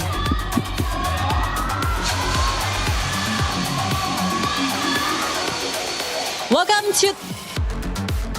to Paris. It's nice to see you. It's been a long time. I missed you guys. Okay. I know you guys are really excited about this. So how about we have a little bit chat with the players from KPL Dream Team about the show match. So first, Fox. 很好听的名字啊，九尾啊。这场比赛呢，你觉得你最针对的选手会是哪一个 ？Among all the players on your left, who is gonna be the player that you're targeting to? 去牛子野区给他上一课。 Okay, I think some lesson will be learned for Fly, because Fly is a jungler for your team. Oh, how about for you, Wrong? How do you plan to dominate your opponent? 青荣，你打算在这局比赛当中怎样拿下胜利呢？首先，打好对线吧。哦，这么简单。哦，你有自信吗？是比较突出的一条锋线。你最近有玩的很多吗？ 对我玩的比较多。All right. So firstly, in order to win, I think behave well during the lane is super important to me. And lately, I've done so many practices. I'm super confident about that. Very disciplined. Of course. And next, please, 九尾啊，给我一个空间。隔壁你要和九尾一起进行下路的双人组对线啊，有信心吗？最近有偷偷练一下吗 ？So Gamini is doing those bottom lane duel together with Fox. So have you guys practiced lately? 我很有信心，但我对九尾有点不太放心啊，希望他今天能够好好的辅助我一下。你可以吗？有点不信了。 Okay, so I'm personally very confident about myself, but I'm a little bit not sure for Fox whether he can play well in that roamer, and we will take that into our battles. How about you, Mara? I'm here with Fly earlier. Your opponent says he's going to target you. He has his eyes on you. What do you have to say to him? 哦 ，Fly， 刚才啊，九尾也有说，对不对？他会一直针对你的野区。作为你们队伍的打野，你有什么感觉？有什么想要反击一下的吗？ 其实作为一个打野，我会时不时关注一下他跟葛密这条路，然后时不时去对面的对抗路再去搞一下子。Okay, so as a jungler, I think I'll tip a very deep focus on the bottom lane where Fox and Gamini are together, and apart from that, we'll have my reliance and importance on the top side as well. So clash lane need to be careful. And next, how about we move a little bit to the laner 千青哦，千青，今天千青要在中路和你的老队友千成打对线啊，我们很少看到这样子的场景。你感觉你和千成谁的法师玩得更好一些呢 ？So these days, you'll be having those mid lane laning together with your former teammates, Chance. So what do you feel like? Competing with Chance, and who do you think will be having a better behavior and performances on the stage? 我只能说要对位一下 Chance 选手了。哦，我的中单练过。哦，有什么狠话要告诉他的吗？我的中单练过。 I practiced a lot of major heroes and super confident of like bursting out on the laning. How do you feel about that, Chen? Chance. So you're former teammates with them. Who do you think could be the better mid laner? 刚才是吧？青青非常的自信啊，所以你觉得和青青相比的话，谁的中路会玩得更好一些呢 ？OK， 我只能说这场我要把他把它打成 QQ，因为后面3个字为什么没了？因为被我打掉点了。All right, so I will say that the name for Chin will be shortened by QQ. Why is that letters missing? Because those letters are missing in the gorge because he will be completely destroyed by my performances. All right, I like that chemistry. All right, moving to you, Kat. How do you feel about that? What will be the things you want to say to your opponent? Kat 就非常简单，你也是非常有经验了，是吧？那放个狠话，你会想说什么呢？我觉得今天大家能够来到这里，我就先不放狠话了。我觉得今天，在之前从沙特，然后今天到了巴黎，能够相聚在这里，这一座美丽的城市，大家一起去打表演赛，大家就打出一场精彩的比赛就好了。让我们感谢 EWC， 让我们相遇巴黎。All right, first of all, instead of the trash talk, I will say we feel so grateful so that the EWC and KWC can give us this very precious opportunity to meet each other here in this beautiful city, Paris. Because it's been a while since the last time I saw my good friends in here. So instead of the trash talking, I will say, let's enjoy our time here on the stage. Thank you so much. Thank you, Kat. That's a really great answer. How about you, Hai? What message do you have for everybody, especially those that are watching you right now? 那海，其实刚才就是 Kat 也说了很多了嘛。那今天呢，可以来到我们的巴黎进行这场表演赛，相信你也和很多的选手很久没见了。我听说你们也在巴黎度过了非常快乐的旅程，所以在这边有什么想和我们分享的吗？大家节目里面看就知道了，对我就不剧透了。Okay, as we how happy we got here in Paris, we will soon discover it in the program we're shooting right now. So I won't disclose a lot. So just pay attention to our program. Thank you so much, 谢谢花海。So last but not least, No Fear, because No Fear is once a Clash Laner player. So I was wondering how he felt about this. 其实很久没有看到5位在对抗路，对吧？进行比赛了。这次会觉得非常的刺激，也很期待这次表演赛吗？首先在特别的地点肯定会期待吧，因为平时表演赛打的比较多都在国内嘛，然后这一次在巴黎的话，我希望就是能呈现一个精彩的比赛，让大家开心。对。First, it's so special that we can have this Showmatch here in Paris. It's a very first time thing for me and for my team as well. So I believe that what is the most important thing is that we enjoy our time and bring the best possible games to the audience here. Thank you so much. And here with me, Pang. What can we expect from Team Ping Ping? What are we going to see today? 那小胖英文也非常好了，对吧？那我们今天可以在我们的平平队看到你们怎样的表现呢？只能说我会把对面打爆的。Oh, I have only one word to say. I will destroy you completely. Looking forward to your play. And there you have it. From Team Kong Kong and Team Ping Ping, this is your KPL Dream Team Show Match. Casters, lead the gorge. Thank you, Mara and Sky. Chantel, fun to hear from some of those big names. Yeah, definitely. I could feel the aura at the arena. Imagine being a room filled with the military generals that has full medals on their chest with every championship, with every MVPs, with every accolades that they had all throughout the years. KPL Dream Team was built around 2024. So it was built by experience and every achievement, every valor that they had. They just celebrated their 10-year anniversary last year, so this is a big moment, right? And to have them on stage in front of all the fans. Now, if you are looking at the screen right now, we have fans who have massive cameras, many phones. Everyone is standing up, getting ready as the players are getting ready for the stage as well. This one, I hope, is going to be a lot of fun. I hope it's around 20 minutes, maybe. Yeah, give us the longest game ever. Dragons, because it's just best of one. Well, it is time to kick it off. A best of one. We hope it goes 20, maybe the longest game of the tournament. It's 28 minutes, 35 seconds. Can we beat it? Either way, we're going to have a lot of fun. So, Saggy, Nora, take us away. Thank you, Rain Day, and we welcome you to Paris to watch the KWC 2026 show match between Team Ping Ping and Team Kong Kong. My name is Sagi here, and with me is Nora. How are we feeling today? Hi everyone, Nora. 大家好，我是一雪。Welcome to Paris, and are you ready for this show match? Make some noise for everyone. Are you ready? I can definitely feel the crowd being ready right now, Nora, because this specific show match, I think, okay, let's answer some questions for the global audience here. What does Team Ping Ping and Team Kang Kang mean? Well, yeah, first thing first, definitely it's gonna be a thing to share with you guys because there's actually 2 mascots in KPL region. One is in red dragon called Kang Kang, and one is in blue called Ping Ping. So that's the reason why they're giving their name as the Kang Kang team and also the Ping Ping team. So it's like a mascot that has been designed as a merchandise and also as a thing representing KPL. That's so true. That's Team Ping Ping and Team Kang Kang. And you know what? Let's save the complimentaries here. Let's straight jump in towards our show match here between these 2 teams. Oh, I'm so excited to see this show match, you know, because they are playing in totally different individual lanes as they played back in KPL. Oh yeah, like usually we see No Fear, he was back in the jungle, back with Hero, and now he's in the roamer with JDG. Yeah. And he's playing the Clash lane right now here. I'm also wondering like, okay, if I'm changing him like, hey, do you play the Clash lane? Oh, definitely. They are going to play against each other and also the rotations will be made. And in that point, as we can see, Kang Kang team on the blue side and it's going to be Ping Ping team at the red. So it's going to be Fox play with this Quay.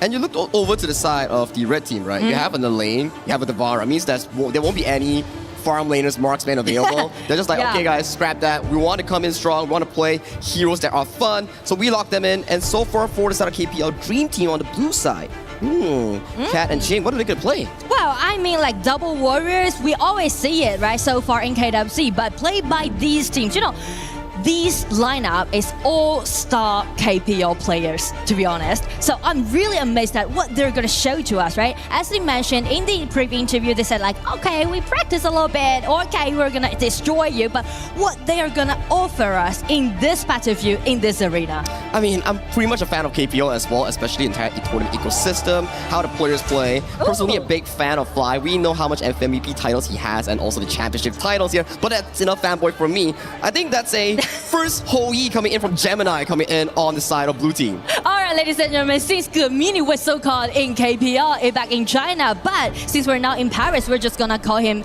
Gemini. Okay, I'll ride on that. We heard that a lot. And I gotta point one thing. Okay. Usually we say roamer is the second jungle. And if Xiao Pang is in the roamer role, I think he's gonna have no problem playing this role. Yeah, but as we see, like he's paired up with Hai at the bottom, right? Like 2 top junglers in KPL, they're actually playing as a duo at the bottom. So I'm really curious about how dominating they can be during laning, since they're playing against Gemini and Fox. Now, I'll give you a question here. Right. Are you the type of roamer to follow your farm lane, or are you the type of roamer to be like, nah, farm lane, you sit there. I'm gonna go elsewhere to help the team? Well, if I'm standing at Kang Kang team's point, I would say this time I'm gonna pair it up with my mid lane because they're picking out this Xiao Xiao and Quay, right? And we mentioned that Jing and also Fox, they used to be teammates. That's definitely a very good point here. here. So the synergy matters a lot. Like you land a hook, you want that Honey Sweet Breeze to land on towards that bottom lane. But ladies and gentlemen, let's save the talk. Let's jump right into our show match between Team Kang Kang and Team Ping Ping. Let's go, dive right into this special best of 1. Already, Pang. He's not gonna go to the farm lane on Hua Hai there. He's gonna be like, okay, Hua Hai, you sit there. Let me just go to that top side here. And for Fox, they have the same idea. They want to win the top side. Yeah, I mean, like, they're just gonna bump to each other, hiding their visions. Wrong. That finish. It's gonna be quick coming up.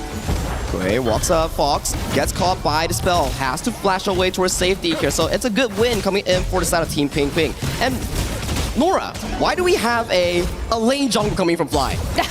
I mean, like, you know, it's in Fly's comfort zone, right? Alien, he's a good Alien player, and since it has been a long time that he didn't play this hero, well, maybe he's just gonna, you know, miss Alien a bit, just play as a jungler. It's a bit reminiscent, right? Like, considering the fact that the lane in global server, it has pretty decent stats. Staying towards the mid lane here, finding chance for a bit of a reunion between former teammates here. Gets caught by the market, gets first blood on towards the side of Cat. Cat's not over yet, finds the Hound on towards Hai. Hai gets taken down for a double kill for the side of Cat.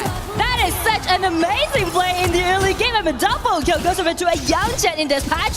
He's gonna dominate the game. And he just stole away a 0 golden on the side of Fly. So Fly's like, guys, it's only 1 minute and a half. Where's my blue buff? I feel like, you know, both teams, all players right now in this arena are just being so excited about make a lot of things happen. I know, right? It's about aggression. It's about like, hey, after I win you, I'm gonna be talking so much stuff at the green room. Just check the riverside, right? First kill, and then with a smite, slow him down, got him the double kill. So clean. And top side here, Honey Sweet Breeze finding on towards multiple members here. We do see the Thunderstorm coming in from Wrong. Wrong's kiting, but Wrong gets taken by the No Fear here. Pang limps away, only with a sliver of health. Well, it is really entertaining to see No Fear play against Rome because they are actually the teammates right now in KPL. And right now they're just, confronting each other at the clash lane. That's the point of the show match here. Usually we don't see these players in these specific roles when it comes down to a show match. We get to see them butts heads against each other here. But this play, it was a beautiful hook coming in from Fox to land it on towards Wrong, setting him to the grave. Exactly. The accuracy that Fox, this Quay has, just allowing them to initiate on top. Oh, Gemini. Some ambush. He's under the tower here. Nice stun coming in towards Gemini. Gemini is the only coach so far in this arena. Oh yeah, you make sense, right? He's the coach for the side of Team. Chance flashing in. Usually Mirage abducting for a 1v1 in this domain. Gets a solo kill here out in the winds. We do see Ching finding a counter kill here. Fox finding high. Flashes towards safety here. Doesn't get the hook on towards him. Escape away, but you can see how determined that Chance was just trying to take Gemini down. No, hang on a moment here. Cat getting caught in towards the river here by the side of the lane fly. Goes in with the Death at Sunset. Finds the first kill on towards Cat. Cat gets taken down on the side of Fly. He's still struggling. He's getting out alive here. Nice disengage coming in from Pang. Sending his roamer towards the team. A nice hook coming in from Fox. Sending Pang back into the fountain. I mean, everything just went so well on the side of Fly. The Alin did a great job with his ulti, but the synergy that we can see from Xiaochao and Quay just did it so neatly. I got a question for you, right? Yeah? Usually when you're a coach, you don't really play. So you think that all these players are like, now you're on stage, so every time you scold me as a player here, I'm gonna pay back.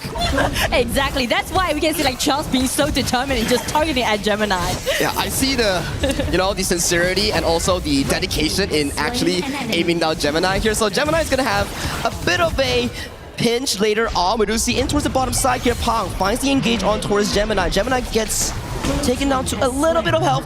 Nice rolling ray coming in from high to take one more additional kill before the Tyrant spawns. That just gives me kind of feeling that after Ping Ping team just find out maybe Gemini can be our target, right? Maybe nice shot coming in from Fox. Finds the kill on towards Fly, but KBL Dream Team for the side of Ping Ping, they do secure the Tyrant. Wow, I mean, Tyrant goes through them as a consolation effort. Such a nice Tyrant, and as we can see, Nova is trying to sneak into the red buff side and try to steal away. Pang finds Novia. No Umbral Moon coming in from Novia. Hit the Millennium Echo coming in for the side of Wrong. Finds the first kill. Lands on towards Wrong. Wrong gets sucked in by the void and gets taken down for a 1-to-1 trade. Well, so many things happen simultaneously right now at the bottom at the arena, and as we can see, it hasn't been 5 minutes. Hey, it's like it's not a competitive game. It's a show match. Long to me, to be honest. It's for bragging rights later on. Fly walking up. We do see Pang pops this auto Death at Sunset towards the back line here. Finds Ching. Ching gets pulled into a 1v1. Pang left in no man's land. First to take down, but in the Moonskin Mirage, Ching gets taken down by Chance High. Has to flash away towards safety, and another beautiful hook coming in from Fox, sending another kill for the side of Gemini.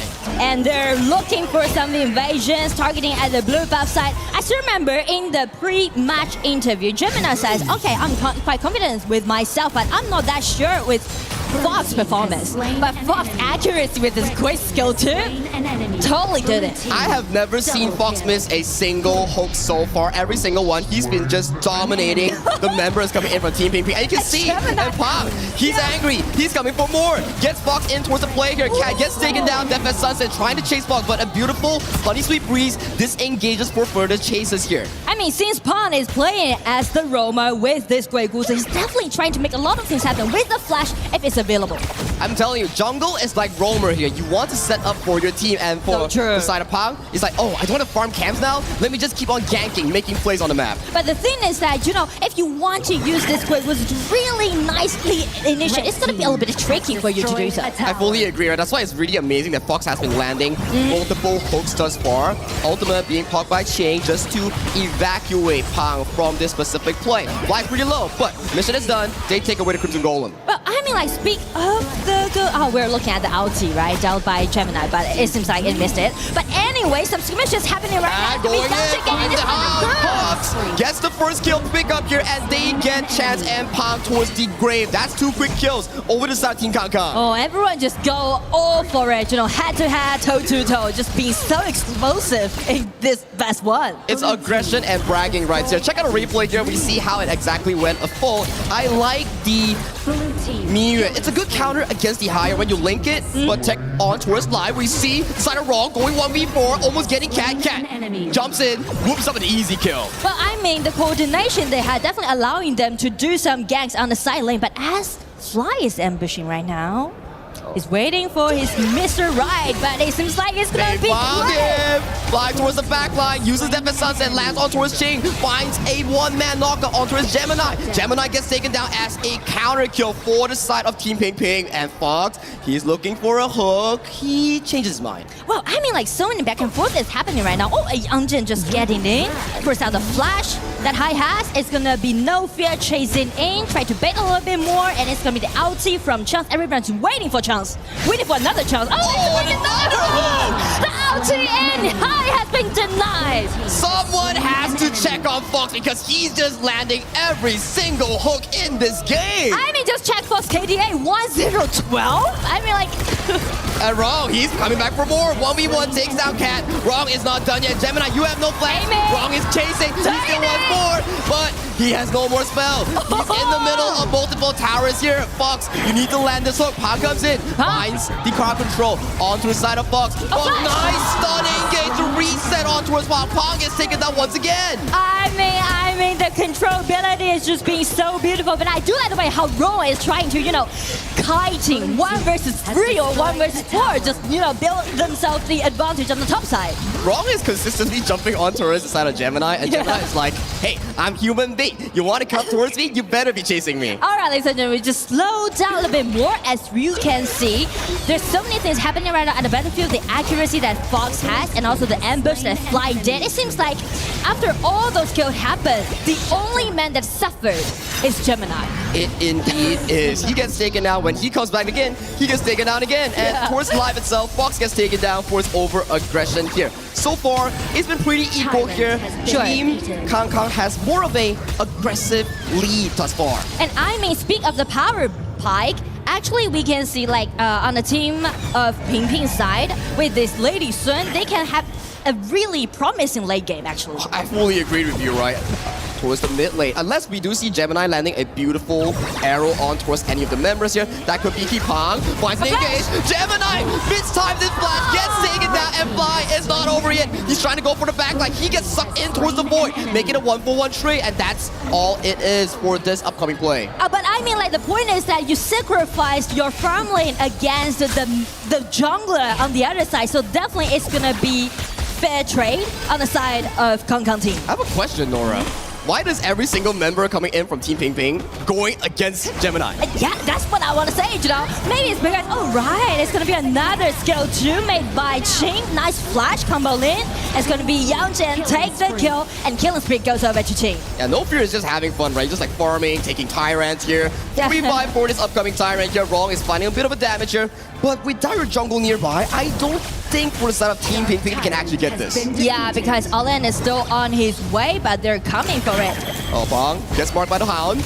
Engages in, looks for more damage here. Pong has no flash, gets taken down. Oh, the arrow! Landing onto his high from downtown. Gemini finding a sniper shot all the way from his base. Gemini, after all those suffering, finally finding the chance. You just need one shot, one opportunity, and they take him down. Cat goes in for more. Fly has to use the Death and Sunset here. He's aiming for Gemini again. Fly disengages himself, goes critically low, but the crystal is on site for the side of Team Kangkang. I mean, just check the really high tempo, right? Everyone just being on fire. And on the other side, actually, I do want to highlight No Fear because he's doing his good job, right? He's having his fun time, just doing all those side pushings. Oh, I agree, right? So No Fear is like, yeah, you guys have fun. I'm just gonna play the game according to my own tempo here. Yeah. Pong on the side gets chunked out very, very low. So that's gonna be very difficult for the side of Team Ping Ping. Yeah, but speak of the pushing side, actually Ron is doing the same job, So we may see Ron and No Fear encounter each other on the side lane when they're doing the pushing. I think Rong is going to be a critical part, right? Davara has been really amazing here, but there's a lot of people here coming in from the side of Team Pink. Waiting for Cat. Nice Radiance. Fox has no flash. It's the first target to be engaged on here, but a nice arrow landing on towards Pong. Pong gets taken down towards the backline here. Cat finding the resets on towards the Hound. Goes in with a 1v1 against Chance in the mirror domain, and he gets taken down as well. Chance coming in. Gemini flashes in. Finds Chance a little bit more. Chance escapes with a sliver of health. I mean, Chance has been taken extremely low, but by that dedicated flash out by themselves for time. Just take a look at this replay, right? Another good arrow coming in for the side of Gemini, landing on towards Pong, and Pong is taken down. And after this point, 8, 3, and 6 on towards Cat, just taking down targets after targets after targets. Yeah, only a bit of help, but Chaz makes it out alive. That was so close, but you can see how dominating actually Cat, this Yangjin are, and I do like the way how Fox is clearing all those visions in the bushes, right?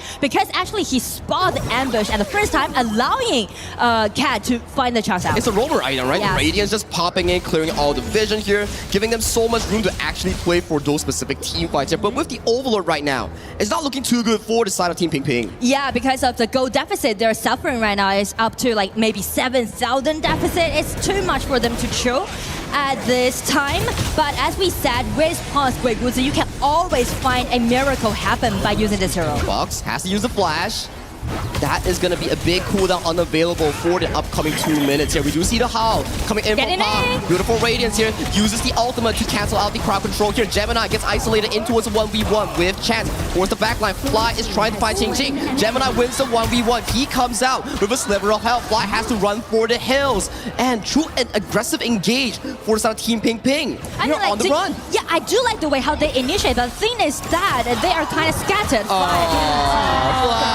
I'm so sorry for Fly's not his way home. It is not, and no fear and wrong. The two ex-teammates are going for a 1v1. Each other, right? Just like we said during the pushing. But at the bottom lane, Gemini with Fox just being so determined to push the high ground tower. Fox has been so amazing this game with those hooks here. And with the Overlords marching in, Gemini gets pushed in, survives the sliver of health, finds straight on towards Fox. Cat at the backline here gets sniped by the crowd control coming in from the side of High's ultimate. To be honest, they're very enjoyable to play a game like this, as they said, right? Because it's really a precious chance, an opportunity for them to do so. I don't think you see a lot of like, you get a lot of show matches in, but hang on top real quick here, Chance. He gets bumped up, he gets taken down towards the backline, no fear, trying to 1v5, finds the killing spree for the side of Gemini here, no fear still going down, but wrong. He's going in with a Thunder Resolve, finds a double kill Fly, towards the backline, 1v1 Gemini, but Fox finds the void, kites for his marksman, he is still alive, Wrong is still going, Gemini, he doesn't land a hole, he's going to 1v1, Gemini and Fox takes down Wrong. Han comes in, gets stunned by the arrow here, but Pong, what can you do?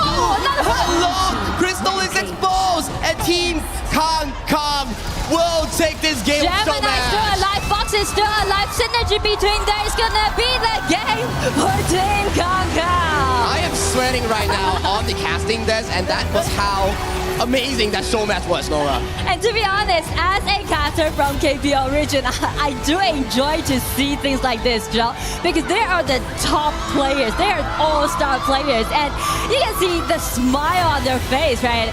It's such a nice game, such an amazing game played by them in KWC this year in Paris. I think for competitive coaches and players coming in from KPL, you don't get to see a lot of having fun moments because they're always locked in playing pro games, and it's a sight to behold for these 10 players to come in together to play the show match. It's so entertaining to see things like that, right?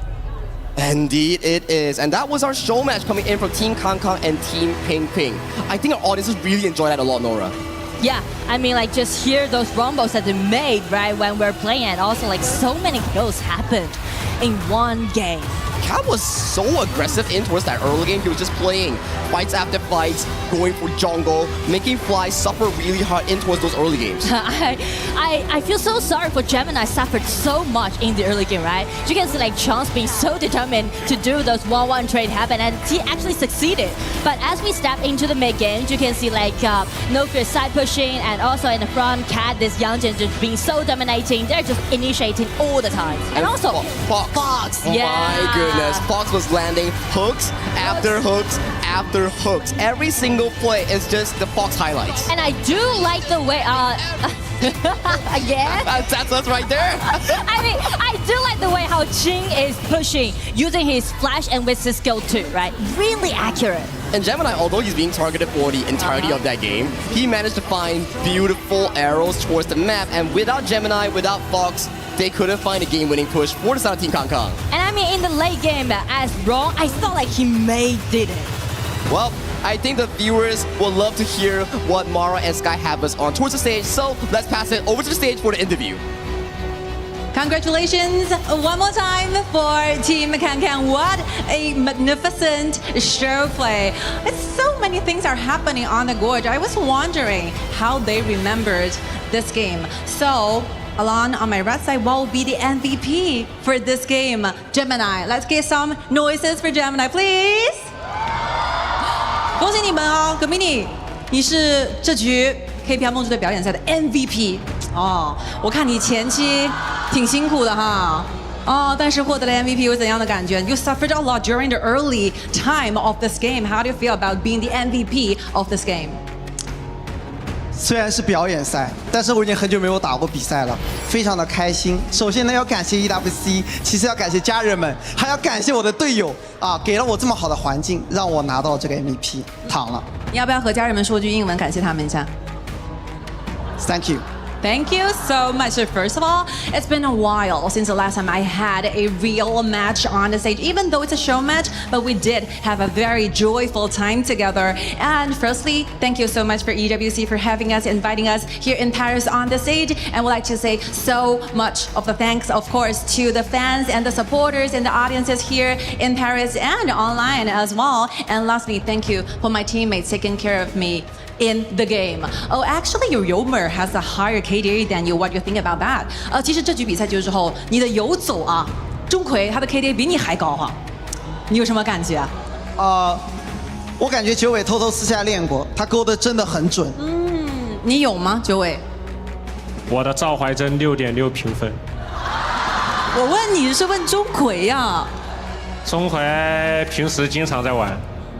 I think that I feel so satisfied with my roamer because obviously Fox with that Quay play is so amazing. And actually Fox telling us that he practice a lot of these heroes usually during daily lives. And thank you one more time for your amazing play. Shout out to Team Kangkang. One more time, thank you so much for having you on the stage. And we're looking forward to see your future play. Thank you so much. Studio, take it back.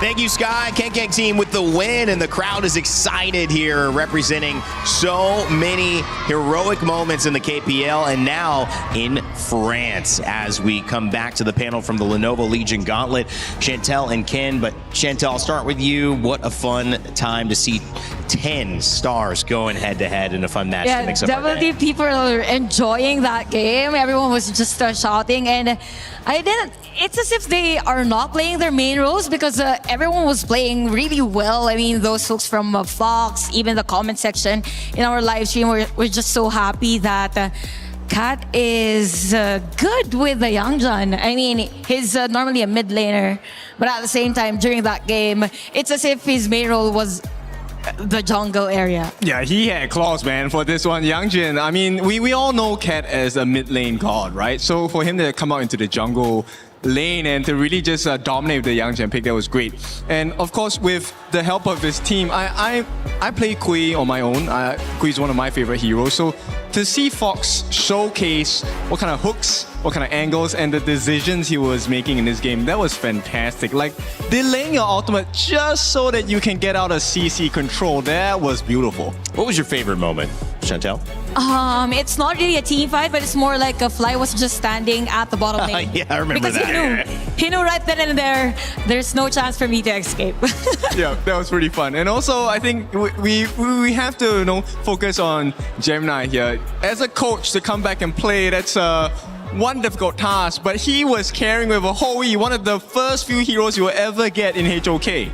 Maybe that's one of the many reasons as to why majority of the players were targeting him At first, because let's put a lot of pressure. He's he's not been playing for a very long time. So let's have a vibe check with a vibe check. Something like that.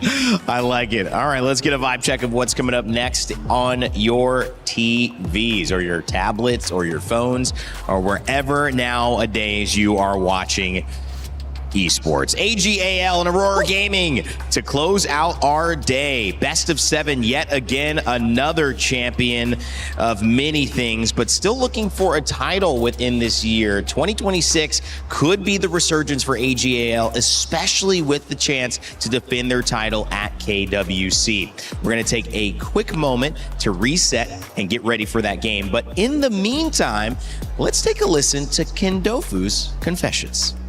What?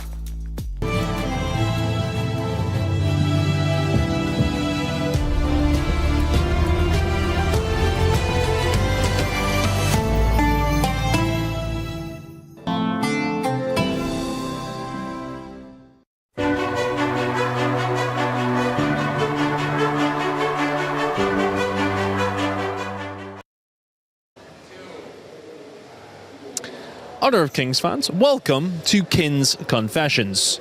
You are the guinea pig for this week, sadly for you. Okay, sure. No, listen, right, it's not even that bad. I don't know if anybody else is paying any attention to some of the other weeks, what this is. You might not know. But I'm essentially going to ask you some questions that I have researched about yourself. Pretend they're not there. Anyway, let's get into it. How do you feel if I say the word homework? I'm not a fan of homework. I will do it, but it's always last minute. I leave things to the last minute because that is what gives me the fuel, and then you will get the quality. Just your anxiety will spike when I'm doing my homework. So has there not been anything to do with casting homework? Has that not been a thing? We've had a few. So I do my homework. I promise, right? But of course, you can't prepare for everything. No, of course not. You gotta work on the fly, man, dude. That's what I like. That's what it has to be random. Live by the seat of your pants. That's how I like to say it. Anyway, so your tagline is that you are people's favorite kind of tofu, but nobody likes tofu. So why don't you change your name to like Kendo Chicken or something like that? Kendo Chicken. I mean, it takes a lot of time to prepare. Tofu fits with any flavor, right? So I can kind of be everyone's palate depending on what you like. But, some days I'm just plain. So that to me says like you just want everybody to love you, bro. Why not? Doesn't matter about other people's opinions. You'd be fine. I like you. You're fine. I don't even like tofu and I like it. So you have, been blacklisted from certain games at this stage. Why do you keep getting blacklisted from so many different things? Because I'm great friends with the Blacklist boys. We hang out together. When I visited them in Philippines, we went out for the first time in my life till 7 a.m. We got back to the hotel and my manager was there. And he saw me because I was wearing one shirt inside and like a jacket, I would think. Yeah. And I looked like I was robbed at the end of the night. At 7 a.m., we were walking back to the hotel. 7 a.m. is a shift, by the way. He saw me at the entrance of the hotel and he was like, "Do you get robbed?" I was like, "No, but I'm very happy and I'm dead tired." And that was break day, luckily. So, yeah. Okay. So no more getting blacklisted from any other things. I think you're fine now. Does the carpet match the drapes? Not now. I've been told you change your hair color quite often. Yes. So for every event that I go to, if there is a certain theme that is involved, I will try my best to color my hair in that particular theme or KP. If it's not, then I just go to the hairdresser and say, "Surprise me." Yes. And everyone is surprised. Yeah. Just walk in, just absolutely. Yeah, do what you do. F me up, yeah. So what's the inspiration? Was that one of them? I mean, the red color, what's the vibe on that? What was the idea? Okay, so funny story, this was not the color that I was supposed to have. Okay. Because if you follow our game, it's supposed to be the Dan Dan Dan collaboration. Okay, yes. The initial inspiration was Gigi, which was the evil eye guy, and his hair is purple. But I couldn't take the bleaching process, so I told them, you know what, it's too painful. Slap on the purple, and then we'll see what happens. And this is what happened. Okay. Yeah. It was painful. It's bleaching. You're pouring bleach on your scalp. It hurts. Casters these days. If there was an apocalypse and only the English talent was still alive, as the skinniest yet tallest guy on the English desk, who would you eat for sustenance first? Ooh, this one's tough. We have Rookie, and then we have Blam. So Rookie is tall as well. He's a big guy. But Blam has more meat. Okay. So what do you mean by that? Flavor profiling. Fat is flavor. So correct. No, I'm with you on that one. I prefer a sirloin to a fillet. Oh, yes. So I think I'll go with Blam. Yeah, Blam will be the choice. I think he'd be tasty. I was going to say. All right, that's probably a good spot to end it at. Kin, thank you very much. As the guinea pig, you'll have to tell everybody it wasn't that bad. Yeah, it's not that bad. No, we'll find better questions next time. Thank you very much, Kin. That was Kin's Confessions.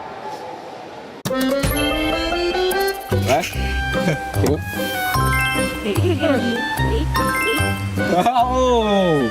Holy moly. Hey, I cannot see. Hey, like this. Okay. Okay. You ask first. Am I a robot? No.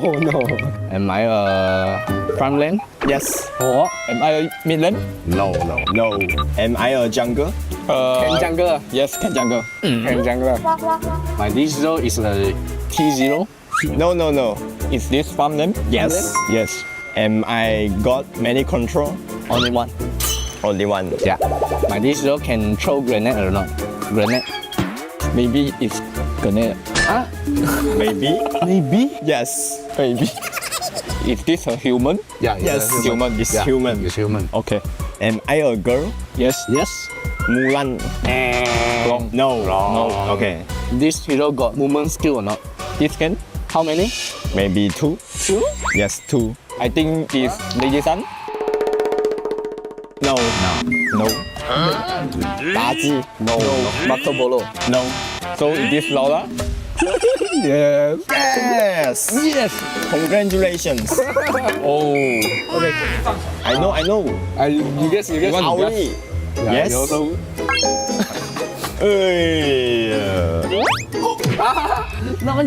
We are pro player in this.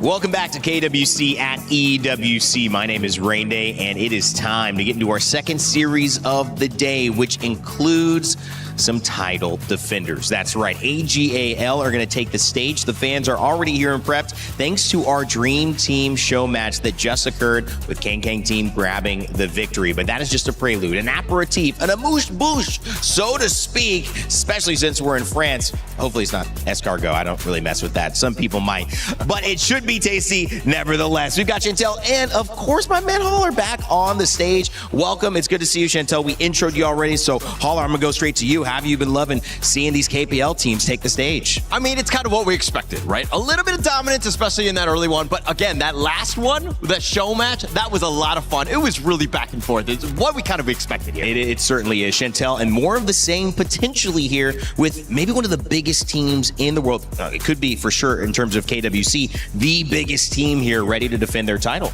Yeah, definitely. I'm looking forward as to how AG will try to defend their possibly back-to-back championship on this match. So that's both pressure for them, but at the same time, it could be fun because most probably they change some of their strategies coming to today's match. Yeah, and I think that going into this one, I don't think that any of the teams really expected Aurora Gaming to be here. I think that was something that was going to be a little bit later, especially since that upset from Rock Esports. And now that they had been dropped in, and I mean, It's not like AG selected them. That's right. But still, the way, it's like destiny, if you will, and they've met in the playoffs here. Well, if you're going to defend your title, you got to do it in a big way. I mean, you're going to have to go through everybody, right? So you have to, I guess, accept that Aurora Gaming, despite not expecting to be here, is here. And that leads to our Crunchyroll story of the day, which is set up for this matchup here. You can read it on the bottom of your screen. The first defiance to the Dynasty. Well, Aurora Gaming kind of put a wall up to AG's title defenses, or will they find a way? And Chantel, obviously, what Holler just alluded to was the fact that they weren't really supposed to be here. Coming in with a seed already given to them, Rock Esports with the upset, and then AGAL having to unluckily pick last means they didn't really get to pick. It's more like a matchup that has been decided by fate. I mean, they had no other choice. They ended up being matched up together on this game. And it kind of feels like for Aurora Gaming, it's more like of them a test as to where the global teams are now currently with the patch. But I feel like for AG at the same time, with them adjusting to two patches, the global and their own patch, it's gonna be a test. But at the same time, given the experience that they have, I don't think that it's hard for them to adjust. Yeah, I don't think it's going to be very hard. Let's be very honest. This is a multi-winning championship team that's like gone through all of the different pieces, right? So I think the expectations are for them to continue rolling. But to your point, Aurora Gaming being able to kind of step up, like how much have we leveled up? I think going into the EWC this year, this was our champion, if you will, right? Every other team had been like looking at them as a Goliath, but now they're going up with a true Goliath here in AGAL. And we also have to remember that this might be, was a third KWC championship appearance, so a lot is at stake for AGAL. But at the same time, it is expected from the very beginning that we might see them on the championship or on the championship stage. It's just that for Aurora Gaming, it's about them transforming into a team that we don't really expect. So what expected for them is to go beyond their limits. Yeah, I think all the teams have kind of been going for the crown, if you will, right? The throne. AGL right now sitting high and pretty, if you will, on their own throne. And I think that they've been looking down on other people, not to say that they've been disrespectful or anything like that, but until the king has fallen, I think that they can continue on with this ride. I completely agree with you. And everyone knows that the story for AGAL, as we even look at their roster and we look at big picture, means more than just showing up and being a favorite. It means defending their previous success, going all the way to the top here at KWC last year. But of course, coming off of teams like KSG, who are on the other side of the bracket, who have gone 4-0 to finish out the finals in the spring season, they're going to be facing some great opponents. And even with Aurora Gaming, already faced defiance to their dynasty. But it shouldn't be a challenge if this is truly going to be a title defense, which is why we've set up a very special look at AGL's title defense called the Kadia City Title Defenders.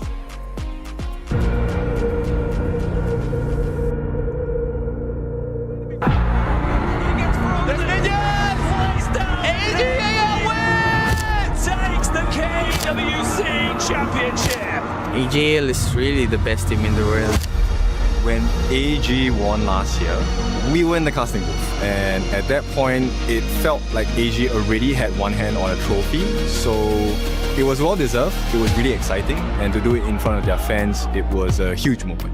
It was very tense and dramatic last year in the final. From what I've seen, how AG has performed since then, not as good as what I think their fans would have liked. This year, they're facing some troubles, like some rotations have been made, and also they are trying to find some kind of different play style. So yeah, I'm a little bit worried about them, but I'm sure that they can put themselves back. So I'm really looking forward to seeing them play in EWC again.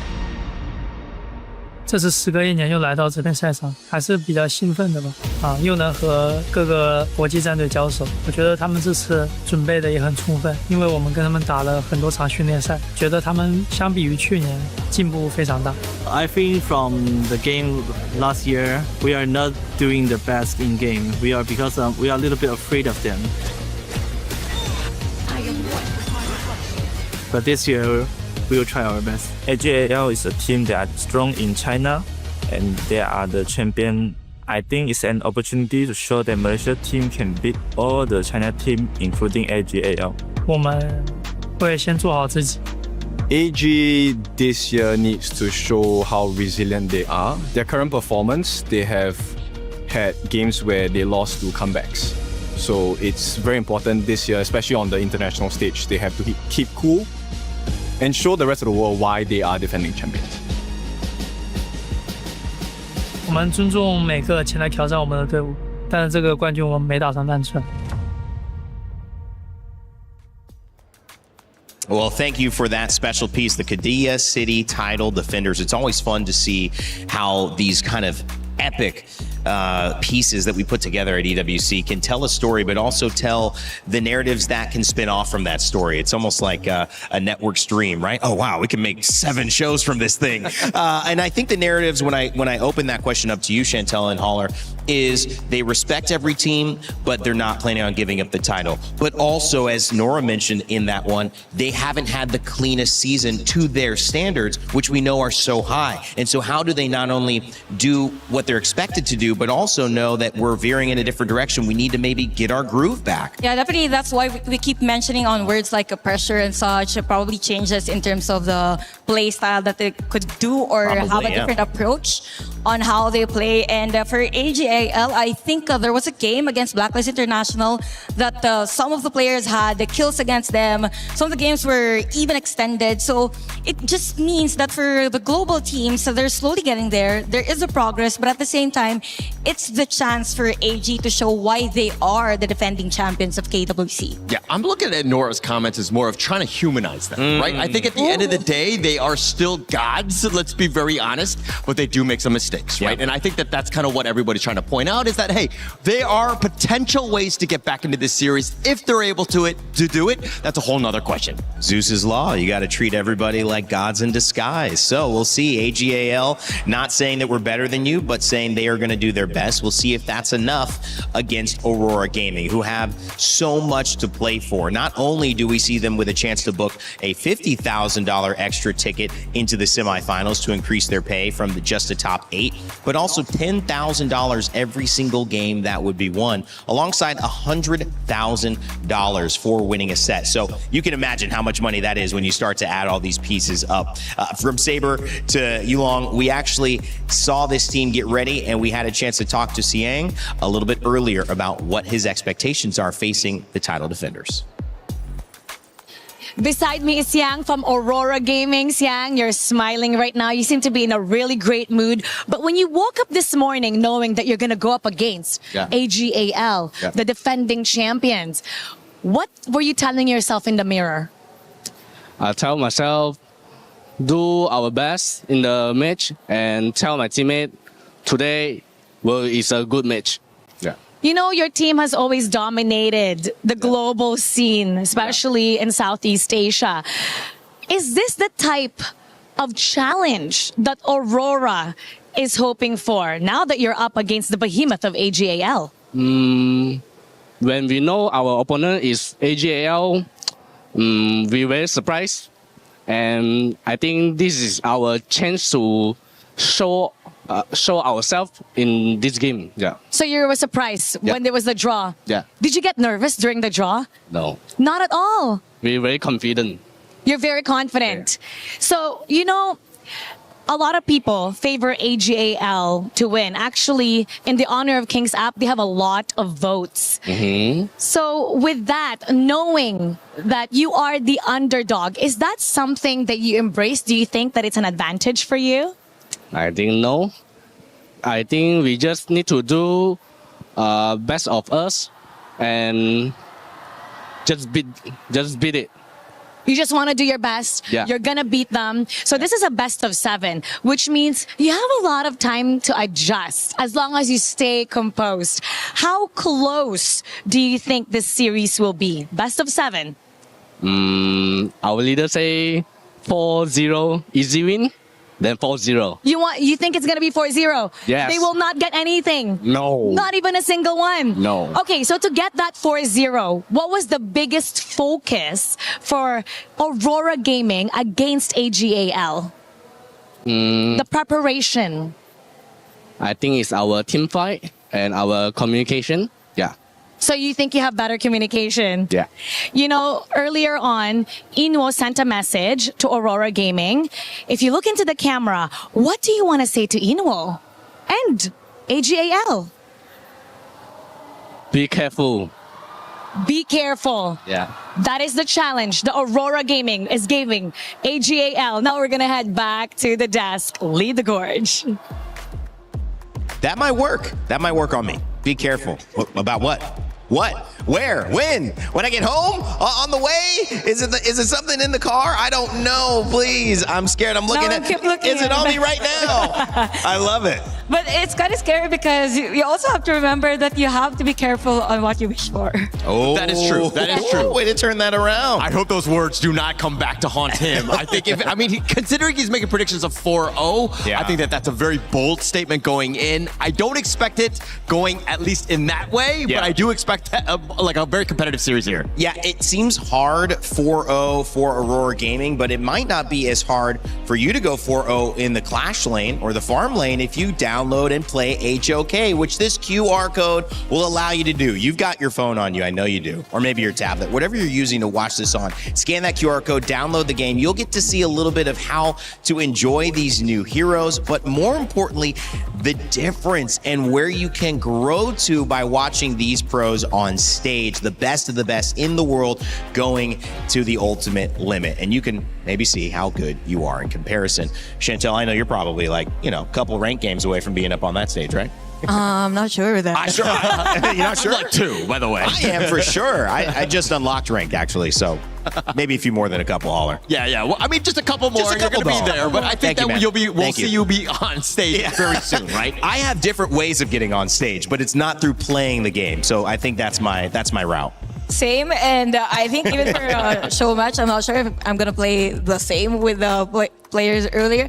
But yeah, I'm just excited to look on how things will go for Aurora Gaming because with that performance or with that interview earlier, there's no sign of intimidation. There is none. Purely confidence from them, so it's a good sign because maybe they'll surprise us. Maybe they'll get game number 1. Yeah, I want to go over a little bit of flashback back into the groups after Jihong. They ended up winning. He was saying he was very confident, like they were going to roll over Rocky Sports. Rocky Sports got the better of them, as we all know. I think that was good for them. It's a wake-up call as they now go up against AGAL here. Rocky Sports maybe got the better end of the side of the draft, but either way you slice it, whether it's AGL or Kadia City title defenders, or whether it's Aurora Gaming, you are going to have to slay the dragon. And whether it be at 20 minutes when the Tempest spawns, or whether it be in game 1 right away to set the tone with the very first blood, all of this is on the line. The trophy in the middle, what these two teams are fighting for. But pride and skill on display, better than ever here at KWC.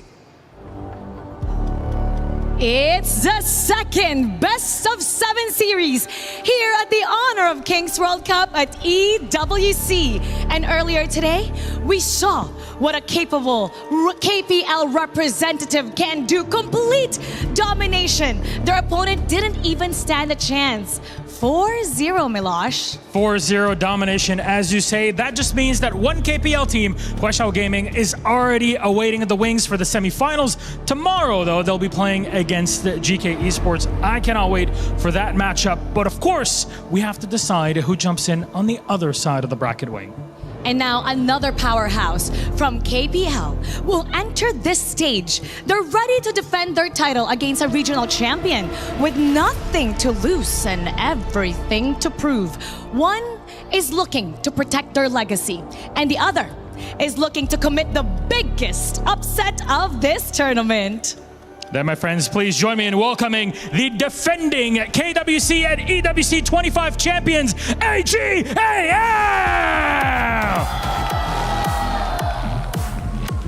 One of the most consistently dominant teams in the entire HOK AOV scene. They have never been not considered the favorites when competing. Having swept both IKL and PKL powerhouses in Group A, their international tour de force keeps marching into playoffs. Facing them is Aurora Gaming! The champions of MKL in Malaysia now looks to conquer the world. A champion in their own right, they're determined to prove that they can stand toe-to-toe with one of the greatest teams in the Honor of Kings. It's looking incredible here. We got a full crowd ready for both of these squads. So please, gentlemen, Aurora, please, AGAL, make sure to take your seats, place your keys, and remember to go in for a little handshake. Maybe not. Who knows what kind of tension we'll get between our two team captains. As they turn to face one another, it'll be a handshake, respectful between both of our squads. Our game is set. Our final quarterfinal is about to begin, so please, let's get this game on the road. You know, if you looked in the crowd and you saw the cameras here, you might think we were on safari. But the stage is only 5 feet away. Why are the lenses so long?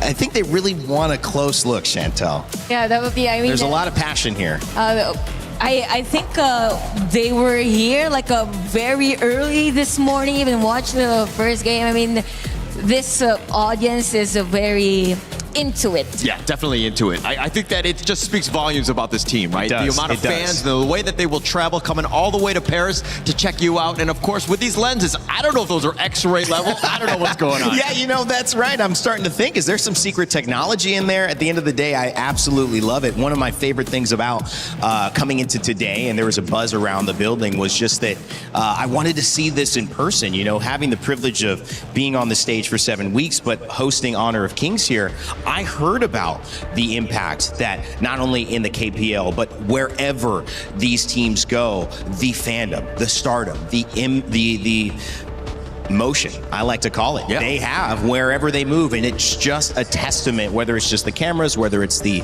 energy and the fun. There's something big going on here. Yeah, but whenever you walk around the stadium, aren't fans following you around too, Rain Day? Howler, come on, man. I'm not trying to expose myself like that, man. Come on. Half of them are here for you. I'm trying to stay humble, that's man. not how I think everyone is here for him. I'm here for you too, Rain thank Day. you, man. I'm here for you guys as well. Because we got a best of 7. This could go a while. We could have a lot of analysis. For those of you watching at home, we're also here for you to break down this game, because what we saw with KSG was kind of this titan that slowly but surely applied pressure and never let it go. Oh no. Can we have that one? Let's check the resemblance here. All right, it's not a voodoo doll or anything like that. That was my first thought, because we were talking about the fandom. Those are those cameras I'm looking at. Again, we're not on safari. Those are big lenses. Big, very big. What is that onto the nose? I mean, where can you keep zooming? All I know is if you're a player, you got to have a good hair day. You really need need it. Everything's on point, because they are going to find every sort of blemish. We have another one. Even more here. I love it, guys. Well, you know, we're having a lot of fun in Paris. The crowd's electric. The fans are here. You can only imagine what happens if AGL take a win. But of course, Aurora Gaming standing in between. This MKL Spring Champion is not going down without a fight. And to kick off game 1, let's send it over to our casters, because this place is ready to go. Hello everyone, thank you Rain Day and Panel. Here is gonna be Sagi and Nora bringing you the draft and bringing you the live action all the way in France, Paris. Here, Nora, how are we feeling today? I just feel so excited and actually so thrilled to see, because it's gonna be the last spot getting into the semifinal. And this is one of those moments where we talk about AGAL, right? Such a strong team, such a confident one coming in towards this tournament. They are the title defenders after all in KWC. Exactly, the title defender, and also just being so dominating so far speak of their journey in KWC, because they have stayed undefeated when they compete to a non-KPL team. I think throughout 2024, since Yino joined in over to the side of EWC, and then all the way to 2026, they have yet to lose a single BO7 match against any single one. So coming in towards today, do you think there will be a change in the winds of war? Well, I feel like maybe a slight window is open for them, but I'm not that sure.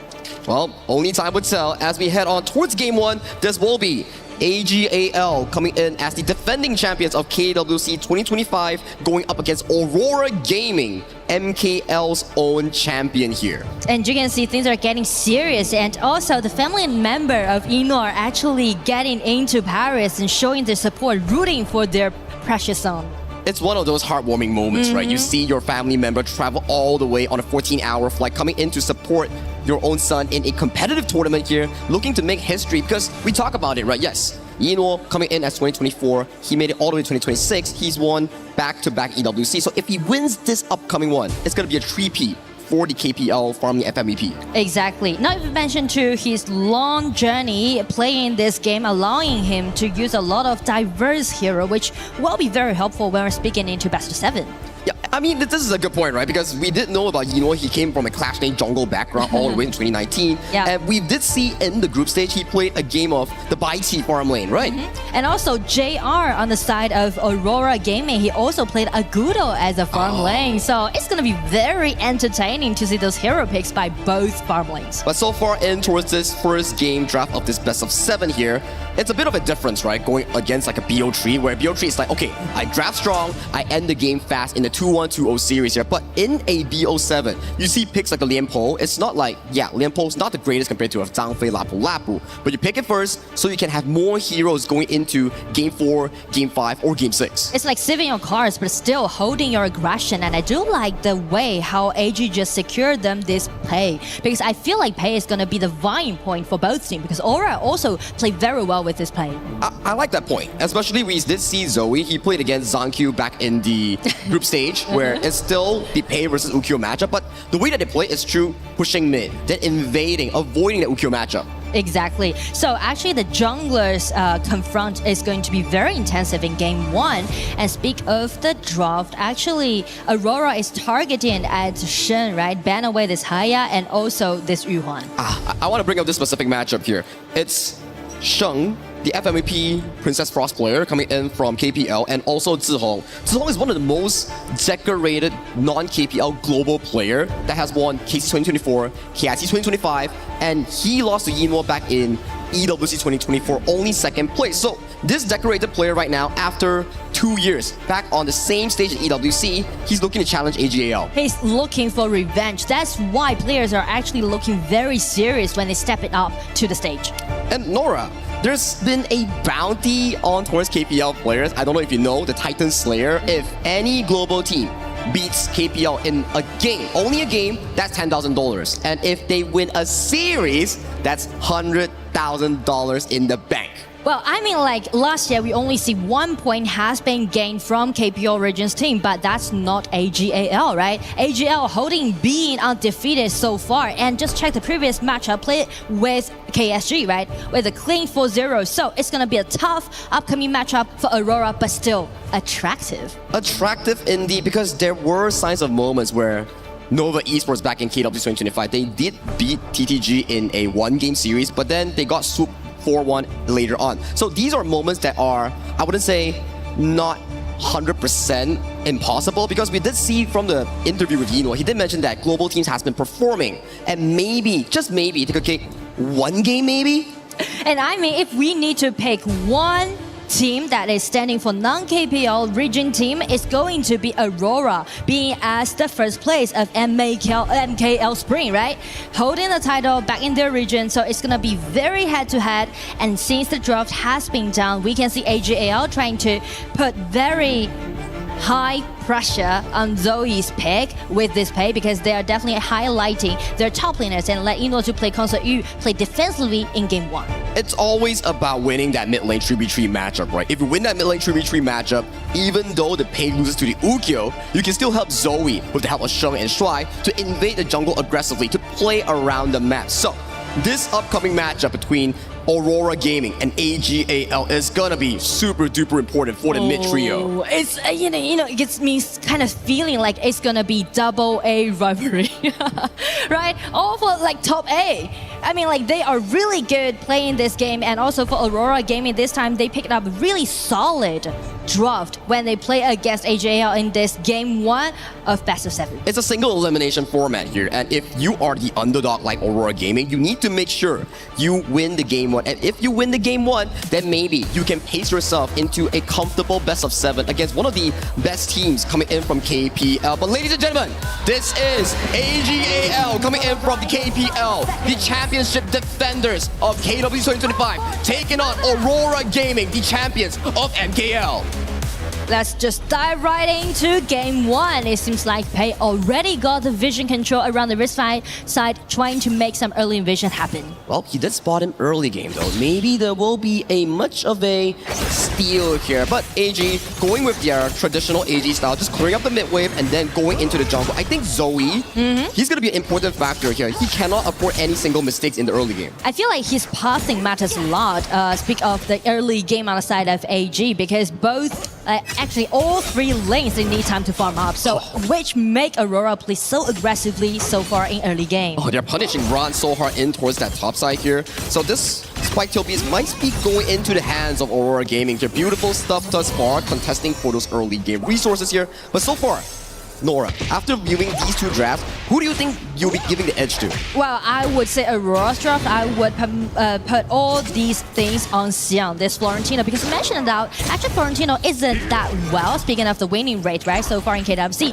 But Xiang always gonna go for that Florentino per game. I like that analysis, right? So far, throughout the two group stage games that they play, they always pick up the Florentino. And Florentino is one of those heroes that does amazingly against Charlotte, who is not the strongest hero, at the very least in the early game. Exactly. So I would say they're trying to use their pure mechanics and also their understanding towards this specific hero, try to win against AG on the top lane. Now, I have a question for you. So I was talking a bit with the side of the KPL casters like Li Zhu and Pinzi. They did mention to me that AGAL, they are a very strong team because of how fast they farm and how they avoid fights in the early game. So their early game is a bit slow, but when it comes down to the 10-minute mark, the 15-minute mark, that's where Yino and Ron starts coming online. Yeah, so actually AG, speak of this draft, they were just relying on Zoe's pathing and try to guarantee them to have sufficient resources and just even the gold, or even maybe just guarantee the gold lead.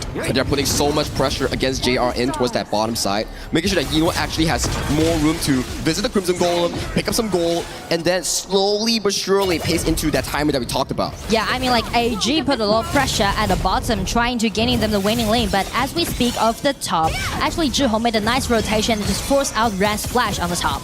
Comfortable stuff for the side of Ron here. That Winds of Judgment just chonking Xiang out of his health bar. So in this early game, nice knockup onto a Saber here. It's just a bit of a fighting control over to the side of mid lane here. So you don't want to afford any single loss here thus far. I mean, everything just went so peacefully so far in the 3 minutes. But as we say, AG with those fast rotation, they're trying to build up those winning lists on both side lanes. And as a global caster perspective, a lot of the global teams has been learning and mimicking the KPL playstyle, especially the AGAL style, where they look to farm tree man in the mid lane, farm tree lane towards the bottom lane itself, so you can maximize that gold sharing value. Exactly, and especially guarantee the mid lane clarity. That's the reason why AGAL and also Aurora just moving in groups when they're gaining the vision control around the riverside in the mid. It is going to be very important here. Top side here, we do see the Gentleman's Touch starting to chunk out Ron here. Ron doesn't have flash for the next upcoming 30 seconds. Zoe but his coming in towards the top side here. Xiang has to pop the flash. They're going for an aggressive dive. Xiang managed to escape towards safety here. Ron over diving here. Where does it follow? Zihong still under the tower here. First kill goes over to the side of AGAL. Zihong managed to escape. Yulong already here finds the stun. Nice disengage coming in from Stry, saving his jungle towards the side of safety here. Overall, 1-for-1 equal for both teams. I feel like the damage just burst out. You know, I do like the way how AG is being so committed, especially Ran just using his skill to dash in and take that Xiang down. But the thing is that we can just watch the replay, right? After this takedown, AG actually wastes a lot of skill, so they are just, without any hesitation, they just retreat. And also, because of Lianpo's rotation, Shuai coming in and help his teammate to get away from all this enclose. It was a perfect timing coming in from Shuai. If Shuai wasn't there, that could have been disastrous for the side of AGAL. But due to their win towards the top side, that first blood, they got immediate access towards that bottom tyrant here. And with that win, they're currently pressuring JR's Aoyin on towards that bottom lane. And here comes Lapu Saber. Oh, just taking a bit of a damage here, but at the very least, they managed to clear out the wave. Now, this is the interesting part. Yino on this Consort U does amazingly against some of these heroes who are physical damage because of skill 2. Especially for Aoyin, because you can use your skill to easily deny the burst of damage coming out from Aoyin. So that's the reason why you can see like Shen actually rotate a lot at the bottom. I do like, you know, the quick speed that Shen is doing right now to do those rotations. Yeah, both teams have to really take care of their farm lanes here, either Yinwo or also JR. They need to make sure that if you're playing Ao Yin, you need to find those item power spikes at a 10 to 12 minute mark, then try to beat AGAL before the late game comes, because late game wise, AGAL's composition is looking super good, especially that Charlotte, especially the console U. And I mean, speak of the go different, actually Aurora Gaming is doing really well, and check Saber's positioning. Oh, Sheng has no flash. He's forced away. JR taking a lot of damage from that turret here. Has to pop the infinite vast to Saber. No flash. Caught in the middle of the river, but he does get evacuated out. So far, both games coming in for these two teams is pretty slow and steady here. Just vision for vision, objective for objective. But I mean, like pretty and steady, it doesn't mean that the gold difference isn't being built, right? Because as we checked, almost like 1,000 gold lead already being in AG's hand. A gentleman's touch time coming in towards side of Ron. Ron still has flash. Finding the Blossom refreshes here. Ron may be in danger here. Caught out by the Coalescent Cubes. He gets taken out by the side of Yulong. It's a 3v1 and Ron gets taken down. Zoe once more business on towards the side of Saber here. They might be a bit of a re-engage, but Shy flashes in, finds a Tremor Smash. Engage, finding on towards the side of Zoe. Zoe gets knocked up in towards the air. Gentleman's touch towards the side of Zoe. Counting out him, but Shy overextending. Gets punished for his mistakes, and that's 2 quick kills going to the side of Aurora Gaming. It's going to be a 0-2 trade. I do like the way how Aurora Gaming trying to make those ganks happen. We mentioned about they're trying to put Xiang on the spotlight in game 1, right? That's the reason why they made so many things happen on the top side of the map. And as we can see how determined they are to take Ran down from the replay. Now the replay with UC Shy coming in, catching onto a Saber. Saber finding a beautiful flash reposition with the Lapu Lapu ultimate here, zoning Zoe out. And as of this point, Shy engaged with the flash. He can't escape towards safety here, so he's left towards the dust. I feel like enough controllability can be done by Shy, but at the time, the damage of that. That's gonna be pretty difficult without that ultimate here. Yulong getting tagged on by the splash gradation here. Zoe has arrived. There's no pure sky. The teleportation coming in from Zihong to escape his jungler towards safety. Your Wings of Judgment almost sniping him through. Zoe is still going for the chase. Meanwhile, Saber gets taken out by the Azure Golem area here. JR has to expend the flash, but that is AGAL playing aggressively and stealing away the Azure Golem. I mean, everything just went so chaotic at the bottom. You can see like the accuracy that Shen is landing his ulti, right? Do a lot of poking damage. That was really close to take Yulong down. This is the AGAL tempo, right? They can lose you in kills, but the way that they farm gold, the way that they find resources and make the team play happen, 8 minutes, 2 to 3 in terms of the kills. But gold lead, it's going over the side of AGL. You just mentioned the most fun part to watch AG's playstyle, you know? You can never just concentrate on those kills. Actually, you just need to focus on those resources and also the goal difference. Yeah, take a look at this. We were talking about, oh yeah, Xiang is winning lane against Ron, but where does Ron goals come from? It's winning against Xiang by 800 gold. Exactly. And also, he's pushing all those lanes at the side and just gonna distract Aurora's intent. Gentleman's touch landing onto the side of Shuai. Shuai just only getting poked out slightly here. Meanwhile, all this is happening. Quick and easy tyrant goes over the side of AGAL. Aurora is losing control over this game slowly but surely, and it's not even a 10-minute mark yet. Yeah, and because of they lost their tier 1 tower in the mid at such an early stage, so will be suffering from now on to deal with Garuda's ulti, actually. Garuda's ultimate coming in for sure has been really consistent thus far, finding those plays. Topside 1v1 coming in from Xiang's Florentino against Ran's Charlotte here. Xiang gets chunked down dangerously low. He needs to back off, splash gradation onto a Xiang. Xiang has to expend the flash. Shuai comes in again. Radiance, pop, finding the kill. That's one good kill on the side of AGAL. Is there more to play with this upcoming play? That was so close, but I mean, you know, Ran, this man, he's being so furious, you know, because like, he suffered a lot during the laning. So after he got enough items, he said, all right, it's gonna be my time to take revenge. And it's a bit of a deja vu. I'm pretty sure I've seen that play 2 minutes ago, and right now coming towards live, they fight there once again. And without a player on that clash lane coming up from Aurora, towers are just going down left, right, center, and almost to the side of bottom lane as well. But how you're gonna deal situations like that, right? Because actually isn't going that kind of explosive. Everything just being pushing smoothly but steadily on the side of AG. I can't answer you this, because if I can answer you, maybe Aurora Gaming has a chance. But so far, at the 10th minute mark, my oh my, already a 5,000 goal lead for AGAL. I'm worried. How does Aurora even fight for the shadow objective? I feel like the only thing that Aurora can do right now is trying to prioritize this Yuan, right? Because Zhihong actually had a longer attacking range compared to Shen's Garuda. That could be the case, right? Maybe one good annihilation steals this objective here, but that doesn't seem to be the case. Quick and easy pickup for the side of AGAL on the 10th minute mark. And I kind of want to highlight, when we watch KPL games, when we watch plays like this, Zoe is going over aggressively but baiting out the gentleman's touch. But back towards my point. When we watch AGAL games from KPL, they're a team that plays slow, but when the timer hits at 10th minute, when Yino gets that Daybreaker, they start coming online. Exactly, so totally scale up. They're looking for some skirmishes when they're trying to take down all those high ground towers. So much pressure mounting on towards Aurora Gaming's shoulder here. No good engage, no good choices, because AGAL, impeccable, not giving them a single ounce of opportunity to make a comeback. Because they are trying to secure their advantage, right? This is very typical AG playstyle. Just get everything well done and make sure that you snowball in it till suffocate your enemy. 11 minute on the dot, 3 minion waves marching in. High grounds are the next target for the side of AGAL. Bottom side already being taken down. That's a big hole to be worrying about if you are a Aurora Gaming fan. Especially right now, their HP can easily be shredded down by Garuda's ulti. Not even mentioned to Shuai. This Lian Po is trying to gain enough vision control, being so clean on the side of AG. So I would say Aurora right now, they're just being really painful. Not even mentioned to with the 6,000 gold deficit. But still, they need to make some counterattack happen so that they can guard their own fountain. Maybe some play on towards Yino, but that's the annihilation.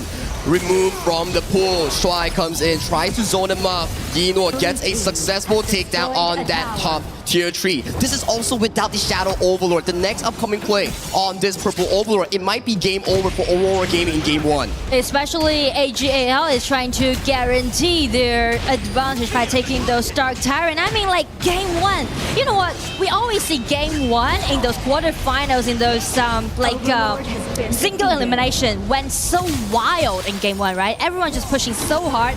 But when you're playing against AG, Aurora just feel a little bit, just can't handle this kind of operation. When you're against one of the best teams and one of the defending champions coming in as AGAL, if you're Aurora Gaming, it's really difficult if you don't have the opportunities to do so. Especially the opportunity is right now at the bottom. They're looking for victory on the side of AGAL. So they have to clear the way first. Shuai looking for a bit of a play. They're waiting for the Shadow Overlord here. Gentleman's Touch coming in for the side of Xiang, going in towards the back line. Crystal is going dangerously low. Yulong gets jumped in. Yulong gets taken down. Saber going in towards the back line, but what can you find? JR flashing in. Isolates Yino. He gets taken down, but towards the front lane, Zoe and also Ron looking for the game-winning push. Xiang, the final man to fall as AGAL. They take game number 1 of this best of 7 series. Game 1, steadily nice push. It's so typical and classic to see AG playing in such style. They're just being so sophisticated about when it's gonna be the spawn of the Tyrant, when it's gonna be the lanings, when it's gonna be those neutral objectives, and when it's gonna be our time to close out the game. Perfectly explained, right, Nora? Textbook gameplay coming in from AGAL, out-farming their opponents, playing away from their power spike, and in the end, it was really too little too late for Aurora Gaming to find a shot of opportunity to make it back in towards this game 1. We already seen like how dominating AG is, right, in game 1, but the thing is that if we put ourselves into Aurora's side, it can be really painful and torturing to play a game like this in the first game of best of 7. In the early game, it was looking very neck and neck between these two teams. Aurora Gaming was still being able to find kills across the gorge. When it comes down to the 8 to 12 minute marks, they started farming fast. They started choking out every single space. Yes, it's 3 to 3 in terms of kills, but 9,000 goal lead at 12 minute mark, and they just chunk out any single opportunity for Aurora Gaming to find a comeback. And that is a little bit late for them to try to make those comebacks happen. And thank you so much, Nora. We'll be taking a little bit of break. Let's show it over to the side of the panel to see what they have in store. And during that break, Sagi, don't eat noodles that are too spicy, because we need you back for game 2, my man. I know you're always doing something like that. Please, please stay safe for us. Sagi, Nora, great call. It's always fun to joke with you and see what happens there. And only 13 minutes or so before AGAL would take their win. Welcome back to the panel. Rain Day here with Chantel and Haller to talk about the action. Chantel, that was a dominant version of HOK. Perfect was the way that Sagi described it. How would you put it? Almost the same with Sagi. It was a classic textbook HOK. I mean, it started really neck and neck for both of the teams, but at the same time for AGAL, when they knew that the timers were already there, they just went in for the tower dives, specifically on the top lane. And at the same time, it was around, or it was before the 8-minute mark that they were able to take down the T1 towers. So that alone shows that they're just playing as how it is expected from them. Yeah, definitely expected, and I well put there, Chantal. But I think that for me, it's more about the fact that like AGAL, they're taking fights. They're actually losing at times, but they're still able to extract farm across the map. It seems like no matter what is going on, they're able to outscale you, and nothing slows them down. It's systematic. And the word might come up if you're a science fiction fan, kind of like Isaac Asimov, iRobot. There's this like textbook way of going about something, but it's proven again and again that it works. These KPL performances have almost given no hope, no light to work off of and find your way, even for a team like Aurora Gaming, who I think held pretty tight with the gold lead for about at least 6 minutes, but then it slowly but surely started to spread yet again. I think at some point for Aurora Gaming, the struggle was how will we be able to convert the goal that we currently have, because many moments of the game, yes, there were initiations. They could have won some of the team fights. It's just that when it comes to the map control, it isn't just there for Aurora Gaming. Shuai was all over the place. Even the tower pushes isn't available for the side of Aurora Gaming. And in a game like that, whenever the other team has majority of the towers taken down, it just means that they're bound to control the rest of the pacing of the game. Yeah, and it's a good point in terms of pace, right? Because I think that once they got a kill, they were completely thwarted. Like the door shut down. Right. AGAL were like, okay, you got one, but you're not getting anything else. You're not getting a tower. You're not getting any person else that's going to be looking to kind of defend. Yeah. We'll see some of those in the highlights coming up later. Yeah, it's great. I mean, they have this means. They earn the goal, but then they don't have the means to the end. They deny it. They don't allow you to build off of that. And so you're kind of sitting there saying, well, for what? I mean, I got the kill, but for what? Virtus.pro was leading half of that game in kills, but they were losing in gold. So you're saying this team is just so good at the macro. Holler, I know you got some clips for us on the telestrator, or at least you might have, Chantel. What did you guys see after game one of how AGAL approached this win? Okay, so for this one, we'll focus on the team fight. So we'll have Holler explain that. I'll facilitate the telestrator, because this is the first time with a telestrator. Yeah, actually, I'm allergic to technology. That's pretty much what it is. But yeah, as we go into this first one, I mean, I kind of want to highlight some of the earlier fights because of the fact that they kind of went in favor of Aurora Gaming, which surprised a lot of people. And I also think at the same time, if you're talking about AGAL, how would they go? And if we can go on this one, this is kind of the beginning of this.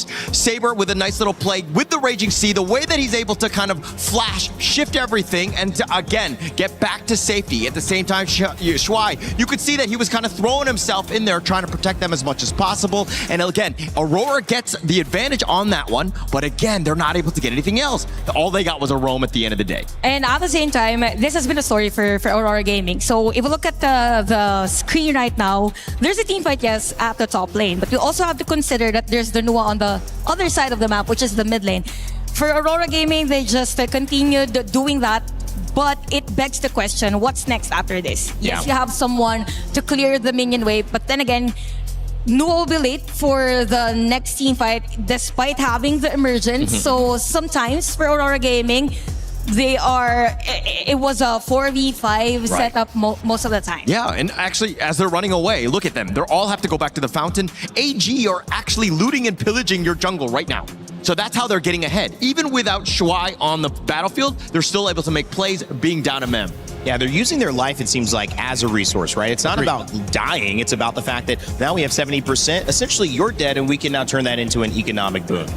All right, yep. And as we go into this next one, I mean, it's about that economic boom that you're talking about, where they, again, Shuai, he was just so annoying. All of that vision, but it's just space. They taking a free tyrant, nothing that they could do. Aurora Gaming, again, they're like, okay, we are trying to protect our tower, but that's not the true target. The one was the tyrant here. Yeah, and it's the same formation. Again, for the side of Aurora Gaming, they also have the Nua on the other side. So yes, it is a good balance when it comes to the hero composition for Aurora Gaming, but but it would lead them to, I mean, there's a leading time for them to have those power spikes. And it came to a point that for AGAL, they were a bit fast on grouping up. That's why it's a lot easier for them to set up a place. Plus, again, the map control on the early game. So Shuai did a great job on that. I mean, the conversion of kills into another objective taking was so on point that for Aurora Gaming, it's kind of hard to react on what to do next because they wanted to defend every single bit of the map. It's just that AGAL isn't giving them the chance. And actually, Jihong was kind of like that handyman, if you will. Everybody's like, oh, I got a leak here, I got a leak here. And he was like running from place to place Where do I go? with the emergence. And I mean, there's only so much you can do. He's not fast enough. He has that one emergence, longer cooldown, if you will. So again, he was kind of, again, just too much supply, not enough, you know, to deal with the demand. It's difficult for sure to deal with the quality and caliber of players that AGL have brought to the table, and they know it too. They're confident coming into it. Sky had a chance before this match to sit down and talk with Inuo. Here with me is Inuo from AGAL. Inuo, ni hao. Ni hao.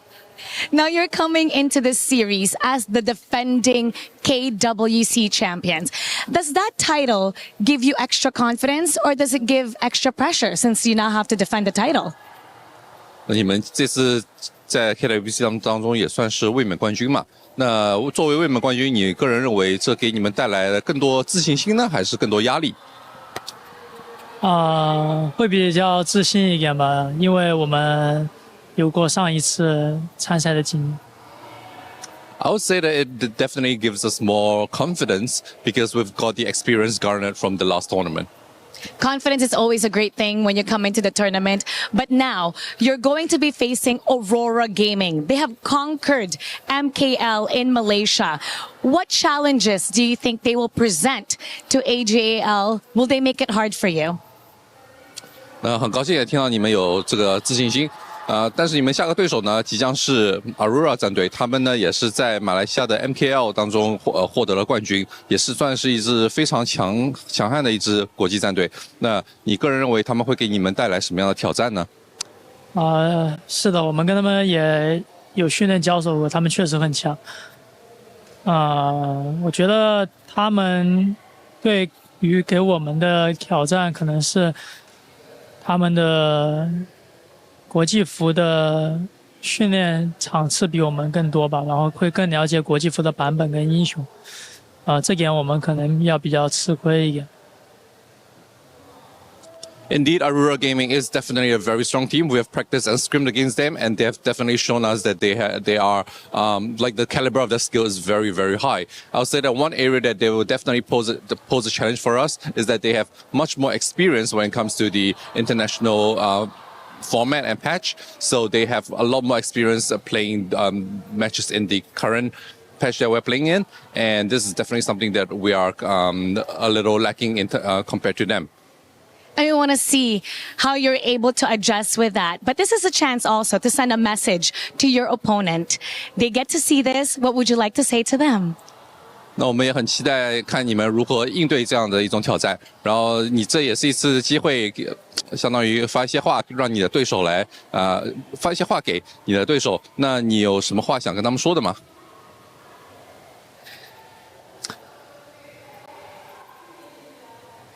没有什么话，加油吧。I don't really have much to say to them, so just do your best. He's going to say everything inside the gorge. And now let's head back to the studio. Lead the gorge. I love it. Well, just let the game do the talking for you. Holler, that is hard to argue with, especially as we see that exclusive Princess Frost skin on display here heading into EWC. Fun to see, but again, all on display, not only the trash talk, which there wasn't much of, but certainly enough to get the job done with an early win. Definitely, and I think it's more about respect at this stage, right? I think that on the international stage, where you're playing against teams that, again, might not be to your level, it's okay to be a little bit more humble in that sense. If it was more equal, at least for me, I would be letting the other team have it. But, you know, AGAL, they're defending champions. They're back to try and get their title. They have to respect their journey because it's a journey ultimately they know how to get through, and it requires treating every game as if it's your last. And it's a good trait for a team like them because they know that there might be differences, but at the same time, they don't compromise whatever it is that they can offer, because we've mentioned about the differences in terms of adjusting to the patch. Probably Aurora Gaming has more experience with what we're having right now, but in terms of the macro focus on the game, I think that's where AGAL stands up. Yeah, I think it's funny that in the interview, Yuno was talking about patches, but at the end of the day, it doesn't really matter. They're playing Honor of Kings at the end of the day. That's right. And so let's send it over to Sagi and Nora to get our second game in this best of 7 final series of the day. AGAL trying to go 2-0 over Aurora Gaming. Thank you, Randy, and the panel here. Welcome back to game number 2. It's going to be Sagi and Nora once again bringing you the live action of this draft. And Nora, so far after looking at Aurora Gaming's gameplay, what do you think they have to improve to break the cycle if they don't want to face another 0-4 loss against like the Titans of AGAL? I mean, go for the team fights, because we know that Aurora are really aggressive in the early game, right? But as for AGAL, game 1, I know everyone just been amazed by their impeccable micros playstyle, but I'm gonna tell you this: it's like their signature playstyle, but it's not their only playstyle. Actually, AG can go for a more furious one, more explosive one. So I'm looking for these kind of drops that they're gonna do. I think that makes a very good sense, right? Like, we saw how the game was 3-3 in terms of kill up until what, the 10th minute mark, and AGAL was just pushing Aurora Gaming to a choke point. 3 towers down, 8,000 gold lead, and Aurora Gaming, yes, they found the fight, but the crystal, it was too far gone. So jumping in towards this draft, I like what you mentioned. Yeah, you can't out-rotate AGAL, so Aurora Gaming, you need to fight early game, and early game is Chicha, Byron, Higher. These are super duper strong in the early part. It's really solid for them to do all those initiations, especially with this Higher pick that I do want to highlight. And also we mentioned about the patch, right? Actually, there's several different compositions that you can go for, and as AGAL is trying to go for another competition, which will be a little bit more furious, it's gonna be a chance for Aurora to gain. And I like this, right? Lorien, Lapu-Lapu, we always see in towards the group stage and play in some of the AOV teams, some of the other global teams. They like to pair the Lorien with an engaged roamer so you can form that, I would say, 5-second crowd control up into the sky. Yeah, like double knockup, right? It's gonna be huge. And also about the bans, I do like the way how they ban with this Agudo and also Flowborn Tank, right? Directly targeting at Zoe, and also try to prioritize the Haya played by Jihong. Makes a good sense. Like, you don't want to hire to go against like the Agudo that can cleanse the ultimate link, or the Flowborn Tank that we did see the side of Zoe played once against the side of, if I'm not mistaken, Vitality in towards the group stage, which he was indestructible for the first 10 minutes of the game. So true. So actually, the controllability is definitely enough on the side of Aurora. The only thing is that how they're gonna do all those burst out damage by a clean assassin jungler. That's what I'm looking for. They definitely need to, because they are also leaving the final pickup here for the side of Zoe in towards that last pick. If you view AGAL's draft, it's back towards game 1. Slow and steady wins the race. Give room to Ron, give room to the side of Yinwo to scale in towards those big item power spike. That's the AGAL playstyle. So for Aurora Gaming, pick 4, pick 5, it's gonna be very crucial for them to have an aggressive jungle, invade against AGAL, disrupt their farming tempo. But I mean, since Pei and also Jin has been taken away, what might be the potential option that we can see by Yulo? Maybe Luna. That's what I'm looking for. That is very comfortable. Take a look at AGAL's draft. Not a lot of crowd control, and your final pick, potentially a jungle one, is gonna be the Ying that's being picked up by Zoe in that jungle here. So I am actually quite in favor of Aurora's Gaming early game. Okay. If they can break AGAL in small team fights, in jungle invasions, this could be AGAL's chance of maybe finding a crack in their own armor. But I do like the way how they use this Ian as a jungler, because it's really well-rounded, and it kind of just prioritized the both side lanes on the side of AGAL. So again, it's going to be the farming prioritized on the side of AGAL, and the mid game is going to be really explosive. And talk to me a bit about AGAL's overall history, right? I heard that in KPL, they had like a 6 KPL winning streak, and if you include EWC in last year, that's 7 titles in a row without losing any single BO7 series in a row. And on top of that, that's the reason why I do like the question 1 that Mara asked to Eno, right? Whether it's going to be extra pressure or it's gonna be a extra confidence. And as you said, over 2 years, AGL is kind of been putting into the micro scope, right? Everyone's researching on them, but as they did, 7 consecutive championships. That's what they got. That's what champions and legacies are made of here. And this will be Game 2 of Aurora Gaming facing off the KPL Titans, AGAL. If Aurora loses one more, it's going to be 0-2, and they will be getting so much more pressure on Yoru's shoulders. And I do like to highlight the strategy that Aurora is doing in their draft. Actually, there's 3 signature heroes that Aurora has. One is Florentino, one is Luna, and another is a flex farmling Agudo. So game 1, Florent denied. Game 2, it's time for Luna. Hey, it's about bringing out all your cards here, making sure that you face off AGL in a very strong start, because like we mentioned, the power ranking for KPL teams are just way above global teams. So if you don't whip out all your strong picks in the early game, in the early series, you might not be able to whip them out in the late game. And speaking of the early game, it's definitely going to be the top side again. Ren just suffered so much into this matchup, I feel like. He's getting targeted so hard by the side of Tsuho and also Xiang. Meanwhile, bottom side here, JR has to play the defensive side, suffering from the pokes coming in from Shuai and also Yinwo. But still, JR also need to suffer a little bit, right? Play so defensively at the bottom, because Irene is going to be the core player in this game too. It has been a bit of a repeat, right? Always JR suffering for the side of Aurora Gaming, Xiang being the strong side, and for the side of AGAL playing for Yinwo. But take a look at mid lane here. Nice knockup coming in for the side of Saber, but they do disengage. Xiang in no man's land has no flash. That's a 3v4, but AGAL, they still hold their grounds. And also they're looking for more resources to do so. As you can say, Shuai, this position is kind of threatening. Popping the Sacred Tree Blessing here, finding Xiang towards the back line. They don't need to kill him. They just need to make him lose all the minions. And take a look towards the bot lane. Zoe coming in, gets the spear wheel, gets an isolated first blood on towards the side of JR, and that's just not over yet. Yulong going for the 1v1. Unlimited moon dance, but he disengages. It's not flashing in, coming in with the Moonskin Mirage, abducting the side of Zoe in for 1v1, but he's still alive. He's still tanky, but Long takes him down for a 1-for-1 trade. It's gonna be the 1-1 trade. I mean, like, everything just went so wild in game 2. That's what we're talking about. AG, they can definitely make a lot of things happen in the early game by that tower dive. You know, did a nice reset upon the HP trade. But as Zhihong just rotate down, constellation effort. Oh, he gets level dated, and he's another easy kill going over the side of AGAL. Kills are fine, but missing minions, missing gold like this is painful for the side of Aurora Gaming all around. Because as you can see, they're a little bit busy about how they're gonna holding all those troubles that made by AG so far. They're trying to make a lot of things happen and gaining the vision control. And the roam coming in for the side of Sheng is just so on point. Xiang burns a flash towards the mid lane, and then Sheng comes in and makes a play, and he gets taken down easily. Yeah.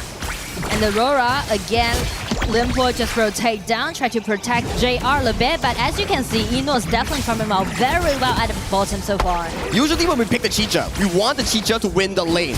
But this is not winning lane. This is just being pummeled in lane by the side of Ino here. This is going to be a very difficult situation for Aurora Gaming, but at the very least, it's better because they have more aggressive tools. And speak of the suffering, especially for Yulong, right? This Luna this time. Luna also need time to farm up, and it is only gonna reach to his power bike along maybe like 8 minutes.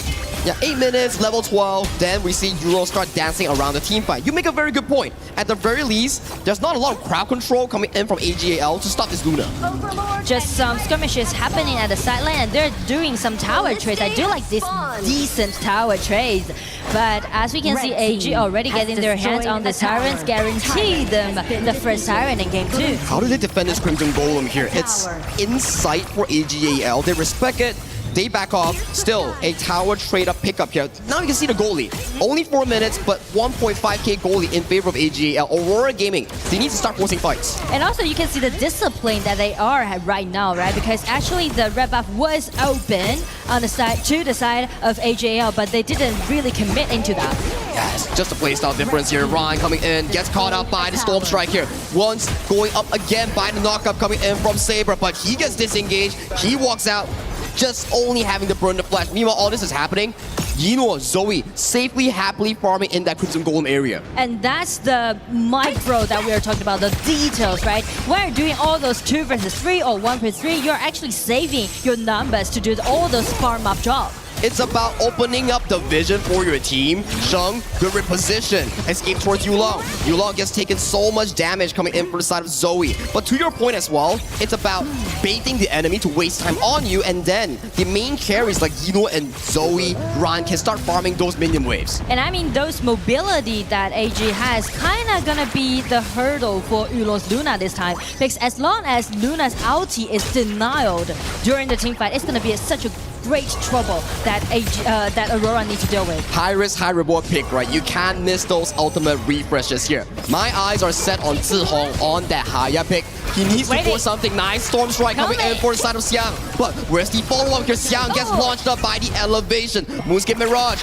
isolating the side of Zoe in towards a 1v1. We do see all the players coming in towards the aid. Yino escaping from the Tremor Smash, but there's just no follow-up here. Zoe getting tagged on by Yulong. Yulong takes 1 kill over to the side of Zoe here, only trading Saber. Meanwhile, Xiang gets isolated by Sheng, making it a 2-4-1, but it's not over yet. Yulong still has a stack. Refreshes on Sheng. Sheng, nice fast escape towards safety. Yulong is on the run, closing out by 4 member, and he gets taken down by the AGAL members. And make it to a 1-3 trade. You can see like how long does it extend. Speaking of this kind of team fight, so many layers that we can see, right? First, Haya's ulti did a really nice job grabbing the most crucial hero on the side of AG. But just check the positioning, check Ino's positioning, right? Play around with bushes and Ran and also Shuai's protecting him, make sure that he can doing all those output like in a comfort way. The Raging Sea Flash coming in from the side of Shuai, disengaging JR, and then splitting up the team fight.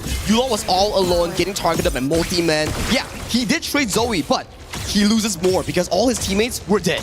And because he's a little bit overcommitted to get that blue buff away from AGAL, which made him to be a little bit dangerous and also like reckless jumping into the jungle on the other side. I would say increased aggression coming in from AGAL. If game 1 was slow and steady, farming and also scaling, game 2 is about taking every single fight that Aurora Gaming is trying to push and then countering them with style.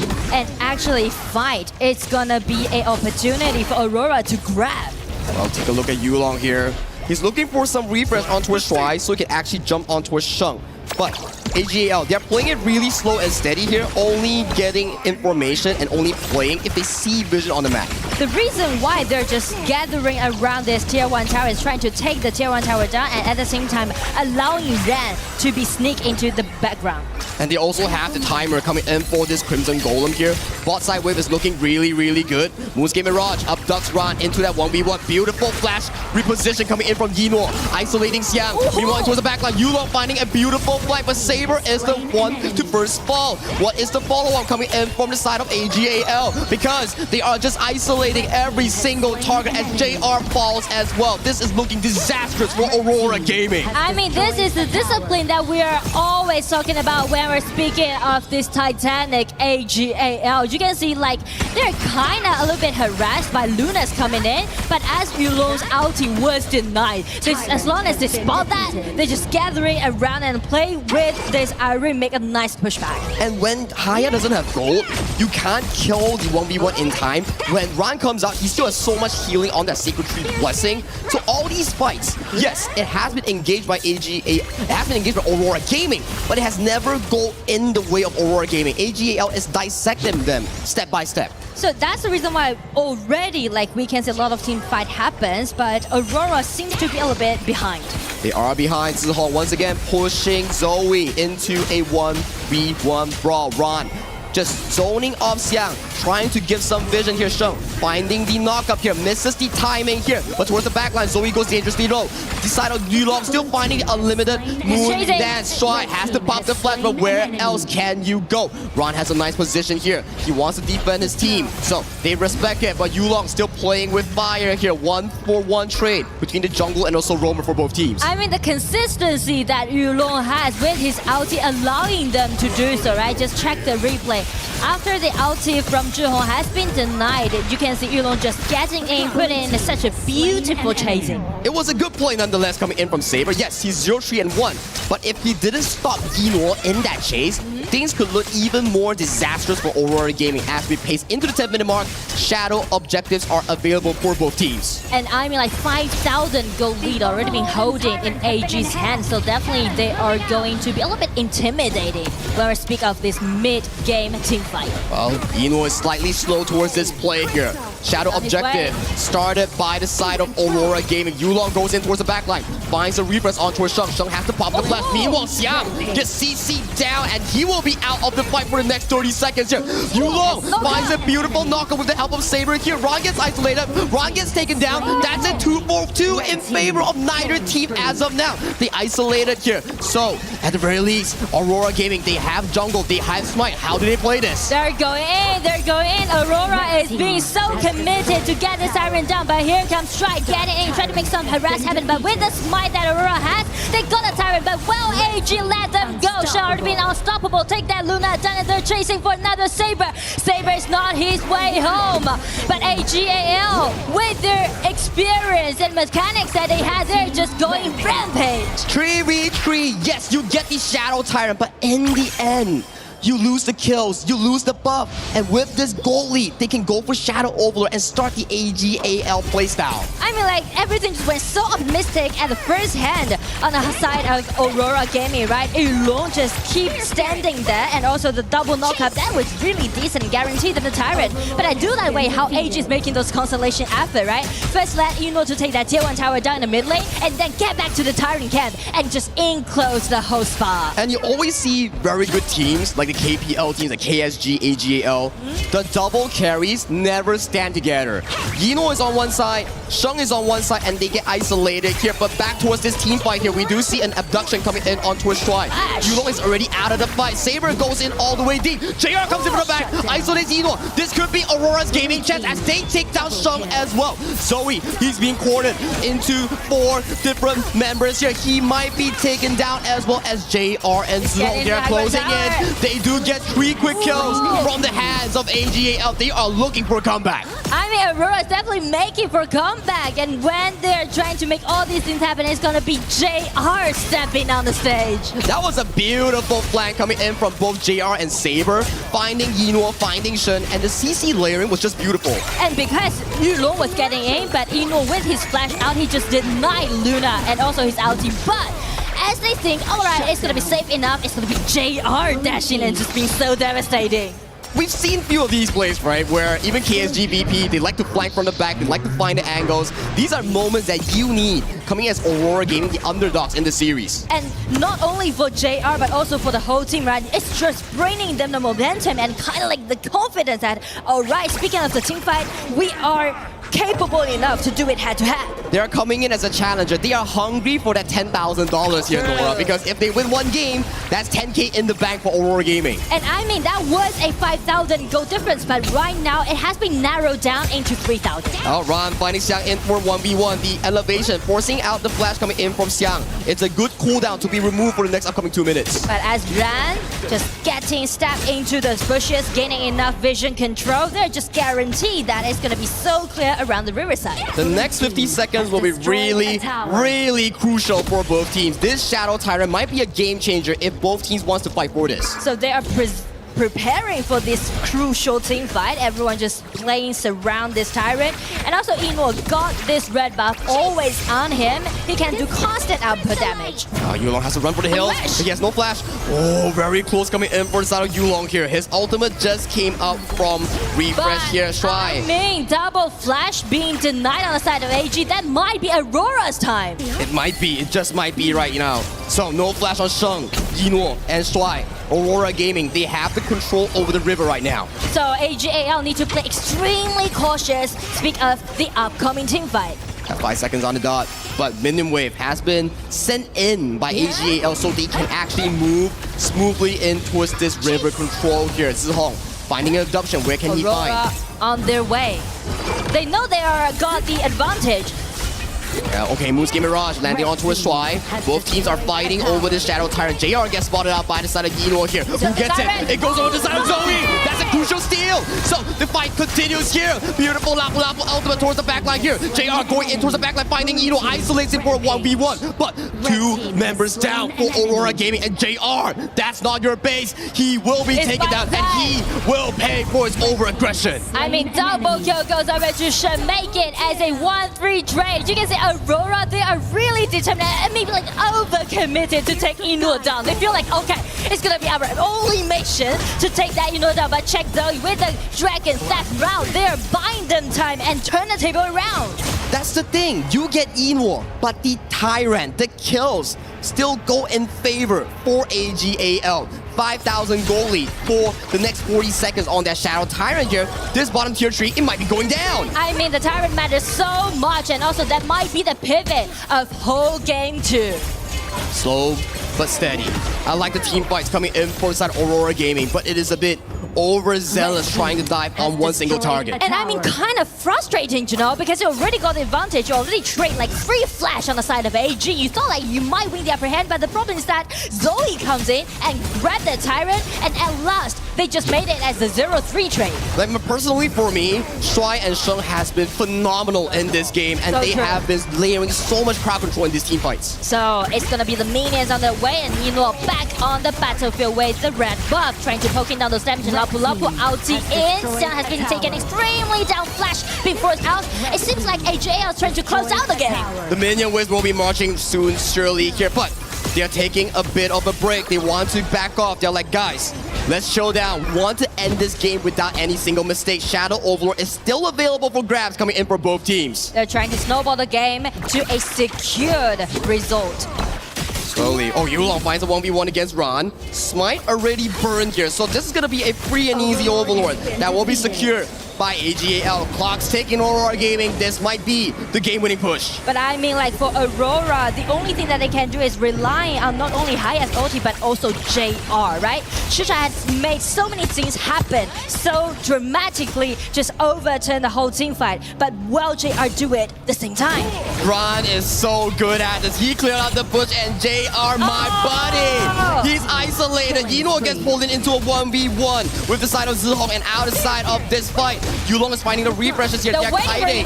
They're waiting for Yinor. Yinor, he gets taken down. Safe Sanctuary coming up. Yulong finds the assassination here and still finds the refresh. Ron still has the Safe Sanctuary going in deep. Meanwhile, minions are marching through the bottom side. Overlord takes down the final tier tree with a 4v3 in favor of AGAL. Are they still going for it? Ron pops the ultimate. They are looking for the game-winning play. That's really beautiful.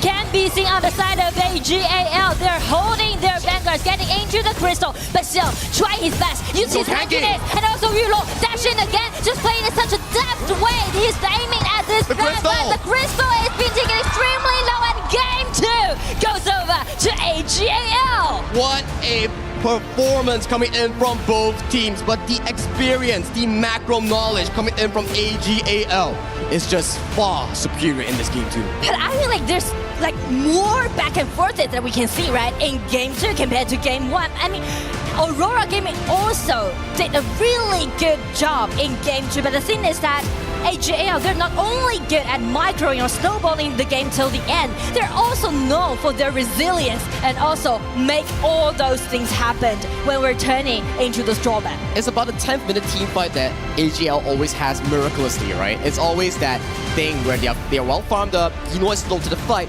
but Zoe finding that crucial steal on that Tyrant, just turning things around for the side of AGL in that pinch of a moment. And as you can see, because we highlight a lot from this Irene, right? It kind of just make Aurora feel like the only mission that they need to go for is take Yinor down. But the thing is that when we're stepping into the late game, right? Both Lan and Shen, these heroes are also going to be very powerful in the late game. This Lorian, this Lapu Lapu has been phenomenal in this game. The way that they layered the crowd control, yes, you can see he's getting targeted down, but he repositions himself all the way to the side lane here, giving room to rejoin the fight later on when his cooldowns are up and available. And I do want to highlight the last team fight when Ran just getting into that bush and denied JR, which we mentioned might be the miracle maker on the side of Aurora, denied at the very first place. We thought it was gonna be an Aurora Gaming team fight when they abducted Kino and got him down.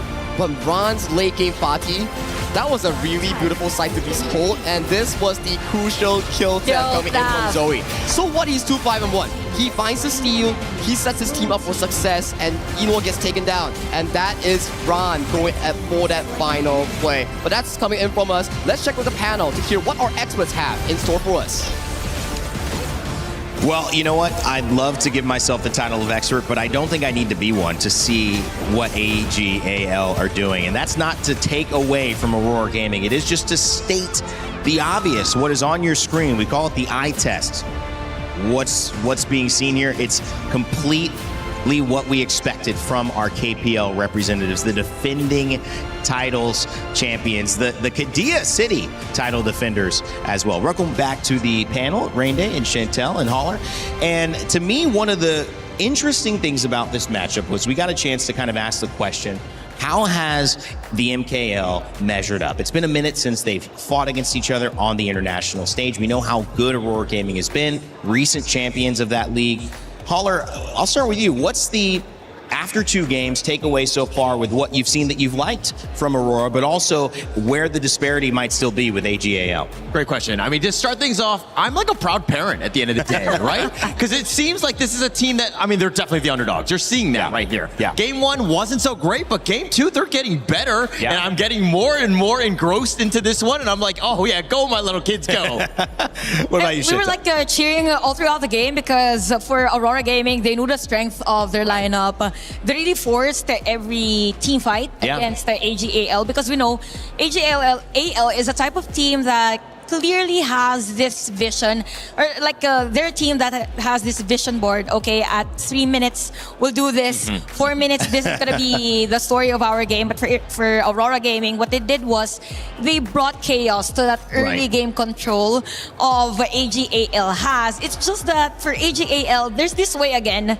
I mean, it was Aurora Gaming doing the 6-7 gesture, but it's like AGAL doing the weighing all throughout the game. Right. I think it's funny that you're kind of thinking that like AGAL has that vision board, because on the other side, if you're looking at Aurora Gaming, it seems like they're trying to manifest things, right? They're forcing things a little too much at times. Yeah. Yes, it's early. Yeah, they're going for kills, but unfortunately, AGAL just too strong and again, structure.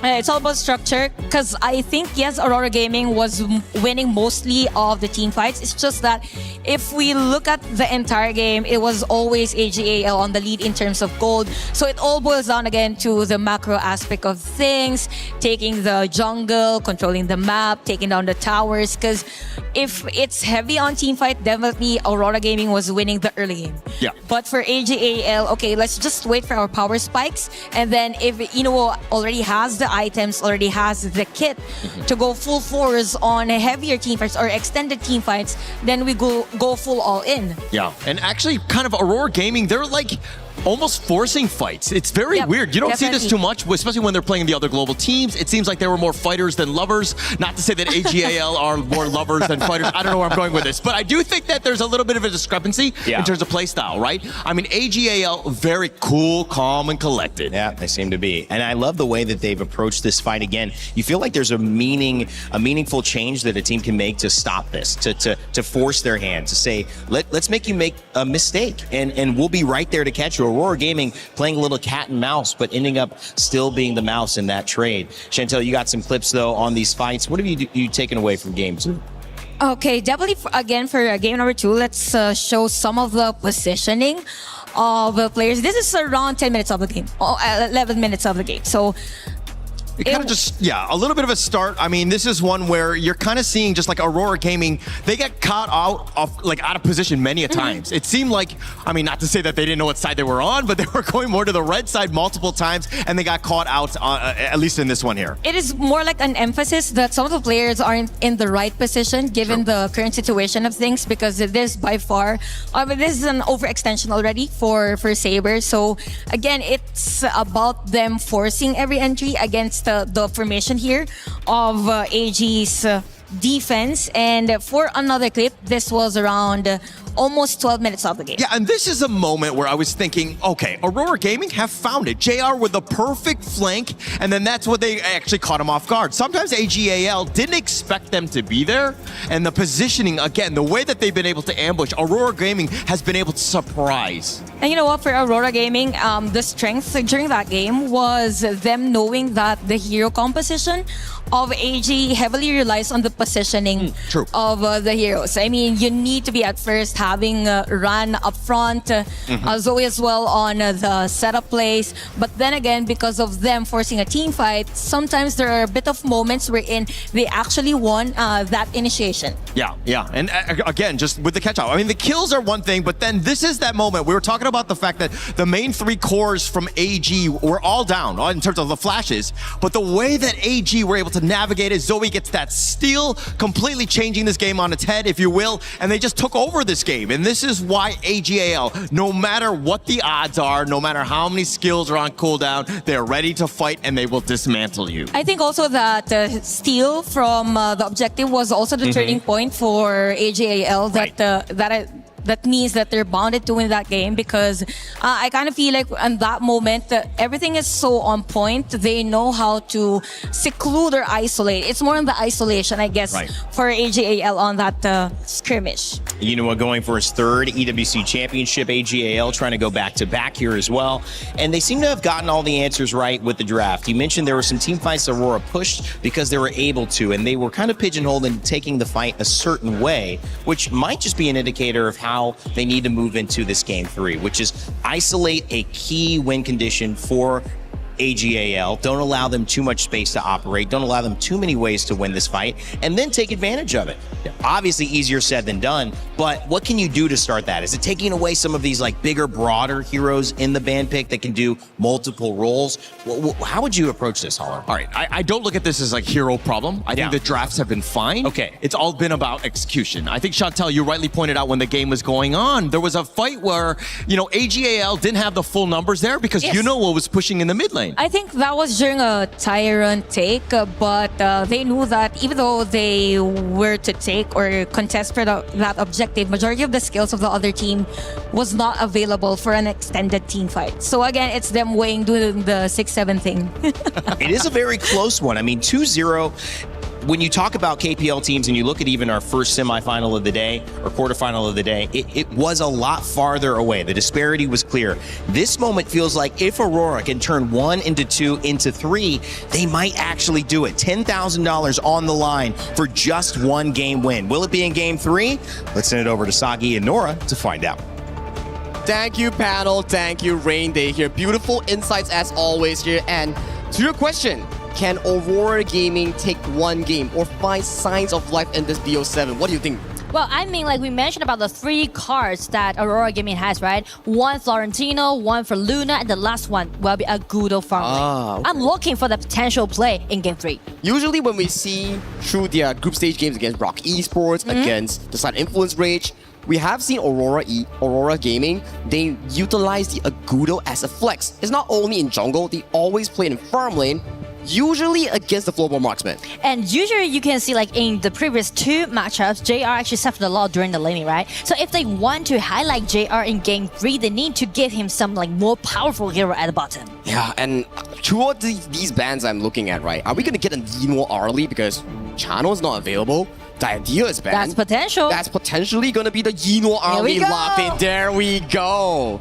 I mean, I always love Eno playing with this early, right? Because it's one of his signature hero with the FMVP skin. And speak of the FMVP, actually, Ogren hasn't been used on the side of Zoe yet. No Ogren, no Princess Frost, and this is the first game of Arlie coming in towards the BO7. And we practice the global ban pick here, so once you use it, it's not going to be available. And to your point, Nora, that's going to be the Agudo being locked in for the side of Aurora Gaming. Since they're on red side, they can flex this all the way to the last pick. Yeah, I mean, it's totally going to be a flex pick, but due to their previous matchup, it's potentially played by this JR. But the thing is that 2 cards that they're very confident with already been denied. So will JR save the team in Game 3? It's not a choice. It's a 100% thing that he has to try for, because if he loses here, it's match point for AGAL. And if you're a match point, how do you climb back from such a deep hole? Very tough. 4 games in a row, and that 4 games, includes the ultimate battle. It's going to be very, very tough. And especially when AGL, as an answer to this Agudo pick that we just analyzed with this Hano. So smart, right? So smart to use Hano's first ability and try to poke down among Agudo's little monsters that she has. Like when you spawn a little monsters, like the jungle monsters coming in from Agudo spell 1, that's just free spear targets coming in from the side of Sheng on the Hano. So that's going to be a very, very worrying part because you need to have more burst damage. I like the Lorian here. Lorian is one of Zihong's best picks thus far. I've heard it a lot in their practice matches, but he has picked this almost every single series and he has lost one if I'm not mistaken. So with such a high winning rate, he's gonna play against Shen. To be honest, Shen played so well today, right? All those CC control that he landed, and this time he's going to make sure that he got the vision control around the tier 1 tower. End of the draft. Speaking step into it, it's gonna be Luna and Guan Yu has been taken away, and Mozi with this Koso Yu at the bottom. Definitely it's gonna be such a decent winning lane, so AG just denied that. And they're really forcing this Agudo pick into the bottom lane. I feel that with the farm lanes all banned away, are you going to go for the floorboard marksman? That could be the case and formulate a double standard lineup. Or you could potentially play the Agudo jungle and pick a winning matchup for the farm lane. These are available options for the side of Aurora Gaming to actually figure out. And that's the most clever part, to flex this Agudo, and they're taking now this Dahlia. It's kind of, giving me that feeling that they are denying the Dahlia with Yang Jin pair away from AG. That's a very smart approach. You can also see like Luna has been banned away, so we have seen players just pick up the Yang Jin without the Dahlia. That is also a key pickup coming in for side of AGL if you want to dismantle this duo that we might be seeing here. And if we were to zoom out from the draft, Aurora Gaming is the only MKL team that might be not going to semifinals if they lose to the side of AGL. I mean, not even mentioned too, they are seeding into KWC as the seed of MKL region. So definitely a lot of pressures on Aurora this time. And also speak of AG, Ambrosa on the top, and with this Nerja directly targeting as neither is going to be a marksman Agudo or farm lane or jungler Agudo. Well, we'll find out in the next 25 seconds here. But judging from the AGAL draft, this is so AG coded. Every single hero late game. A lot of individual performance can be seen at that point. All right, here we go. It's gonna be a Agudo marksman again on the side of JR.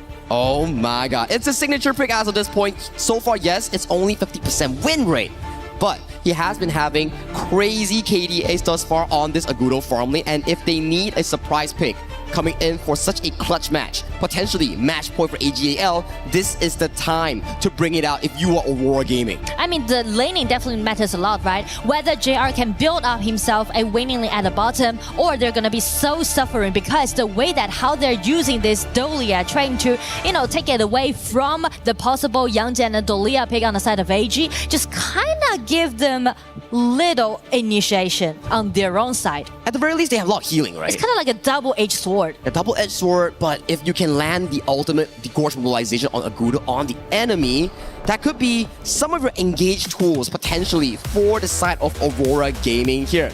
But let's bring it in towards the Gorge. Let's save the talk. This is AGAL looking for their match point in this game tree with Aurora Gaming fighting for survival, looking for that 1 point. AG already been moved into groups. This time we should put Zoe and Shen under the spotlight. Show your MKL skill, prove your strength. That's the comment coming in from Metro VSN to give more support towards the side of MKL. Saber here, looking to play a bit of disruption on towards the side of Ryan. So that's going to be a quick and easy wave clear, at the very least, for Aurora Gaming. And I feel like Ryan has already been very used to this kind of painful suffering throughout the whole matchup so far today. I've been seeing Xiang, Zihong, Saber, every single game come in towards the side of Ron. It's like, knock, knock, is Ron in home? Yeah, it's gonna be us three again. I hope you don't welcome us, But it's kind of show that the understanding on the side of Aurora, that they know the importance about gaining those teleportation tunnel and also those mini monster. It's true. You need to build those gold leads, share them up, and then when you hit the level 4 and find those team fights, potentially that could be your winning way in towards those specific mid-game skirmishes here. And JR, he's he's back towards the frenzy here, so that's without flash. Maybe if Zoe charges towards him, that could be a death sentence. And speak of the power pack of Ne, actually this hero needs at least level 6 or at least get one item, allowing him to do so. Oh, the voting coming in from AGL fans is just so superb. Just winning over Aurora in the past 2 games, and even in the Shadow Overlord voting, they are also riding the pit. And I mean, like I mentioned about some troubles that AG might face.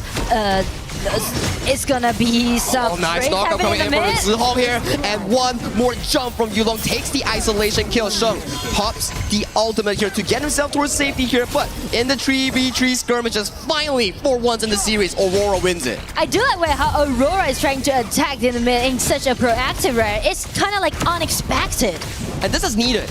AGL's drop is super late game, and Yulong is finding so much damage onto his side of Sheng. Skyfall comes in, might be punishing Yulong for his over-aggression here, but the fight stops right here because there's just not enough damage right now for this early game. And I mean, like, full-blown tank can be so dominating in the early game because of the tankiness and also the controllability this hero has, allowing Yulong just lead the whole pace for Aurora Gaming in the early game. For Aurora Gaming, they need to break AGL in the early to mid game because you have 4-5 late game heroes coming in for side of AGL. If you allow them to scale, I don't think Aurora has a chance in the late game. So I do believe that Aurora is going to put the top lane under pressure again and again, and right now it's going to be some initiation coming out from Shy. JR. Getting down, outie, trade out. That's good. At the very least, Shy didn't hit the Unbridled Outburst. If he did hit, that could be CC Chain, Yino's ultimate pushing him towards the wall, and he gets taken out. But that's good news for Aurora Gaming, as you want them to actually try, because they are crowned as potentially 2026 best non-KPL team coming in towards the tournament. Yes, they lost to Rock Esports, but now against AGAL, the tournament defenders, title defenders, they need to see whatever shot that they have. I feel like Aurora, they kind of just slow down and with full of composure, they're trying to contest AG in a more smoother way, but like peaceful way, that make a lot of trades happening right now instead of just being so committed into get one kill down. I think it's okay. At the very least, 1,000 goldie. Very nice, finally, some goldie for Aurora Gaming. So that's going to be comfortable going into that 4th minute mark if they can find the play itself. A Shuai at the back might be casting the Unbridled Outburst. Nice CC cancel coming in from JR. He was reading that play, I would say. I feel like he's played the game in such a beautiful way, right? Baiting out and just kiting like a 1 versus 3. Sheng going towards the pit, finds his spears. Unbridled Outburst carrying us for the back line here. Zihong gets marked down. He finds the escape route, but in the midst of everyone here, the marks are marking every single member of Aurora Gaming. JR, he's all the way towards the back line here. He's in danger, but Tyrant gets secured. Zoe still gets the clear on towards the top side as a mini steal. And right now they're rotating down. Check JR's passing. They are actually winning the upper hand. And Aurora's getting into the red buff jungle on the side of AG. Nice engage coming in from Shrine, but this is what we talked about, right? Your composition is super mid-late game. So even if you get like a beautiful knockup coming in from the side of Shrine, there's just no follow-up damage overall. And with that, Tyrant secured, Crimson Golem stolen away, Aurora Gaming, they are on track. And especially right now, Yulong with this Flowborn tank. Actually, Flowborn tank can not only deal damage, but also the tankiness allowing him to soak in all those damage dealt by AG and just give them enough, like sufficient vision control in Game 3. We've saw that before from the game of Zoe playing the Flowborn tank against, if I'm not mistaken, Vitality or Blacklist. Actually. Yeah, you have so much tankiness and you're bullying heroes that don't have consistent DPS. So for AGAL, it's about waiting for Yino's 3-item power spike. So true. And also wait for this Umbrosa. In that case, they're actually doing some lane swapping, as you can see, put Haino down to do this 1-1 confront against this Aguda, because we know that's the reason why they're picking out this Haino. But some trouble happening right now in the mid. And we can see Aurora just playing really aggressively in this 5 minutes. They're just here to take that mid lane tower here. Very well played coming in from Aurora Gaming here. Yulong playing with his strength here. He's really tanky, but he's getting slowly but surely chipped down by the members. Undying pop by the side of Ron. Strike is dangerously low. Nice knockup on towards no one. He does get towards Sheng, but the consistent DPS catches JR as a stray onto his side lane. I feel like AG, they just think one step ahead against Aurora, because Aurora, after they take down that tier 1 tower, it's kind of of like, okay, mission complete, we're just gonna be feedback and we're just gonna retreat and just farm out a little bit more. But as AGAL, right? Alright, towers down, but what about down face ulti, right? Getting in, chasing, and also Umbrosa staying undying, just putting out all those damage. The spear coming in from Sheng is what makes it amazing. Chunking down JR, by the time JR used all his spells, it's really too little today. It's like, oh no, I brought Frenzy, not the Flash, and he got taken down. I can accept any single one of Aurora Gaming falling, but if JR a late game probably falls, that could be a big news for Aurora Gaming. And I feel like from that skirmish just happened, actually just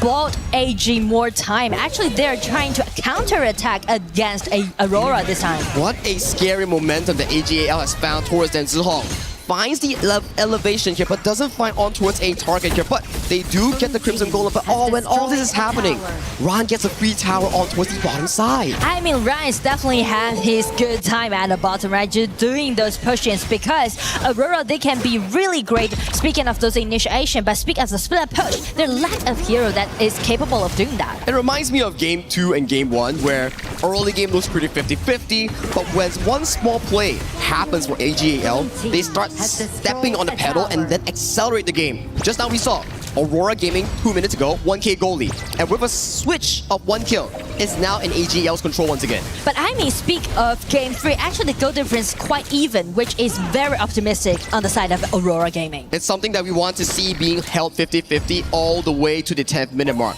Now, positioning coming in from Aurora Gaming, they're looking to maybe infiltrate this Crimson Golem. But it's kind of a little bit difficult since Shy, with his ulti being already, is still guarding the entrance of this red buff. Not a good choice for Aurora Gaming here. Ron finds JR in towards the backline, finds a bit of damage here just to chunk him out. Meanwhile, all this is happening. Zoe's like, you don't need me. Let me just split push towards the top side. Like exactly what Ron is doing. This is so smart from the side of AGL. And that's the experience that we always talk about that AG has, right? Because they've been played together as a team for over like 2 years right now. So coordination is definitely out there. 2 years and multiple championships, 6 KPL titles, 1 KWC title here, and towards the top side, they are not stopping. They want to invade this. Sheng, very low, can use the ultimate to get a refresh here. Xiang goes over and gets taken down by the spears as the first target here. Shrine finds a beautiful stampede and stun, taking down JR. Meanwhile, Ron with an amazing flash, silencing Yulong for his attempt, and Zihong also falls. Saber, last to be available on this play, and Yiro finds the final kill. Minions are available topside. Is this the game-winning push? I mean, it only started with 1 punch, but Aurora just collapsed by the side of AG. They aced Aurora, and it hasn't been 10 minutes mark. Back to the replay here, we see Sheng stacking the initial spears on towards Xiang. Xiang is like really low right now, taking so much spear damage here. It was looking good. Zihong finds a beautiful elevation here. Purify coming in from Sheng to disengage. As of this point, Xiang has already overextended himself. 5v4. Everything goes in line with AG as they just pick up one after another. And since the battlefield is totally like separated, you can see the individual performance that we highlight back into the draft just totally being so outstanding from the replay. When no one is aiming Yinwo, he gets free ground, he gets free hits, and that is exactly what happens here. Now, 10-minute mark right now, 5,000 goal lead. I think if you're on Aurora Gaming side, you need a good play. You need a miracle. But you know what? Like, actually, they did really well in the early game. So it's kind of like everything just collapsed in one moment or one motion that they did when they play against AG. So it's kind of a little bit difficult for them. So that's the reason why they're seeking for those dragon trades, trying to buy them more time. Ron is here. He spots out this play that's happening here. He gets elevated. He steals it! Over 5 members of Aurora Gaming. That is a nightmare for the MKL champions. Could you believe it? And Umbrosa at the top lane, and Ren just being the single hero playing so individually beautiful. Getting the Dragon Staff again. It's going to be the double Dragon Staff. Goes over to AG so far today. If you think it is already bad, that just made it worse. With the Overlord Vanguard secured, it's going to be 3 marching waves into the base of Aurora Gaming. This is not stopping yet. Ron gets caught by the first elevation here. He pops the Undying, wants to go for an aggressive trade. He gets isolated down. That's a saving grace for Aurora Gaming. At the very least, next few minutes will be 5v3. I mean, definitely it's going to be really frustrated for Aurora to lose that Vanguard. But they did really nice pushback, right? Targeting at Shen first and taking be ran down one by one. Just bought them time to clean all those vanguards and just even the game again. Take a look at this replay on how the steal exactly happened here. They didn't know Ran was here.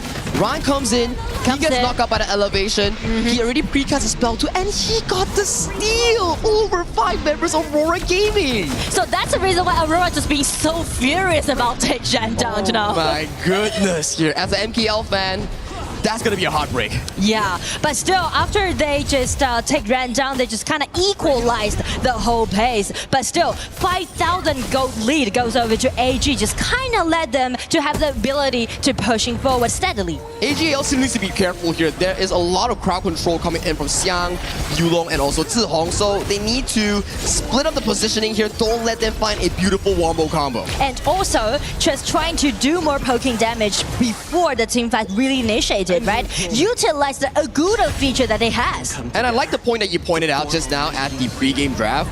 Sheng has been amazing throughout the past 2 games. Yes, everyone has been really great, but Sheng, Tri, they have been stepping up so hard in their games. I do like the way how they're initiating and also the poking damage dealt by Sheng's Hano, right? Because he's the main reason why they're picking out this hero, trying to take that Agudo down. That's going to be an ultimate not available coming in from the side of Xiang. Good reposition coming in from Yino's Arlie here. Now, it's going to be slow and steady until we find a bit of a mistake coming in from either teams. So the minions, all 3 minions are actually arriving at the high ground tower simultaneously. Well, first play coming in from Sheng. He has to pop the Faith Rewind and the Purify. That's going to be an important cooldown unavailable for the next few seconds here. It looks like AGAL, you want to play slow. You want to go for the next set of shadow objectives. And rely on Ino giving him the red buff, allowing this hero to do a lot of poking damage, right? And combined with Hano's poking damage, they're playing a more like smart way on the side of AG. They're just playing so smart, like you mentioned, where Ino, he's uncontested on Barter, 2-0 and 2 on that early, consistently finding those poke damages here, and clock is ticking for Aurora Gaming here. 25 seconds on the Shadow Overlord, 30 seconds on that Tyrant.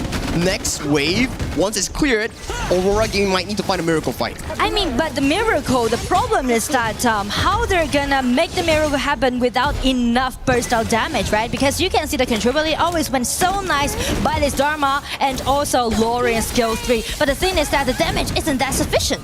It's not. You can see Xiang is just tickling Ran as of this point. And we can talk about all the CC layering coming from Xiang, Yulong, Zihong. But if you can't do the finishing blow on towards Sheng, those spears will just keep reproducing and stacking on towards you. So for Aurora Gaming, their main target is actually Yino. If they can bring Yino down, then maybe, just maybe, they have a ray of hope in towards this game 3. But how they're gonna targeting at this mobile early pick around the team fight, the only man that they may face against will be Ran or Shy. Exactly the case. Now, with double objectives being secured by the side of AGAL, they are looking to formulate that final push into Aurora Gaming's base. They're looking for that match point right now, Aurora. Vanguards are on their way at the bottom. They're trying to make something happen at the bottom. They're just testing, baiting, trying to secure the victory, and it's gonna be Ran again, go for 1v1. They just need to play it slow right now. There's not enough damage to even take down Ran or Sheng in these team fights. So they can just play as they please. As long as they don't overextend, it's pretty much fine. They're playing such a swift but deft way, and as you can see, the poking damage actually went very well on the side of JR's Aguda. It's gonna be Dharma getting in a 1-punch upon Ran breaking out the ulti, just escape away safely. Now Skyfall onto the side of JR, only for a bit of a poke damage here. Aurora Gaming, they hold on strong once again, because Aurora Gaming Zihong found a nice damage output onto Sheng, chunking him down for the team fights. Now it's for AGL to heal up, recuperate, come in for potentially this bottom tier tree. They are trying to get this high ground tower down at the bottom, making them a winning lane at the bottom at the same time. They got it, and they are backing up. Aurora Gaming having no chance whatsoever in finding any potential comebacks. But good news, you still have that mid lane tier 3. Bad news, it's about a 10,000 goldie. And I do want to highlight one feature that Aurora, this team has, right? Because we know that they actually lost in the previous group stage, but the game when they lost, they always hold it into like 17 or 18 minutes. But the game, as they win, they just win it in a really fast and clean way with around like 11 minutes. So you're saying Aurora Gaming, when they don't get the early game lead, they will have to stall the game into the backline. So Yino gets caught out, he's being taken low, he has to back away towards safety. safety here. Meanwhile, JR gets tagged by the Skyfall in towards the backline. Zoe has to bail out, but space has been created for the side of Yinor to potentially take down this tier 3, but that was really close for the AG farm lane. But will you call it as a bait or not? Because as you can see, Yinor actually leave one of his parasol behind, so just let him to escape away from that kind of enclosing. That was really dangerous to be talking about as a bait, but I believe it's Yinor. He can calculate that damage precision here, so props to him. But I do like the way Aurora is trying everything that they can, right? Find some opportunity for them, and especially for Yulong, this time his floorborne tank is doing all his best. He's starting to scale up, right? Floorborne tank is really strong in the early to mid game, but when it comes to the late game, he sort of becomes a tanky hero, but you're just a punching bag. Yeah, but the controllability, like consistent controllability, allowed them to give Agudo more time to poke him. But as we can see, Hano, it pokes even much than this Agudo. Zihong is holding really, really well for Aurora It's so Gaming. hard for him, look you at know. this. The orbs are just jabbing onto Sheng left and right. So the next big play that we might see coming from AGAL and Aurora Gaming might be the flip of the Shadow objective. At the 17-minute mark, yeah, you have the goalie, but I would say that every single player on both teams are starting to march into those late game item powers, like 6 item slots. Well, speak of the item, actually it's kind of like all fully decked out due to both teams, so which also allowing Aurora to play it more head-to-head. Yeah, you know, finding a bit of a damage here with the help of Sheng. They want to poke down this mid-tier tree, but with the elevation coming in from the side of Zihong, it's really hard to march in towards high ground. But with the Shadow objectives, they are currently set for their sights for that final push later on. And I do like the item that Zoe just made, the Siege Breaker. It's kind of just given them the opportunity to make that last-ditch effort upon this Agudo, because the reason why we mentioned JR just plays so painful is that not only he needs to soak in all those damage down by shadow poking damage and also suffering from Zoe's kick. And he has choices, right? If he wants to go for the Agudo, he can fly in. If he wants to go for Zihong, he can pop the Splendor as well. So Zoe has a lot of options and a lot of damage in his arsenal. Not even mentioned to with that Siege Breaker and also Siege Breaker for Xiao this They time. want to one-shot the backline carries. They need Yinor, they need JR. Whoever falls first might be game over. Wow, it's gonna be the time for AG trying to enclose the game. They are just sending all those vanguards all 3 lane. Ambrosia on his way, Ran being one of the threats. Oh, Yinor has to dodge the first elevation here, but beautiful Brighter Outburst coming in from Shuai, taking down Zihong without even him using his flash or Splendor here. In towards the base, Rod is still alive, has the Sage Sanctuary.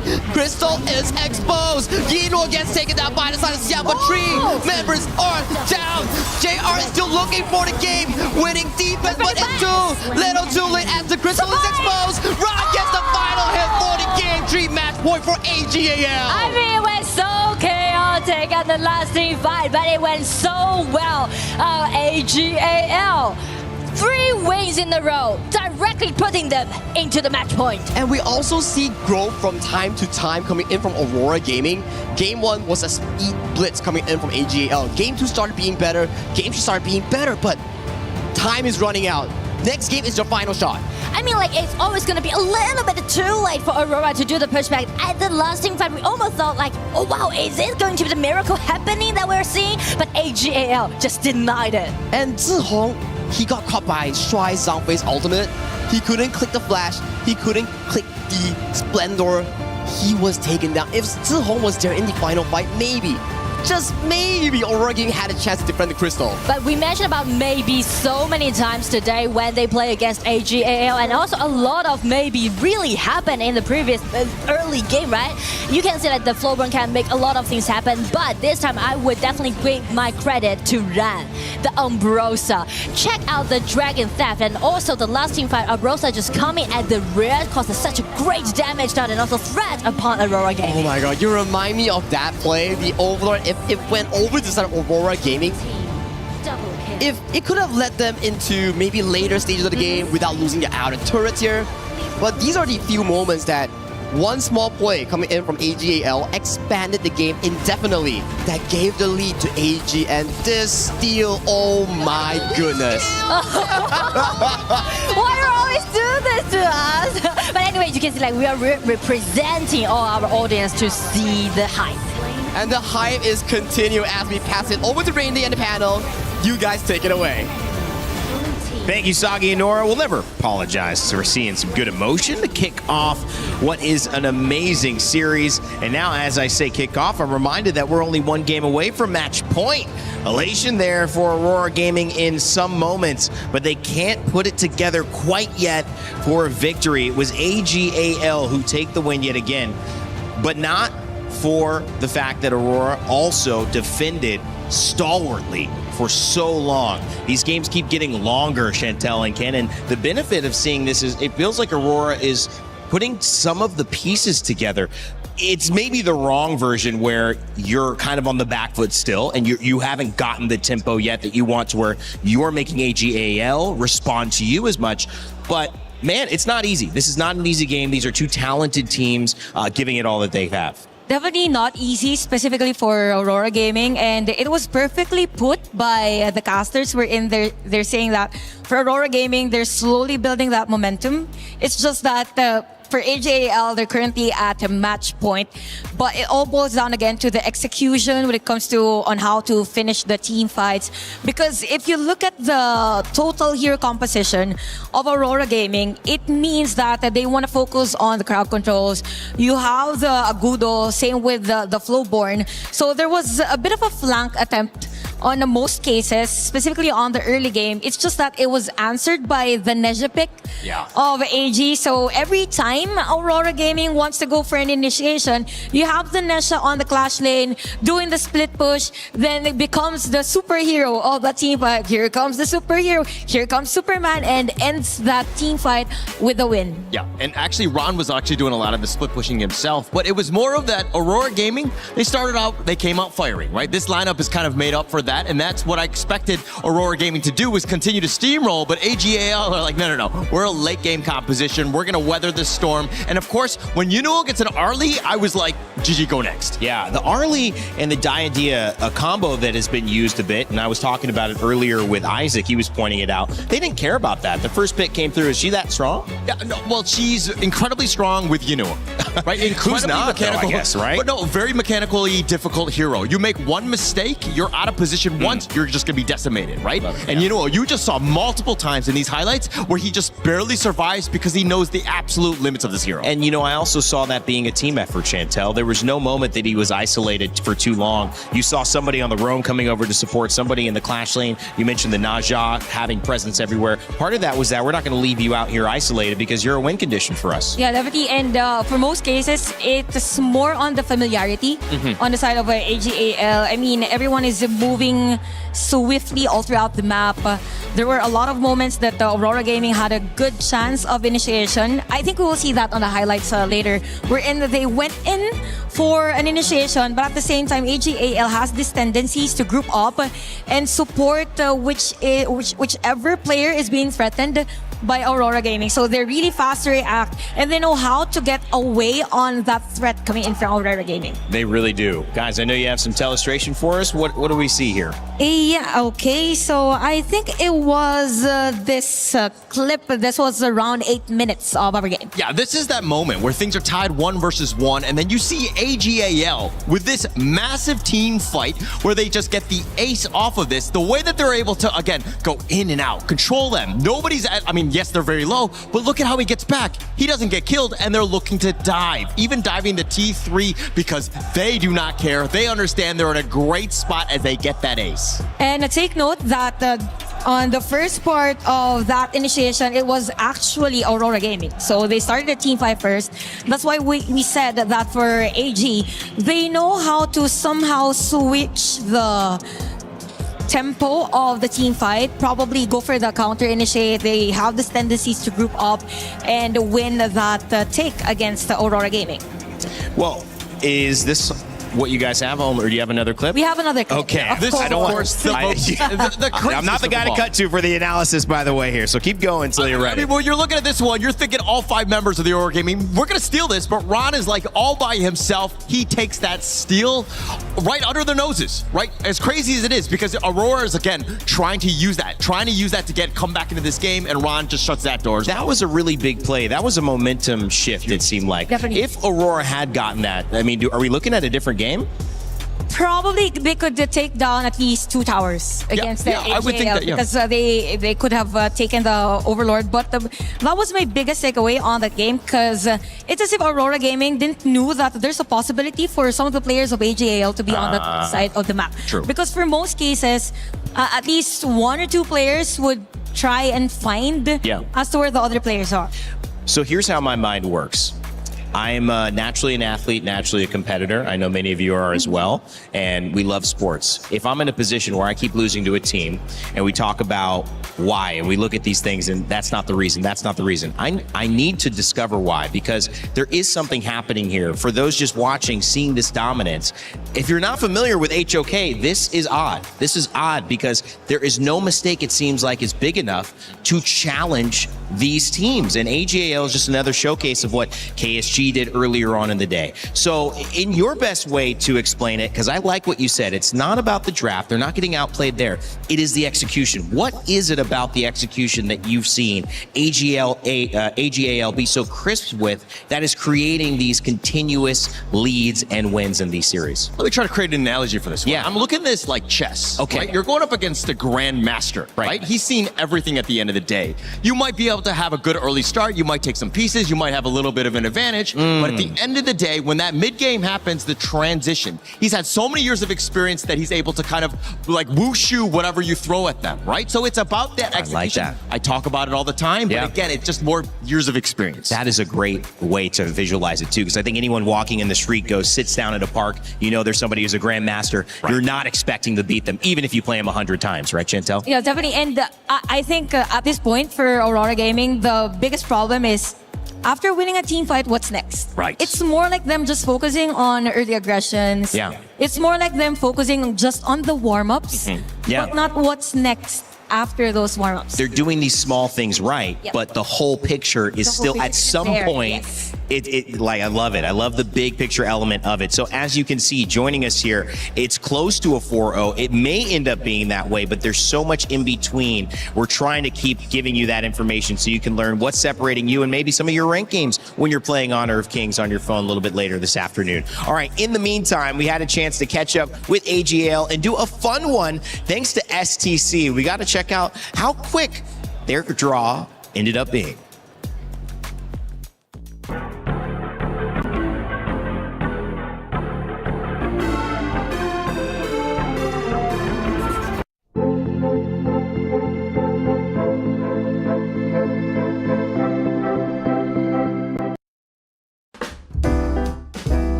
Hello， 大家好，我是02，来到我们 EWC 的特别节目啦。今天我们邀请到了钟毅和大帅，我们先请两位打个招呼。Hello， 大家好，我是 AJL 钟毅。Hello， 大家好，我是 AJL 大帅。两位还在倒时差，是不是现在有点活人微死的感觉？其实今天已经把时差倒过来了吧，睡了10多个小时，但是还是没睡。哦，睡了10多个小时啊，还可以哈。那大帅这边呢，感觉好像精神头要更好一些。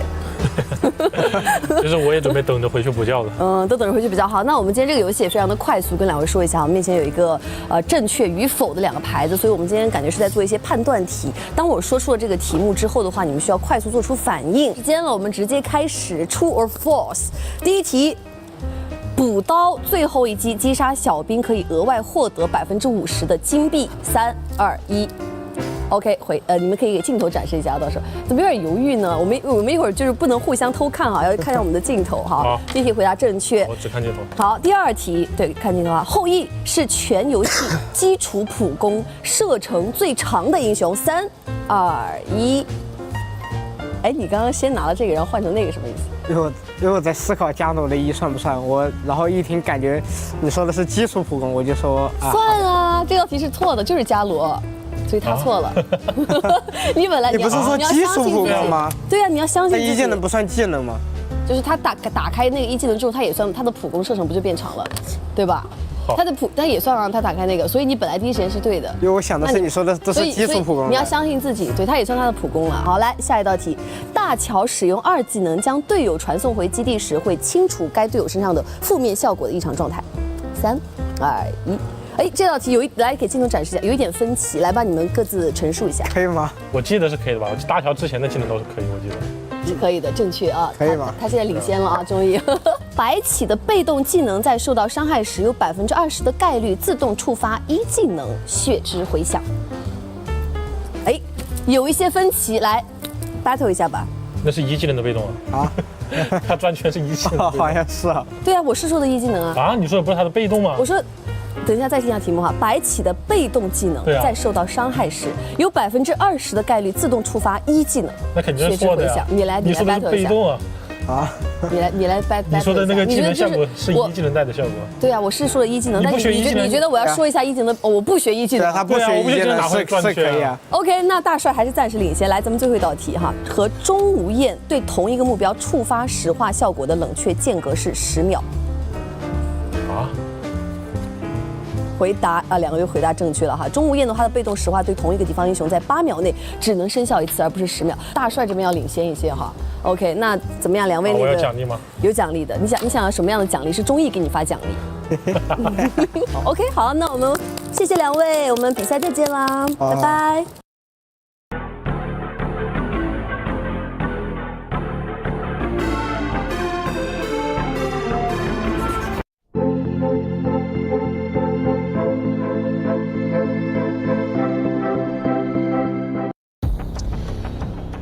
Those questions were kind of hard. I'll play an easier version. Does Guan Yu ever get on a horse?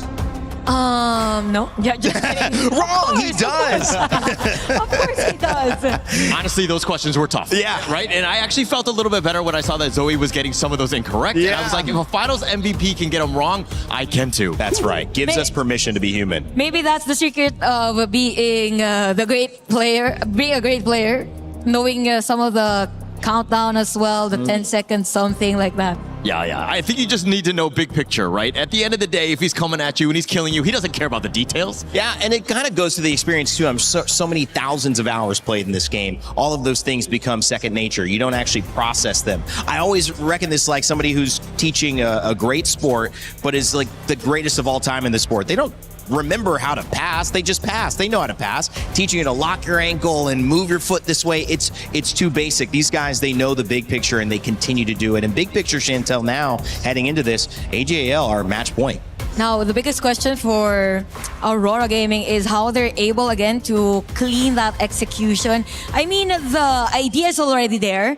It's just that they need to clean up whatever, do the housekeeping as much as possible. It's like that one big team fight changes and alters the entire game. And they're playing defensively and they're not allowed out of their base, right? The containment, that full core press, if you will, by AGAL is just on another level. They're controlling everything, and Aurora not even able to play their game. They're usually the more aggressive team. They have not been so today. Well, one game to decide if this continues on or if AGAL will be booking their ticket to the semifinal. Let's send it back over to Sagi and Nora to close us out or keep us going. Of course, we want to keep it going, Rain Day. Thank you for passing it back. It's Sagi and Nora once again on your microphones here, and we are going into the draft for potentially Game 4, the final game for AGAL against Aurora Gaming. Yeah, I mean, like, it's only one game to go on the side of AG, getting that spot, going into the semifinal, and at this time, they go for this Ogre pick. Well, that's the FMVP coming in from 2025 and his own skin itself. That's Zoe's signature pick thus far. What's Aurora Gaming planning here? I like the idea. Go for the late game on towards side of JR. JR has been having a pretty decent game. Every single game that we've seen so far, he's on the weak side. They're playing for the side of Xiang. Maybe, just maybe, this game, swap it over to side of JR and play for him.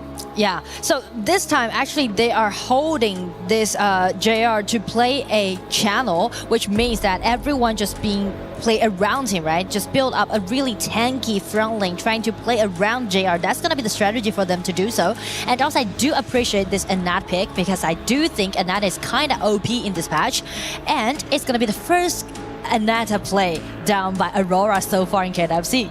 And this is the interesting way, right? Why do we say that Anat is actually really strong? Yes, you have the ultimate that is an AoE clanks like Zhuangzi, but you can engage with it. We have seen so many players throughout the entirety of this tournament in KWC. F1 from Vitality, Ze from GK. They play this hero flawlessly, and coming in for a decider match, it's time for Aurora Gaming to bring out all their secret picks. Whatever you have planned for semifinals, forget about it. Bring it right here, right now. Yeah, exactly. You know, this kind of gives me the feeling that this is the first Anat appearance on the side of Aurora. We mentioned about 3 cards already been wasted, right? So is it going to be their secret weapon in Game 4? There's no rejection on that question. It has to be. If it's not, then it's a ticket home for Aurora Gaming as a top 8 exit. So it's a bit of a heartache if you're an MKL fan, but they need to find something here. They need to. And speak of that, maybe they're just using some tankiness that they can have, right, to play around JR this time. But as we step to AG's draft, you can see, like, because they're only 1 point away from that spot, so they're trying to solidify the whole composition, picking out this Ao-Yin at the bottom, and also the sustainability that Dai there with this Ogren has, allowing them to gain a lot of vision control and do a lot of invasions. And Devara on the top. This time I wouldn't think that Ran is going to suffer in the early game because of the Devara pick. I think we have to see the final pick coming in for the side of Xiang here. Okay. So far throughout the entire series, it has been multiple players playing with Xiang, Yulong, Zihong, and also Saber. They're like repeatedly knocking on towards Ran's door. It's like, hey buddy, you're farming, let me disturb you for a bit. And then they bail out with the teleportation sprite. But this again is the AGL playstyle. 1, 2, 3 late game heroes, and they are solely relying on the strength coming in from Zoe and Shuai to equalize out that early game. And if I want to put one man under the spotlight in Game 4 on the side of AG, I would say it's going to be Shen playing this new one, because we already seen how great that Shen played so far in today's matchup, right? Not even mentioned to New One, it's kind of like one of his signature hero, and kind of promising that they can grab a clean and secured win in their match point. It's a bit of a heartbreak here, and if you are on the side of Zihong, JR, and Xiang, this is not the first time they have faced Yinluo. Back in 2024, where we had our Invitationals mid-season, when Yinluo won his first EWC title, he was matched against LGDMY, and that was the roster comprising of Zihong, JR, and Xiang. But when this last game, is this the final one that Aurora Gaming will be playing? Because to me, AGAL in this Game 4, if they can hold to the late game, this will be a clean finish for the defending title champions. So ladies and gentlemen, let's just dive right into Game 4. Well, it's going to be AG grab that spot, getting into the semifinal, or it's going to be the first Aurora Gaming that they can play against AG by winning 1 point. We have yet to see any KPL teams drop a single point to global teams in this year. So we are still waiting for that. Maybe it's this game, maybe it's not. Who knows? Let's check it out. Just check the bottom first. You can see AG already win the upper hand by this duel. The idea and Ao-Yin definitely gonna do good. And it's gonna be another 1-1 melee fight on the top. Oh, no flash onto his side of Ron. Gets knocked out by the skill 2 coming in from Zihong, but he finds the counter kill onto his side of Xiang. I mean, that's what I said, right? Ran by using all those heroes he played in the previous match was definitely gonna be a little bit painful in the early game, but with Devara, he's gonna shine out. And take a look at the replay here. Frenzy Pop coming in for the side of Ron. He gets caught by the early game damage from Zihong, but the refresh and the skill 2 stun lock made sure that Xiang couldn't find the flash escape. Yeah, these detailed mechanics that Ran did, allowing him to got the first kill, even actually made it as a solo. Oh, that was just beautiful stuff coming in from Ron. First 3 games for the side of Aurora Gaming, it was always about targeting Ron, and this time they brought one less member, which is Saber. He made a 1v2 outplay against that. So that's kind of a little bit troublesome for Aurora Gaming to do, because already they're facing 1,000 gold deficit.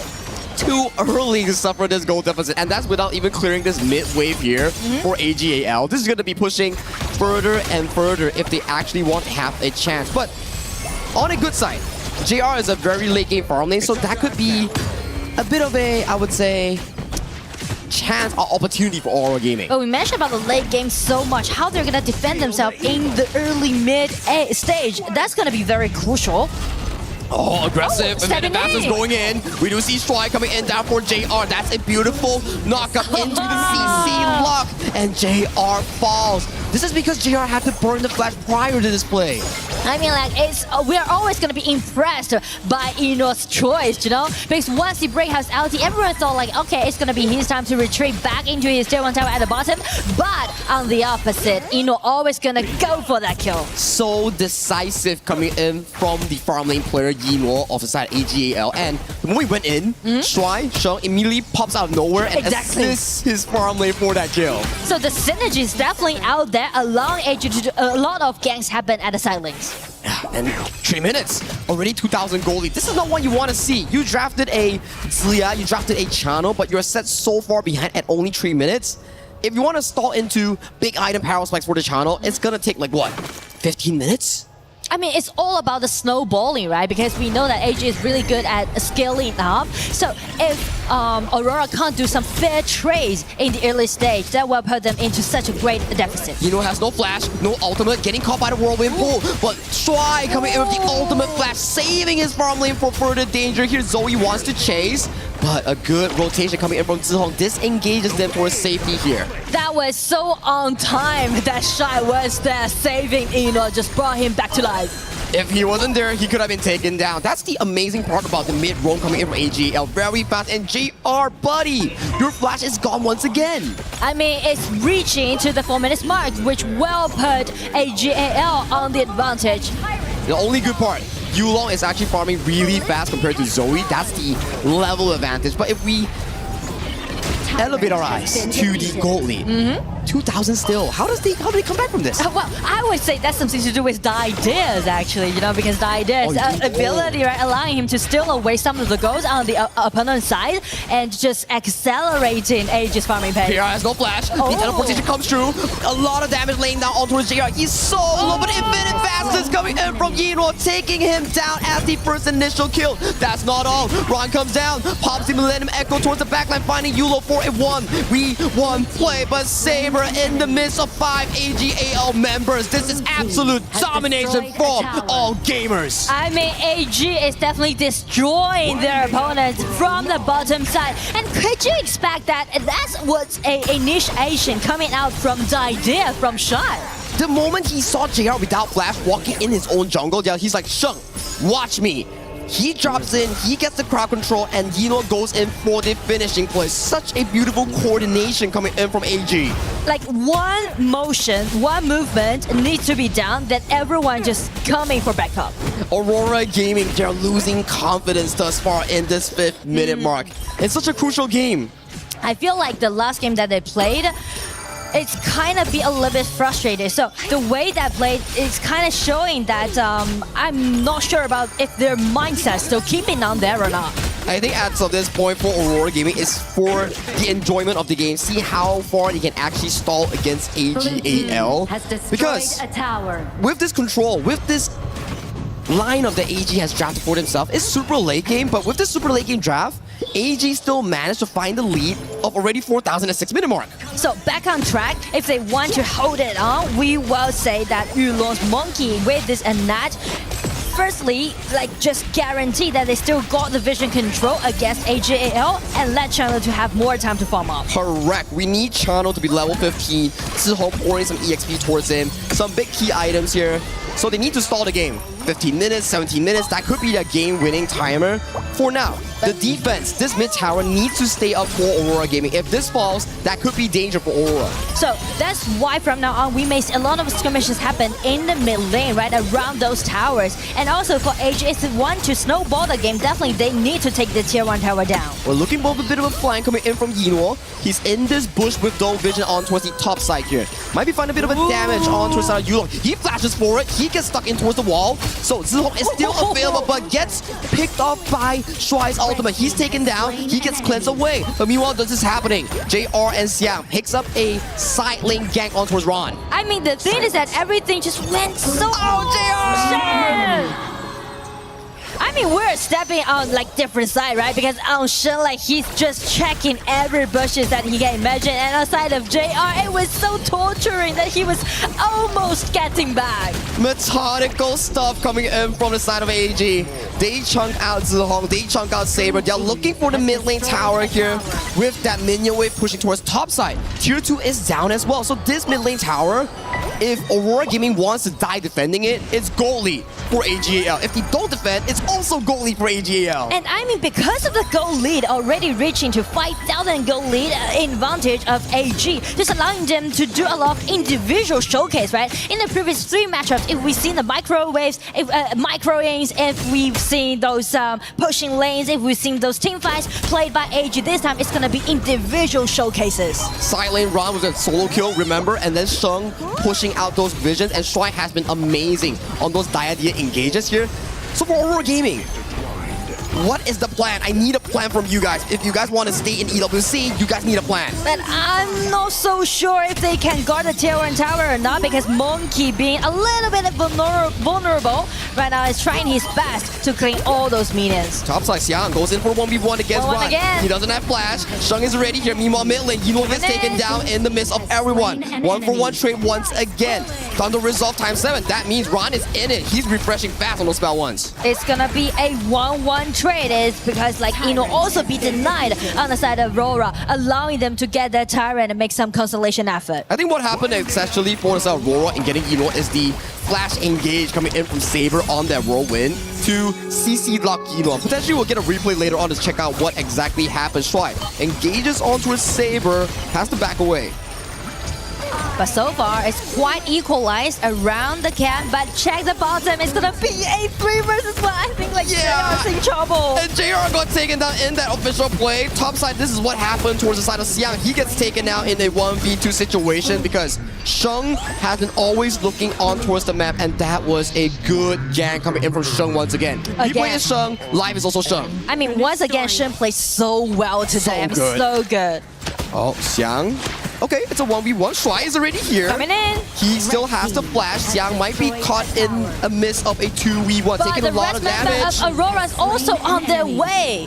But still, it's gonna be a denied on Xiang. So actually, Aurora, they're trying to rush in to make a lot of things happen. Yeah, and this 10-minute mark right now, without Xiang, they can never actually contest for the shadow objectives here. This might be the downfall of Aurora Gaming, MKL's champion, in the next few minutes. But can they suffer from that? Can they still hold into that? Because you mentioned that the game that they lost, they even make it to 17 minutes. But right now, JR trying to make some HP trade happen. That was quite decent, but he's flashed also before stop. At the very least, Shuai has a lot of healing, right? He's pumping up Yino back to full health. 10-minute mark, Yino securing his 3 items. Ooh, he gets taken down dangerously low. In the meantime, Shadow Tyrant will be secured by the side of AGAL. Because of the gold difference, right? Like 5,000, even make it to 6,000 gold lead. As a scaling is always so entertaining to see played by AG, but also so torturing when we're looking at Aurora. Yeah, you won't be feeling good for Aurora Gaming. Your win condition channel is 0-4. Your side lane game potential Xiang is 1-3. So they're scratching their head to see how they can actually delay this game to even longer, like the 17-18 minute marks that you mentioned.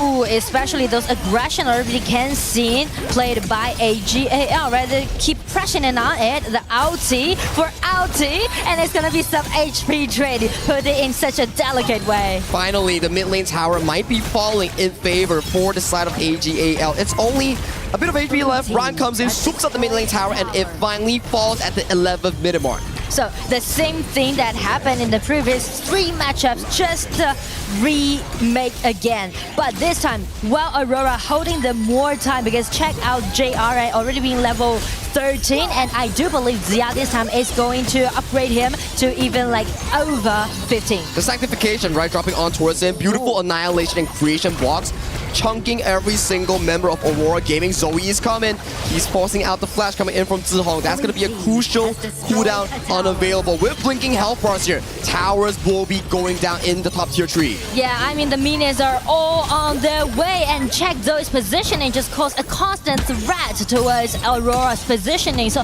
everything just being pushed forward, but in a quicker way. AGAL is not giving any chance whatsoever. His Xiang goes in for an aggressive trade against Ron.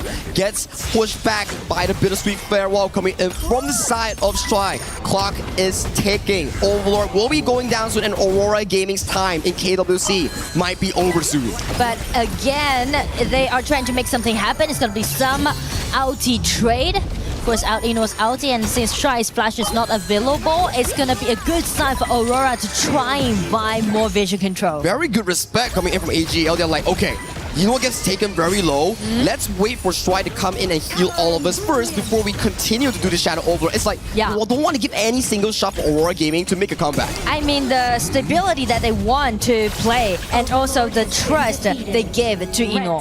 That's exactly the case. So, with the Shadow Overlord, I gotta say, MKL fans, it's not looking too good for Aurora Gaming. It's gonna be a little bit painful, but still AG trying to stabilize because they are actually the title defender in KWC. Now, first tier 3 down on towards the top side here. Finding a bit of damage on towards the side of Yulong. Zilong gets taken down by the Annihilation towards the top side. And it's gonna be very painful. At the bottom, the minions on their way, the vanguards are on their way, and with Zhihong beat tonight, it's gonna be a 5 versus 4. Next upcoming minute will be very crucial for Aurora Gaming here. Without the minion waves, AG are forcing down that final tier 3. The final game that Aurora Gaming will be playing here. Look at the Overlord from the bottom side. Bottom side that is, and Owen by using those vanguards pushing in, keep pressing, and now at the bottom it's gonna be Devara getting in, LT being breaked, and it's gonna be 5 versus 4.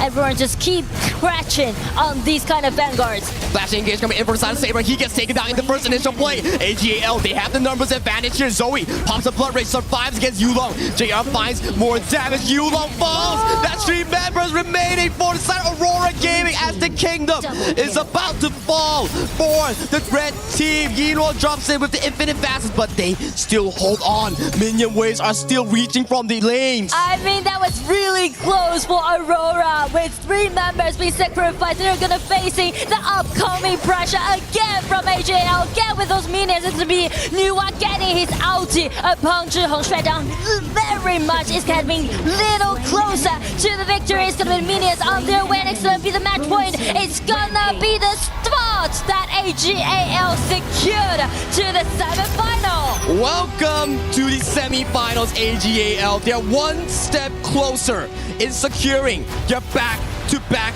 grand finals appearance in the KWC title. And Yinwo, he's going for his 3rd consecutive title, and no one is stopping him in his tracks. I mean, speak of AGAL's journey, you know, over 2 years, they've played against so many different teams and they face so many different hurdles. But every time AG just make those miracle comebacks happen again and again. If there's several words that we need to describe about this team, it's not only about the strength that they got, but also the fortitude and perseverance. Perseverance is a strong word, and that word fits AGAL so well. Ron has been being targeted for 4 games, and he finally found a one good moment in isolating for that 1v2 and still came out on top. And I mean, from the play, the replay, you can see like AG, they are holding their composure, well, except Ran, right? Ran is definitely on fire for this. Look at this! He's just popping his ultimate, going in towards the backline here. Initial engage coming in for the side of Aurora, unable to find any sort of backline catches here. JR is trying to put so much damage, but in the end, it was too little too late. Minions were just waiting outside the turrets, and they were taken down in that final few moments. Just snowballing the game, right? They won't let any chance slip away from their fingers. And right now with a 4-0 clean win, it's gonna be the time for them for the interview. Let's shout out to AJL one more time, crowds. Thank you so much. All right, congratulations, Ino and AG make it to the top 4. So you only have one way to go so that you can defend your crown in the grand finals of KWC 2026. So we were wondering, what does it mean for you and the AJL to win in this tournament? 首先恭喜 AG， 也恭喜一诺挺进了我们明天的半决赛，成为我们本届 KWC 的4强战队了。其实呢，距离我们可以再次来到今年的决赛只差1场比赛的胜利了，对不对？我们也很好奇，作为去去年的冠军，在 KWC 的比赛当中获得胜利，对于你个人来说，或者整体 AG 来说，有没有非常深远的意义呢？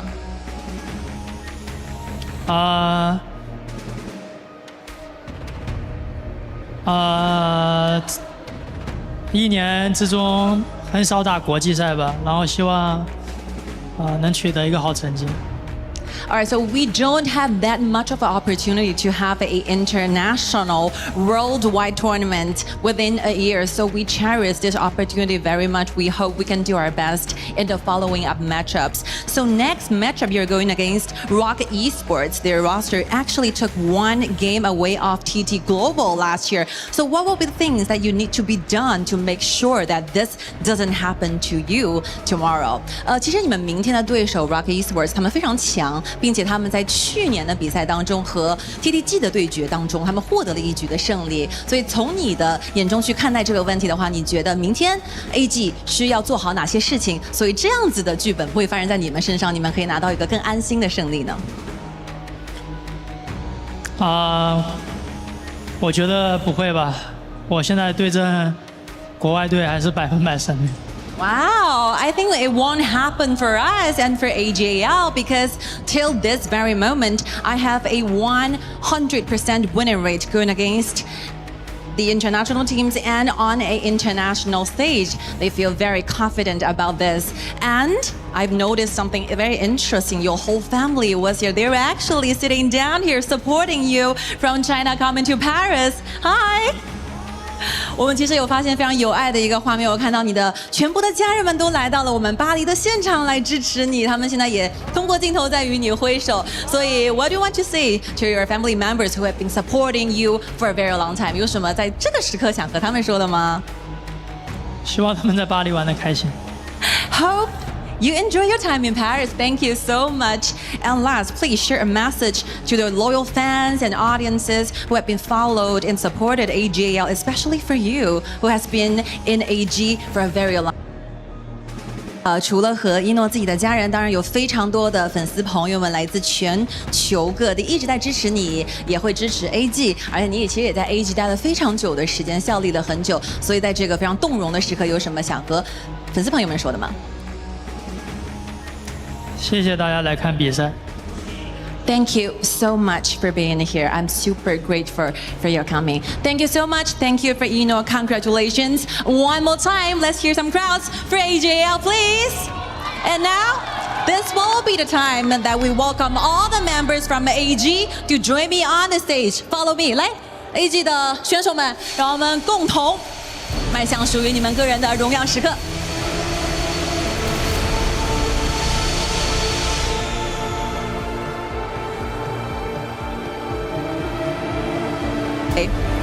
You are going to destroy Team Aurora's keys while you proceed to the next stage, moving forward, advancing to the semi-finals.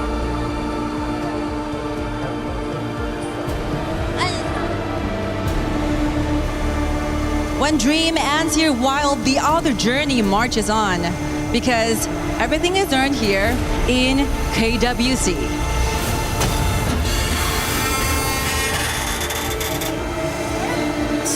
Good luck, boys. See you guys in the semifinals. Well, with his family standing by, Inoue claims the move towards the semifinals for him and AGAL. As the world watches on, the KPL showing their dominance yet again, and the defending champions defending their title as appropriately expected here at EWC. It was a day of dominance. There is no other way to put it. And while a lot of these regional teams and challengers showed that they could muster up an incredible draft, incredible moments, it wasn't a full enough test that could challenge our current teams that are standing at the top. And of course, that would be KSG, that would be AGAL. They go on to live another day, but the semifinals, the finals, those are still in store. Those may tell different stories, so don't think it is over just yet. There's still a lot to do before they claim their title back, or we see a new title holder here at KWC. Chantel and Ken, as we kind of look back, we get our post stats coming up and our final thoughts as we kind of approach the end of today, but also the beginning of now our semis, which are set and ready to go. Yeah, definitely. I really love the answer of, earlier when he mentioned that there's not much of international appearances for them when it comes to tournaments, but every time they play, they dominate. So there's a lot of learning curves for the team, given also on this game. I mean, they've adjusted really well against Aurora Gaming on the games from starting games 2 to 4. Yeah. I mean, he was just spitting facts. Let's be very honest. No team has actually been able to take them down, other than TTG, of course, which is from a KPL squad last year. But I mean, when we're talking about this stage, it doesn't seem like anyone is even close. This is one of our best champions, right, from the global scene, Aurora Gaming. We had high expectations, and going up against AGAL might have been unlucky, might have been the fact that they lost to Rocky Sports, but sometimes that's how the cookie crumbles. And unfortunately for them, they're going to be the 5th through 8th slot. But the good thing is that for most global teams, whenever they're able to stretch a game against a KPL team, it's already it just shows that there's a great progress already, given also the opportunities that they are given to them. We have the boot camp, we have the lots of international tournaments prior KWC. So we're just looking forward as to how these teams will progress on the next international stages, but definitely KPL teams are top-notch. Yeah, definitely top-notch. And I mean, if we're talking about this game, though, I mean, the first 2 games, they were competitive. They had their moments, right? Yeah. The 0-4 is kind of, it'll like confuse a lot of the people that are just like, look at the scorecard and that's it. But if you actually watch the games, they've progressed quite a bit. This is a team that's close, but just not there. And there's a lot to learn, and there's to be gained from this moment where they have been on a stage, they've tasted a little bit of what it looks like to succeed, but now have to put it together, have to go back to their reach and continue to dominate in the MKL. We know Aurora Gaming, you will do that. We'll be waiting for your return on the international stage, as we will for many of the teams that have fallen out. But the way it goes in competition, losing is a part of it. It is a part of the lesson, and it's also a part of the growth. For this semifinal that is going to be coming up in a moment tomorrow, and of course throughout our finals that'll be coming up on Saturday, these moments will continue to be available for Rock Esports, for GK Esports, KSG and GK on the bottom side of the bracket, AGAL and Rock Esports on the top side, Chantel. And of course, that 3rd place and that 4th place match will be very competitive as well, whether it's AG and AGAL take their first loss, or whether it's a rematch of, looking at Rock and GK from a global perspective. But tomorrow we will start off again with AGAL taking the stage. Actually, the whole theme of tomorrow's matches will be yet another KPL versus MKL team, which is very exciting, because aside from you representing your organization or your squad, it's more of you representing your whole region. So it's a bit of a journey for most of our teams, but at the same time, it is their chance to show last chance whatever they've got. Yeah, and actually kind of expected in the sense of an MKL squad being in there. I think Aurora Gaming probably should have been in, but of course, going up against KPL, that was as per expected here. Yeah, it's tough. This is one that is going to, obviously, for Aurora fans, sting for a moment, but bounce back, come back stronger. We'll be waiting for you. We're also waiting for more updates on the implications of not just these games, but the club championship standings. And you don't have to wait any longer, because I hear that Trav Glitter and our Chris Tunn have an answer for you as to what's been going on lately. Well, we might be done here on HOK for today, but we have had other games going on throughout the course of, well, I mean, Lauren, you're just on today, but of course we have had plenty of other games going down, which have a lot to do with the club championship. The Trav, on your stage, we've got a lot going on in that respect. How are things going today? Yeah, so we started up yesterday in the Allianz Vault, and it was very much a story of Team Falcons. They brought 4 players yet again, just like they have in the rest of the competitions over in the Allianz Vault. So heavy investment, I'd say, from Team Falcons over there. Unfortunately for them, a lot of them were placed in the same group. So we had 3 Falcons players in the same group, kind of forced to play it out, knock each other out, but 2 of them made it through. Atif was the only one who didn't manage to get through to the day 3. But looking elsewhere, today, we've got Twisted Minds taken to the stage. They've got one of the favourites of the competition, obviously looking to try and repeat the success from last week. Managed to get a 2nd place, managed to get a 5th place, so some points on the board, and they're looking to try and do it again. Yeah, AJL in that mix as well. That's big on our stage, of course, when we do come down the finals. But Lauren, you're just kicking off today at the Gdynia City Grid. How are things going? Honestly, I think it's going to be a really important game when it comes to the CC leaderboard, and I'm going to break down why. I'm glad you brought up AGAL, because they are also at the Gdynia City Grid, and they are one of the squads that could potentially end up in top 8. And since they're starting off this week in 5th place overall, if they can get some wins or even some top 8 finishes on the board, those points are going to be massive. But another heavy hitter is Vitality for us, and they are also in 4th place in a really solid spot, and they could potentially win the whole thing. They have some of the most experience. They've got some very well-known players on the squad, and that would be huge for Vitality heading into week 6. However, we also have Aurora, who are currently in 11th on the CC leaderboard, and they are another team expected to at least make their way through the finals, potentially have a strong finish as well, which could boost them up a little bit. But our competition is 2 weeks long. We only have the group stage this week, so we still have a little bit of time yet. Every day I'm going to be coming to you and be like, oh, well, not much has happened yet. But look, I mean, those 2-week competitions really do build up nicely. But I think what it's like at the moment for the Club Championship is like a win for somebody puts them in that 1st place. Yeah. So that is still quite tight. People are still staying Falcons, but things could change very, very quickly. Back to you guys to close out the day.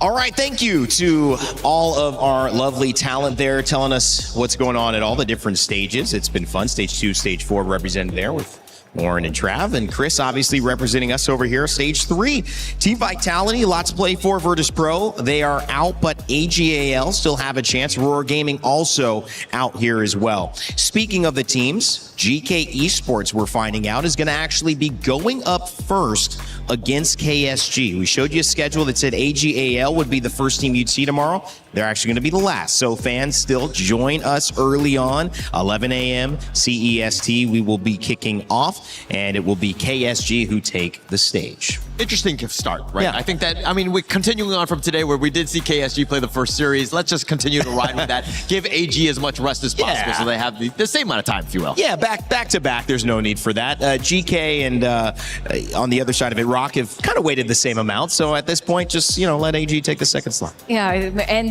maybe enjoy the rest of the days or the stay here, because we are already 2 days away. That's right. Before determining whether or not AGAL will have those points at the top for the club championship. Now imagine they didn't tell us that it was being changed, and we just saw this again, and I said, "Wait a second! I swear that." Oh man, I am really getting a little bit tired at the end of this day. But no, KSG GK, that'll be the first one. It's going to be a good matchup. And guys, I mean, previewing tomorrow, but also putting a capstone on today. What are the thoughts heading into it? 2 KPL teams. We got our KPL Dream Team Showmatch. There was a lot of fun. Honor of Kings being played. Yeah, definitely, and I kind of feel like for majority of the global teams, I know that they're going to be playing tomorrow. It's about time to give that a little oomph more with how they really play, because up against KPL teams, it's going to be a tall order for them, but at the same time, it's not impossible because everything is going to be earned by these teams. Nothing given. Nothing giving, for sure. And I think for me, the biggest surprise was the fact that Aurora Gaming, hey, we can play with them, right? It's just, again, the mid-game where they kind of need to help with with the transitions, but I still think that they got a chance. It's more about those lessons learned and that experience, which is going to really help them in the future. Some big lessons learned here from everyone involved who played on the stage. And for all of you who joined us, thank you. We appreciate you. Remember to tune in at 11 a.m. CEST to catch KSG and GK Gaming go up before AGAL and Rock Esports close us out on the day. From Chantel and Ken, from Sagi and Nora, and everyone who's been involved, Howler, everyone who's been involved on the desk. We had Ken and Isaac as well. I think I just wanted to mention all of them. We appreciate you. We love you. Remind you to never give up, never stop gaming. We'll see you back at the Lenovo Legion Gauntlet tomorrow.